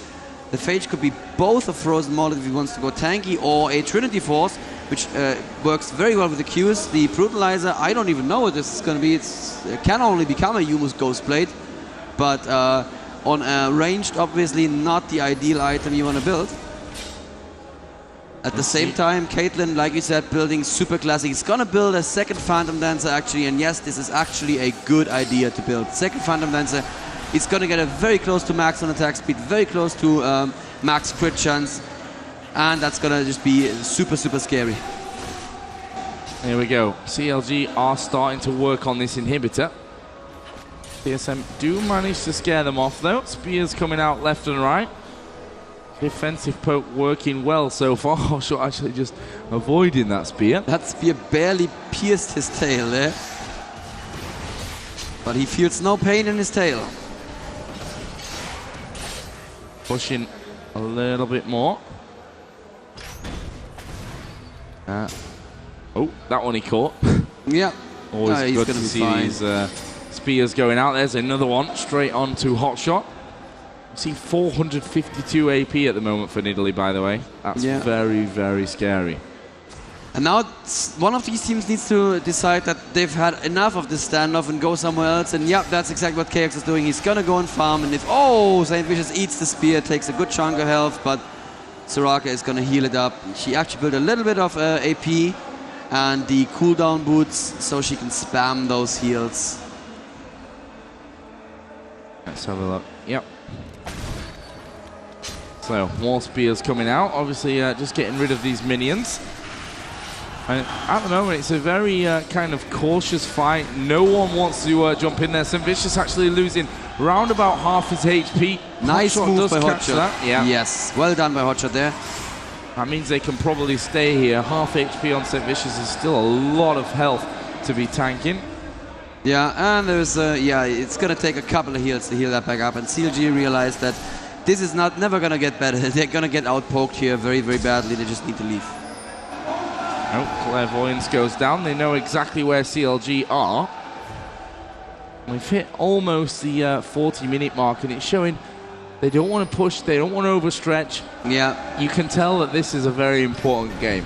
Oh, is Baron back? Baron is back. TSM are there. Are CLG even aware of Baron being back? Nope. Because they're not warded. They've not warded the top side of the map at all. Going there, but they're too late once again. CLG should back away from this one. Yeah, absolutely. But look at this, even after Baron, TSM still about 4k gold behind. More than 4k gold behind. I'm not good with math, but you know what I mean. I mean, the turrets make a huge difference here. We're seeing a 6-4 scoreline. And yeah, we have that 5k almost gold difference. Yeah, it's certainly going to be 5k now. Feed. Chaox is up at 341 CS. Hotshot 300. Hey Joe, let's make bets right now. Where is he going to end up CS-wise? I'm going to say 440. I think you're maybe underestimating how long this game's going to go. So what's your bet? I say he hits 500. He hits 500. Yeah. Okay, we're going to see. Chaox definitely has the will to farm. There was the 1144 crit with the Rickles proc. Nice. Yeah, I think the way that this game's shaping up, because it is a final, because it is the third in a best of 3, they're going to play defensive. Maybe not necessarily defensive, but passively. I don't think we'll be seeing many forced fights. I think everything will happen with perfect timing, or imperfect timing for one team, no doubt. Yeah. But once again, I believe once one of these teams makes a step forward, either way, it's going to go very quickly, and the end could come very soon. We saw this before. Once there's a tiny little mistake, these teams follow up relentlessly, mercilessly even. And they are all at their best performance right now. They're at 100% concentration. They see the smallest little opening. They're going to go in there, and it's going to go very quickly. And again, TSM are in their base. They've got Baron buff, and they're in their base. Very Super passive play. You don't really want to... You notice how important this game is to these two teams. I mean, the American forums are certainly full of TSM versus CLG threats at this very moment. If they're not, make sure they will be. Both teams have a very vocal and very dedicated fan base. And I can basically hear them cheering all the way over from North America, all the way here in Cologne. And these guys up there on the stage, they know they have lots of fans to either make proud or disappoint. TheRainMan just heading up middle on his own. Oh, I like Baron this. buff still active. Shogath built a Quicksilver Sash. That is very nice.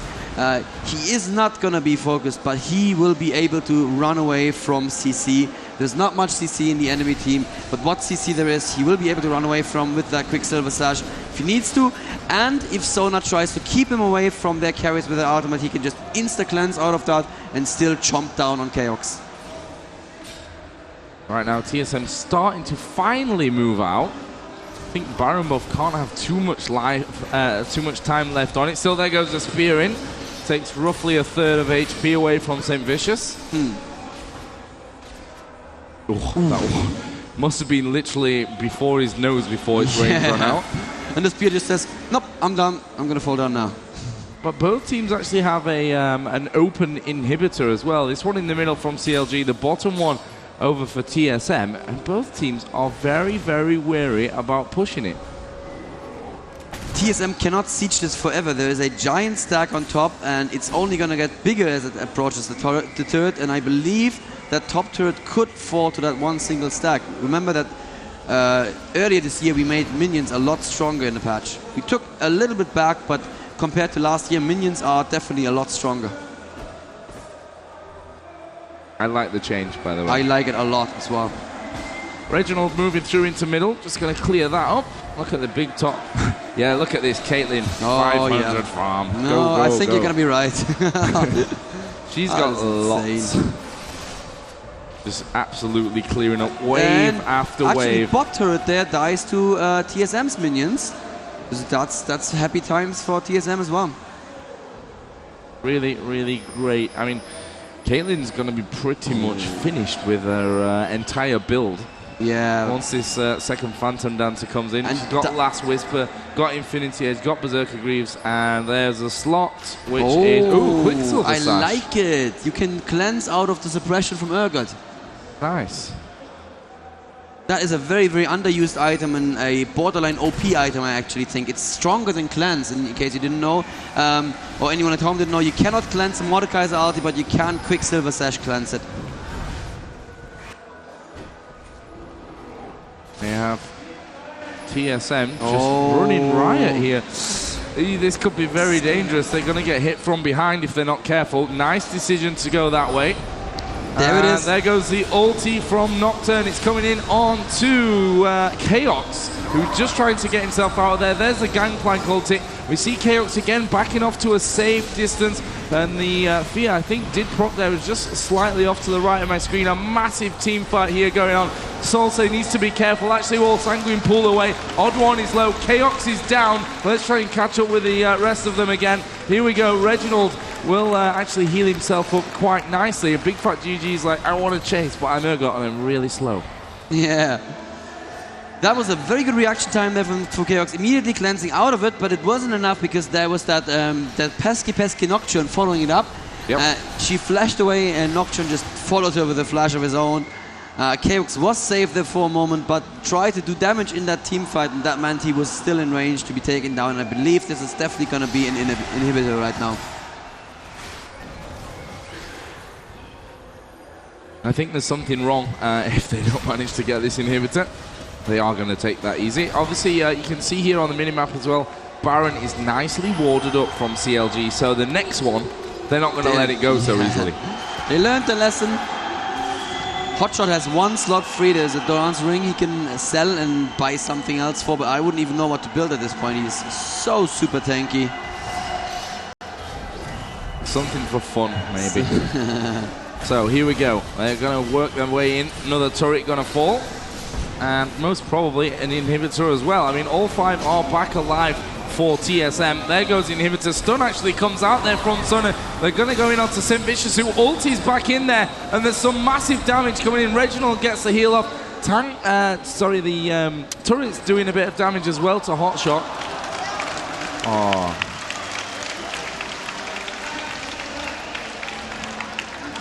That is not what we want to see. Let's see if the game is still going on, Joe. Let's try to reconnect. The players are not moving, so I think it's probably not looking good for us. I'm going to try to reconnect right away. Sometimes it's just a small spike, and it's just the spectator client disconnecting, but I don't see much movement from the players right there. Yeah, they'll reconnect in as well. But I heard when that happens and you reconnect in, you don't actually take any damage, but any buffs that you had are gone. Okay. Which is lucky because no one has Baron right now. Yeah. But let's see.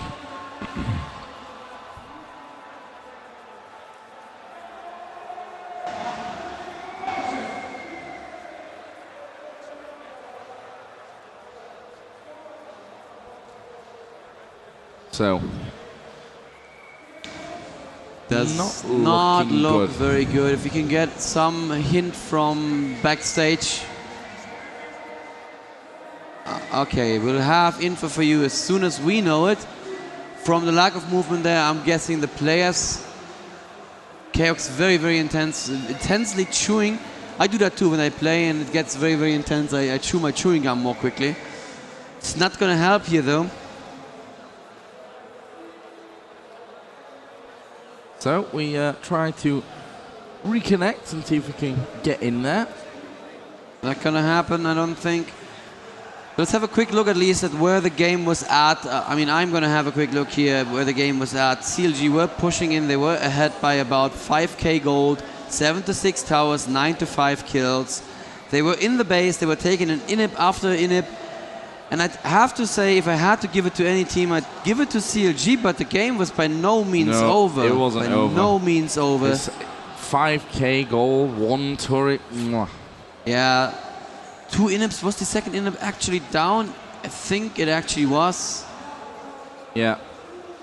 They've just taken that second inhib in the middle. Yeah. So we wait for some news from on the stage. I can tell you that even though I am I'm trying to be very, very calm right now, I can tell you there's people furiously working at Riot to fix this. The entire Riot office were watching this, so the guys who need to fix this are probably just jumping up from where they were sitting in the office watching this, running over to where they can go to fix this.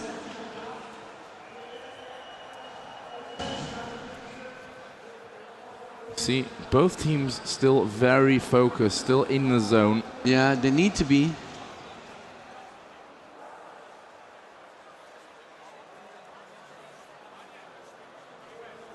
So still no update from the stage. Like I said, we'll bring you any information that we have as soon as we have it. And I have to say, I do apologize to all StarCraft fans who want to see the Puma versus MC finals here. I'm very sorry about that. I want to see those as well. But we are going to have to find out what we're going to do here. Just like you guys, we're just waiting for information right now. Look at that intense stare from Reginald. He did not give up this game, neither did Chaox. They were definitely pushed against the wall there. But they're not giving up, and you know, they shouldn't give up. We were at the 44-minute mark, so that's already quite a long game. And it was a really intense one, Joe. There were moments of just farming, but really intense action there toward the end. To be honest, this was shaping up to be probably one of those games where you get a thrilling end. One team either, CLG here could have pushed through. Actually, the positions that they're in, I've got the screen up now, they're running it back. Saintvicious already on his way away. Salce was, 3/4 health, as you can see here, with Udyr attacking him. But CLG were backing off from this fight, and most probably that's where they were going. Yeah, Baron, absolutely. And I do believe there was a strong advantage for CLG, but not an advantage where you could say we have to give the game to them. And this is not how you want the game to end, neither as CLG nor as TSM. Yeah, Baron definitely available, wards everywhere in the forest. They could have gone for a very safe Baron. And I believe at this point the game has to be dead. People have been disconnected from it for a sufficient amount of time that the game server will have given up on it.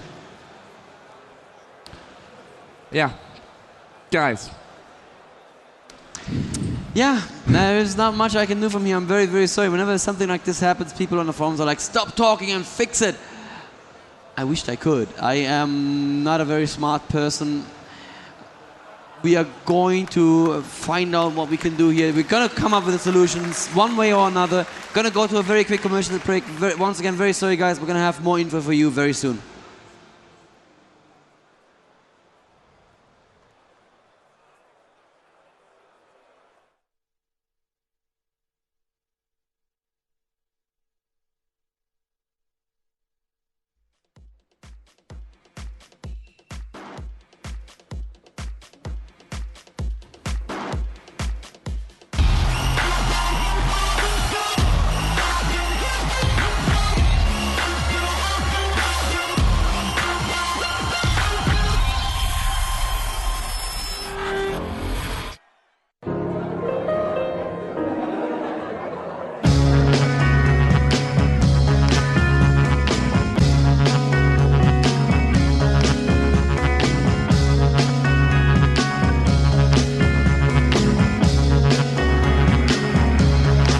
Phil, have you found opponents already? Phil? Phil! Do we have an opponents yet? Phil? Phil! You're not fantasizing about my girlfriend again, are you?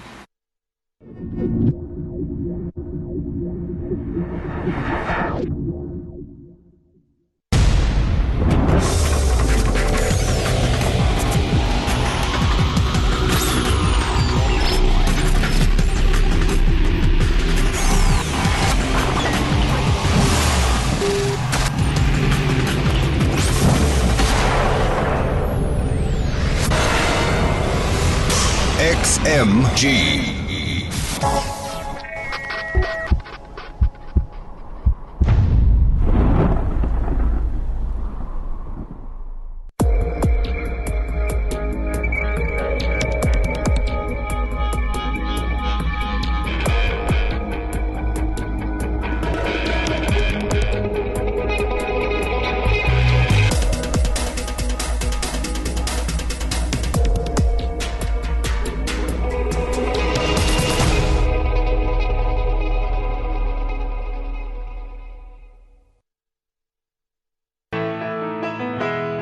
What's the most amazing thing you ever saw? Was it something big or something small? Something old or something new. Or maybe, just maybe, it's something you haven't seen yet. The second generation of Intel Core processors. Stunning visuals, intelligent performance. This is visibly smart. Jetzt mit dem E-Postbrief ganz einfach und unkompliziert die Trusted Pro-Mitgliedschaft und deine neue Player-Card bestellen. Dank E-Postbrief und Postident-Verfahren bietet dir Trusted Pro die höchste Account-Sicherheit in der ESL und Zugang zu exklusiven Ligen und Turnieren. Mit Unterstützung der Deutschen Post bekommst du deine Trusted Pro-Mitgliedschaft und die Player-Card schon für 3,95 €. Oder besuch ein Event der Pro Series und erhalte die Trusted Pro-Mitgliedschaft inklusive ESL Player-Card kostenlos. Trusted Pro und der E-Postbrief für mehr Sicherheit beim Online-Gaming. The virtual world has never been safer. Protected by someone perfectly prepared to defend it.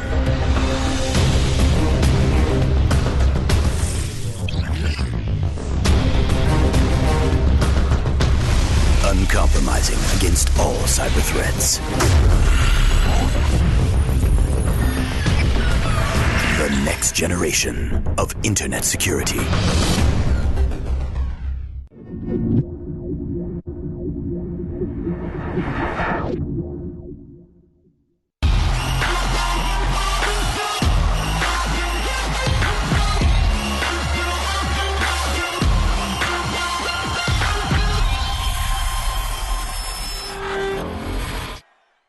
We're back in game, guys. Everything was saved at its point, which is a good thing because we are now continuing here with the Intel Extreme Masters Grand Final for League of Legends here at the Global Challenge in Gamescom. Ulti coming out there, and there's fights going off all over the place right now, and we are seeing xPecial taking a lot of damage, actually backs away. There goes a big spear in onto Bigfatlp, who managed to survive there with the use of his shield. Super minions pouring down middle as well.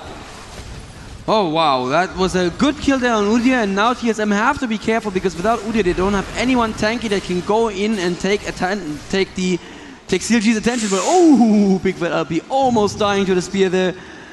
Ooh, CLG pushing in again. They have not taken Baron. At the same time an Inhib dying to minions, and a very good swap on Chaox. Oh, this could be game. Reginald now falling to the ultimate from Saintvicious as well. And it looks like CLG are just finally pushing their advantage down. Yes, CLG just want to end it right here. They're taking a second Nexus turret down. And this is gonna be the Nexus. We were literally minutes away from the end of the game when this happened. CLG, the champions of the Intel Extreme Masters Global Challenge in Cologne. Amazing, amazing game, Daniel. Wow. It's been spread out over a good few hours, but we finally got there. I think I have a bunch of gray hairs right now, but you know what? CLG was this close to winning the game. Obviously, this is never how you want the game to end, but you have to just give it to them. They were definitely in the driver's seat. And the moment we went back into the game, the players had time to reset and go back into an orderly fight. And we just saw how that orderly fight ended. CLG completely taken it, and they just said, push, push right now, ended. And look at that, 392, so I think I was closer. I think you beat me on that one. Damn it. Well. Wow, what a game, what a marathon, nerve-wracking game here, Joe.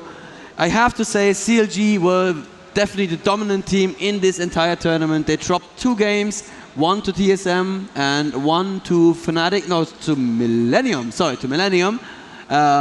Both of those super, super close.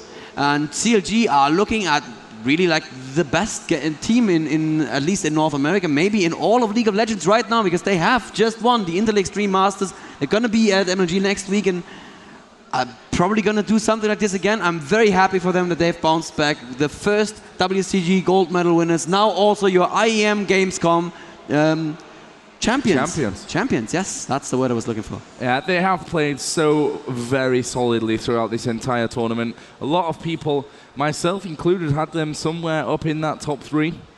But they've won the tournament. They've played so great the entire time.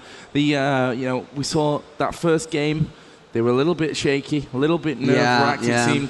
And, well, they've just come out here and they've just proved, well, we're not just down and out. We're actually going to come back and we're going to win this one. Great play. Obviously, Team Solo made 2nd position. They finished in this tournament. They understandably are upset right now. It's thrilling game, and to come out as the loser of that one is always not nice. And I'm very, very certain that there's going to be discussion about how this game ended, but in the end, I just have to say that looking at those last fights, if those last fights had happened a couple of different ways, I still think there would have been a better chance of CLG to win. And you know what? They are the deserved champions of IEM right now, and I believe this is it for us, Joe. That's it. I thank you very much. Pleasure casting with you, absolutely. Joining us here on not only on this stream but on the other stream as well. Been an absolute pleasure. Yeah, coming up next will be the StarCraft 2 Grand Final. Of course, it's MC versus Puma, a game which... Yes. We're gonna find out, Joe. A game which a couple of guys in here, I think they want to watch it or see this. something. We're gonna see if Korean Terran is actually more OP than just plain old Korean. But it's gonna be a Korean versus Korean match. No foreigners in this final, but I can't wait to watch this. MC seems to be really top form right now, but Puma is seriously scary. And obviously it's gonna be Mr. Bitter in Rotterdam bringing that to you guys here. So signing off from the caster desk, I believe, unless we need to do a... Yeah, well, we can sign off. The voice in my head told me. Thanks for watching again, everybody. Thanks for coming out here to the IEM. It was an amazing event. I've never seen crowds like this. Thank you, everyone. Let's have a last round of applause. And that's it for us. Well done, guys. You made this show. Enjoy StarCraft.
Wir sind noch nicht weg, wir sind natürlich noch da und schön, dass ihr auch alle hier immer noch da seid in Köln, hier auf der Gamescom 2011. Ich glaube, wir sind eine der wenigen Hallen hier, wo jetzt noch richtig Action gehen wird und alle, die hier geblieben sind, haben natürlich alles richtig gemacht.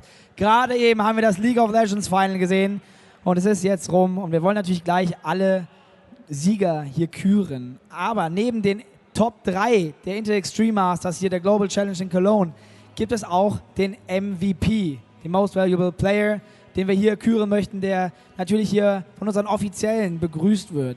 Und ich bitte jetzt einen großen Applaus für Carmac, George Wu und Matt. Großen Applaus!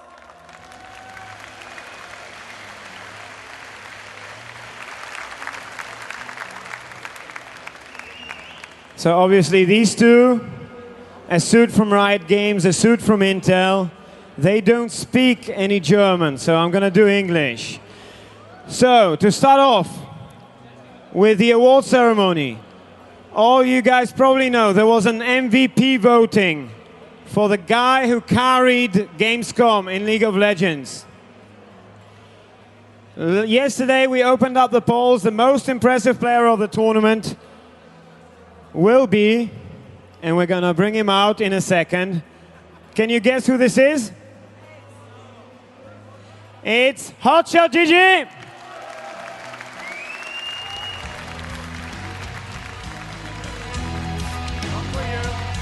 All right, man.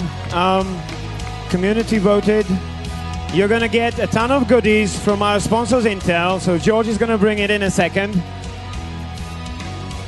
We're going to ask you a couple of questions in a minute, but first, you get this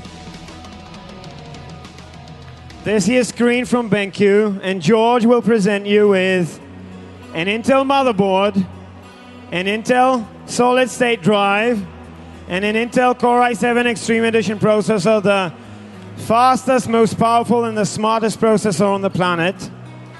But this is all tiny, little, unimportant stuff compared to what Matt has for you. Matt? There's only one hoodie in the world like this. It belongs to HotshotGG now. The MVP of the Intel Extreme Masters Global Challenge Cologne.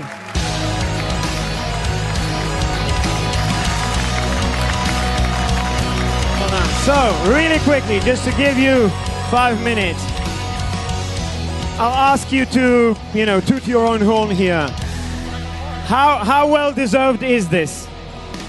To my own horn, I'm not good at that, but I feel that I did a great job. And I enjoyed the event, and I just enjoyed everything. All right, wear it proudly. Give a big round of applause one more time for the MVP.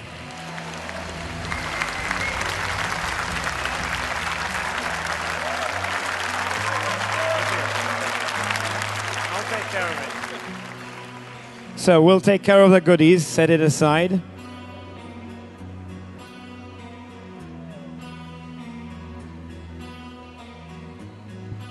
And now I think it's the moment everybody's been waiting for. StarCraft in a second.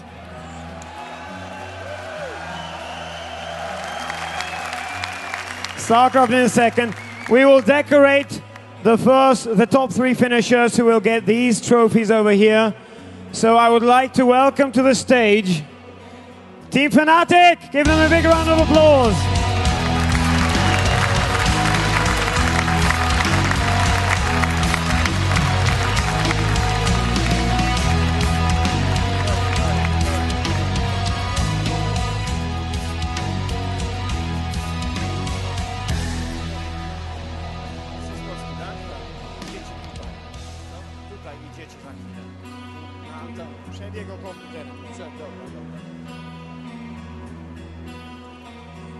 All right, a couple of moments for the photography. And the esports manager of Riot Games, Matt Marcoux, will present Team Fnatic. Who's the captain? Who's the captain? Shushei, please accept the trophy for 3rd place. Give a big round of applause to the 3rd place finisher, Team Fnatic.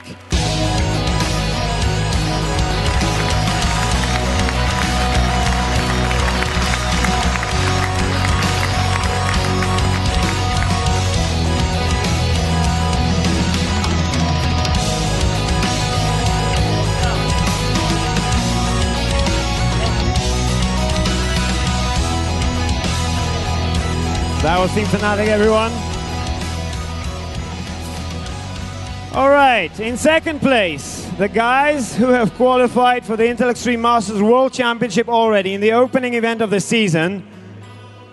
That would be our friends from across the ocean. Team Solo Mid.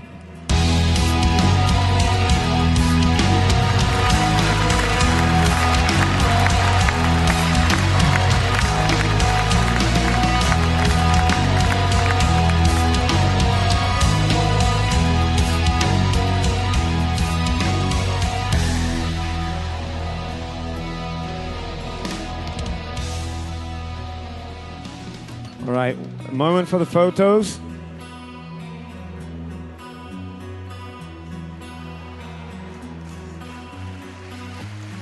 All right. And now, Mr. Marcoux will hand the trophy to Team Solo Mid. Once again, please give a big hand to Team Solo Mid.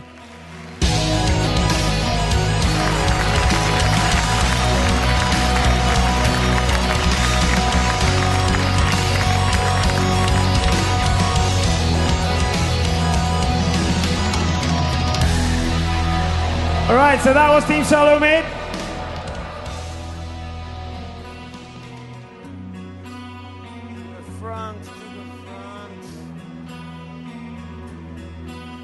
All right, and now only the winners with the MVP in their ranks. That will be Team CLG.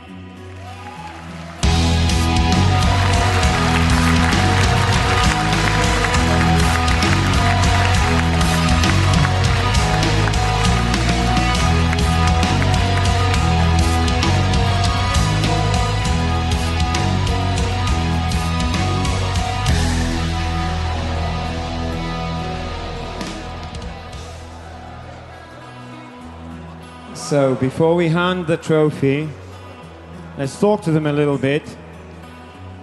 What do you feel right now? You've come a very long way to play here. You're number one right now. You're about to receive the trophy. Share with all those League of Legends fanatics and some StarCraft 2 fanatics as well how you feel. Fantastic. Can't complain. I mean, kind of a crappy way to win, but a win's a win. I mean, woo! I'll take it. Matt, stage is yours.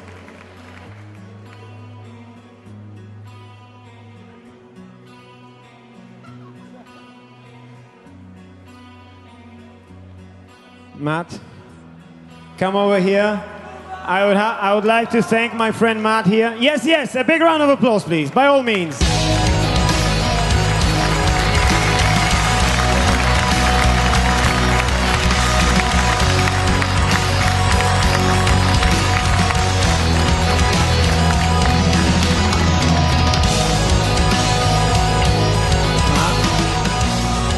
Matt, my friend, guys, I would like to thank Riot Games for their tremendous support with this tournament.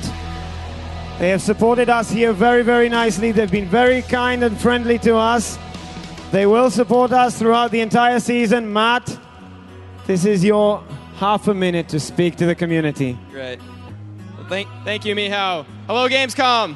How are you? It was an honor to present League of Legends today in front of you as on the first stop of this year's IEM season. From Riot Games, I want to thank you all here who attended for your support for not only the game, but for the players and yourselves showing up as a community. That was really great. Also, thanks to all those who tuned into the online stream. You know, once again, we had a very good turnout, and we love to present future events to you in the future with such a high quality. So once again, thank you all from Riot Games.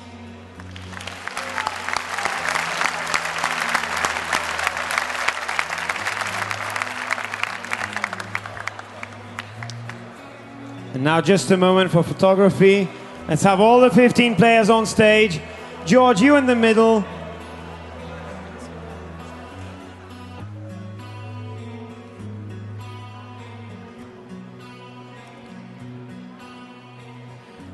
Let's give one last round of applause before StarCraft to all these players. They've done a magnificent job. and they deserve it.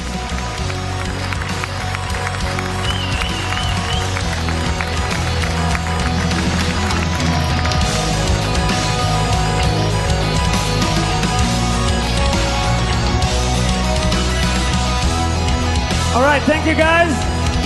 And let me ask just one question. Who's ready for StarCraft?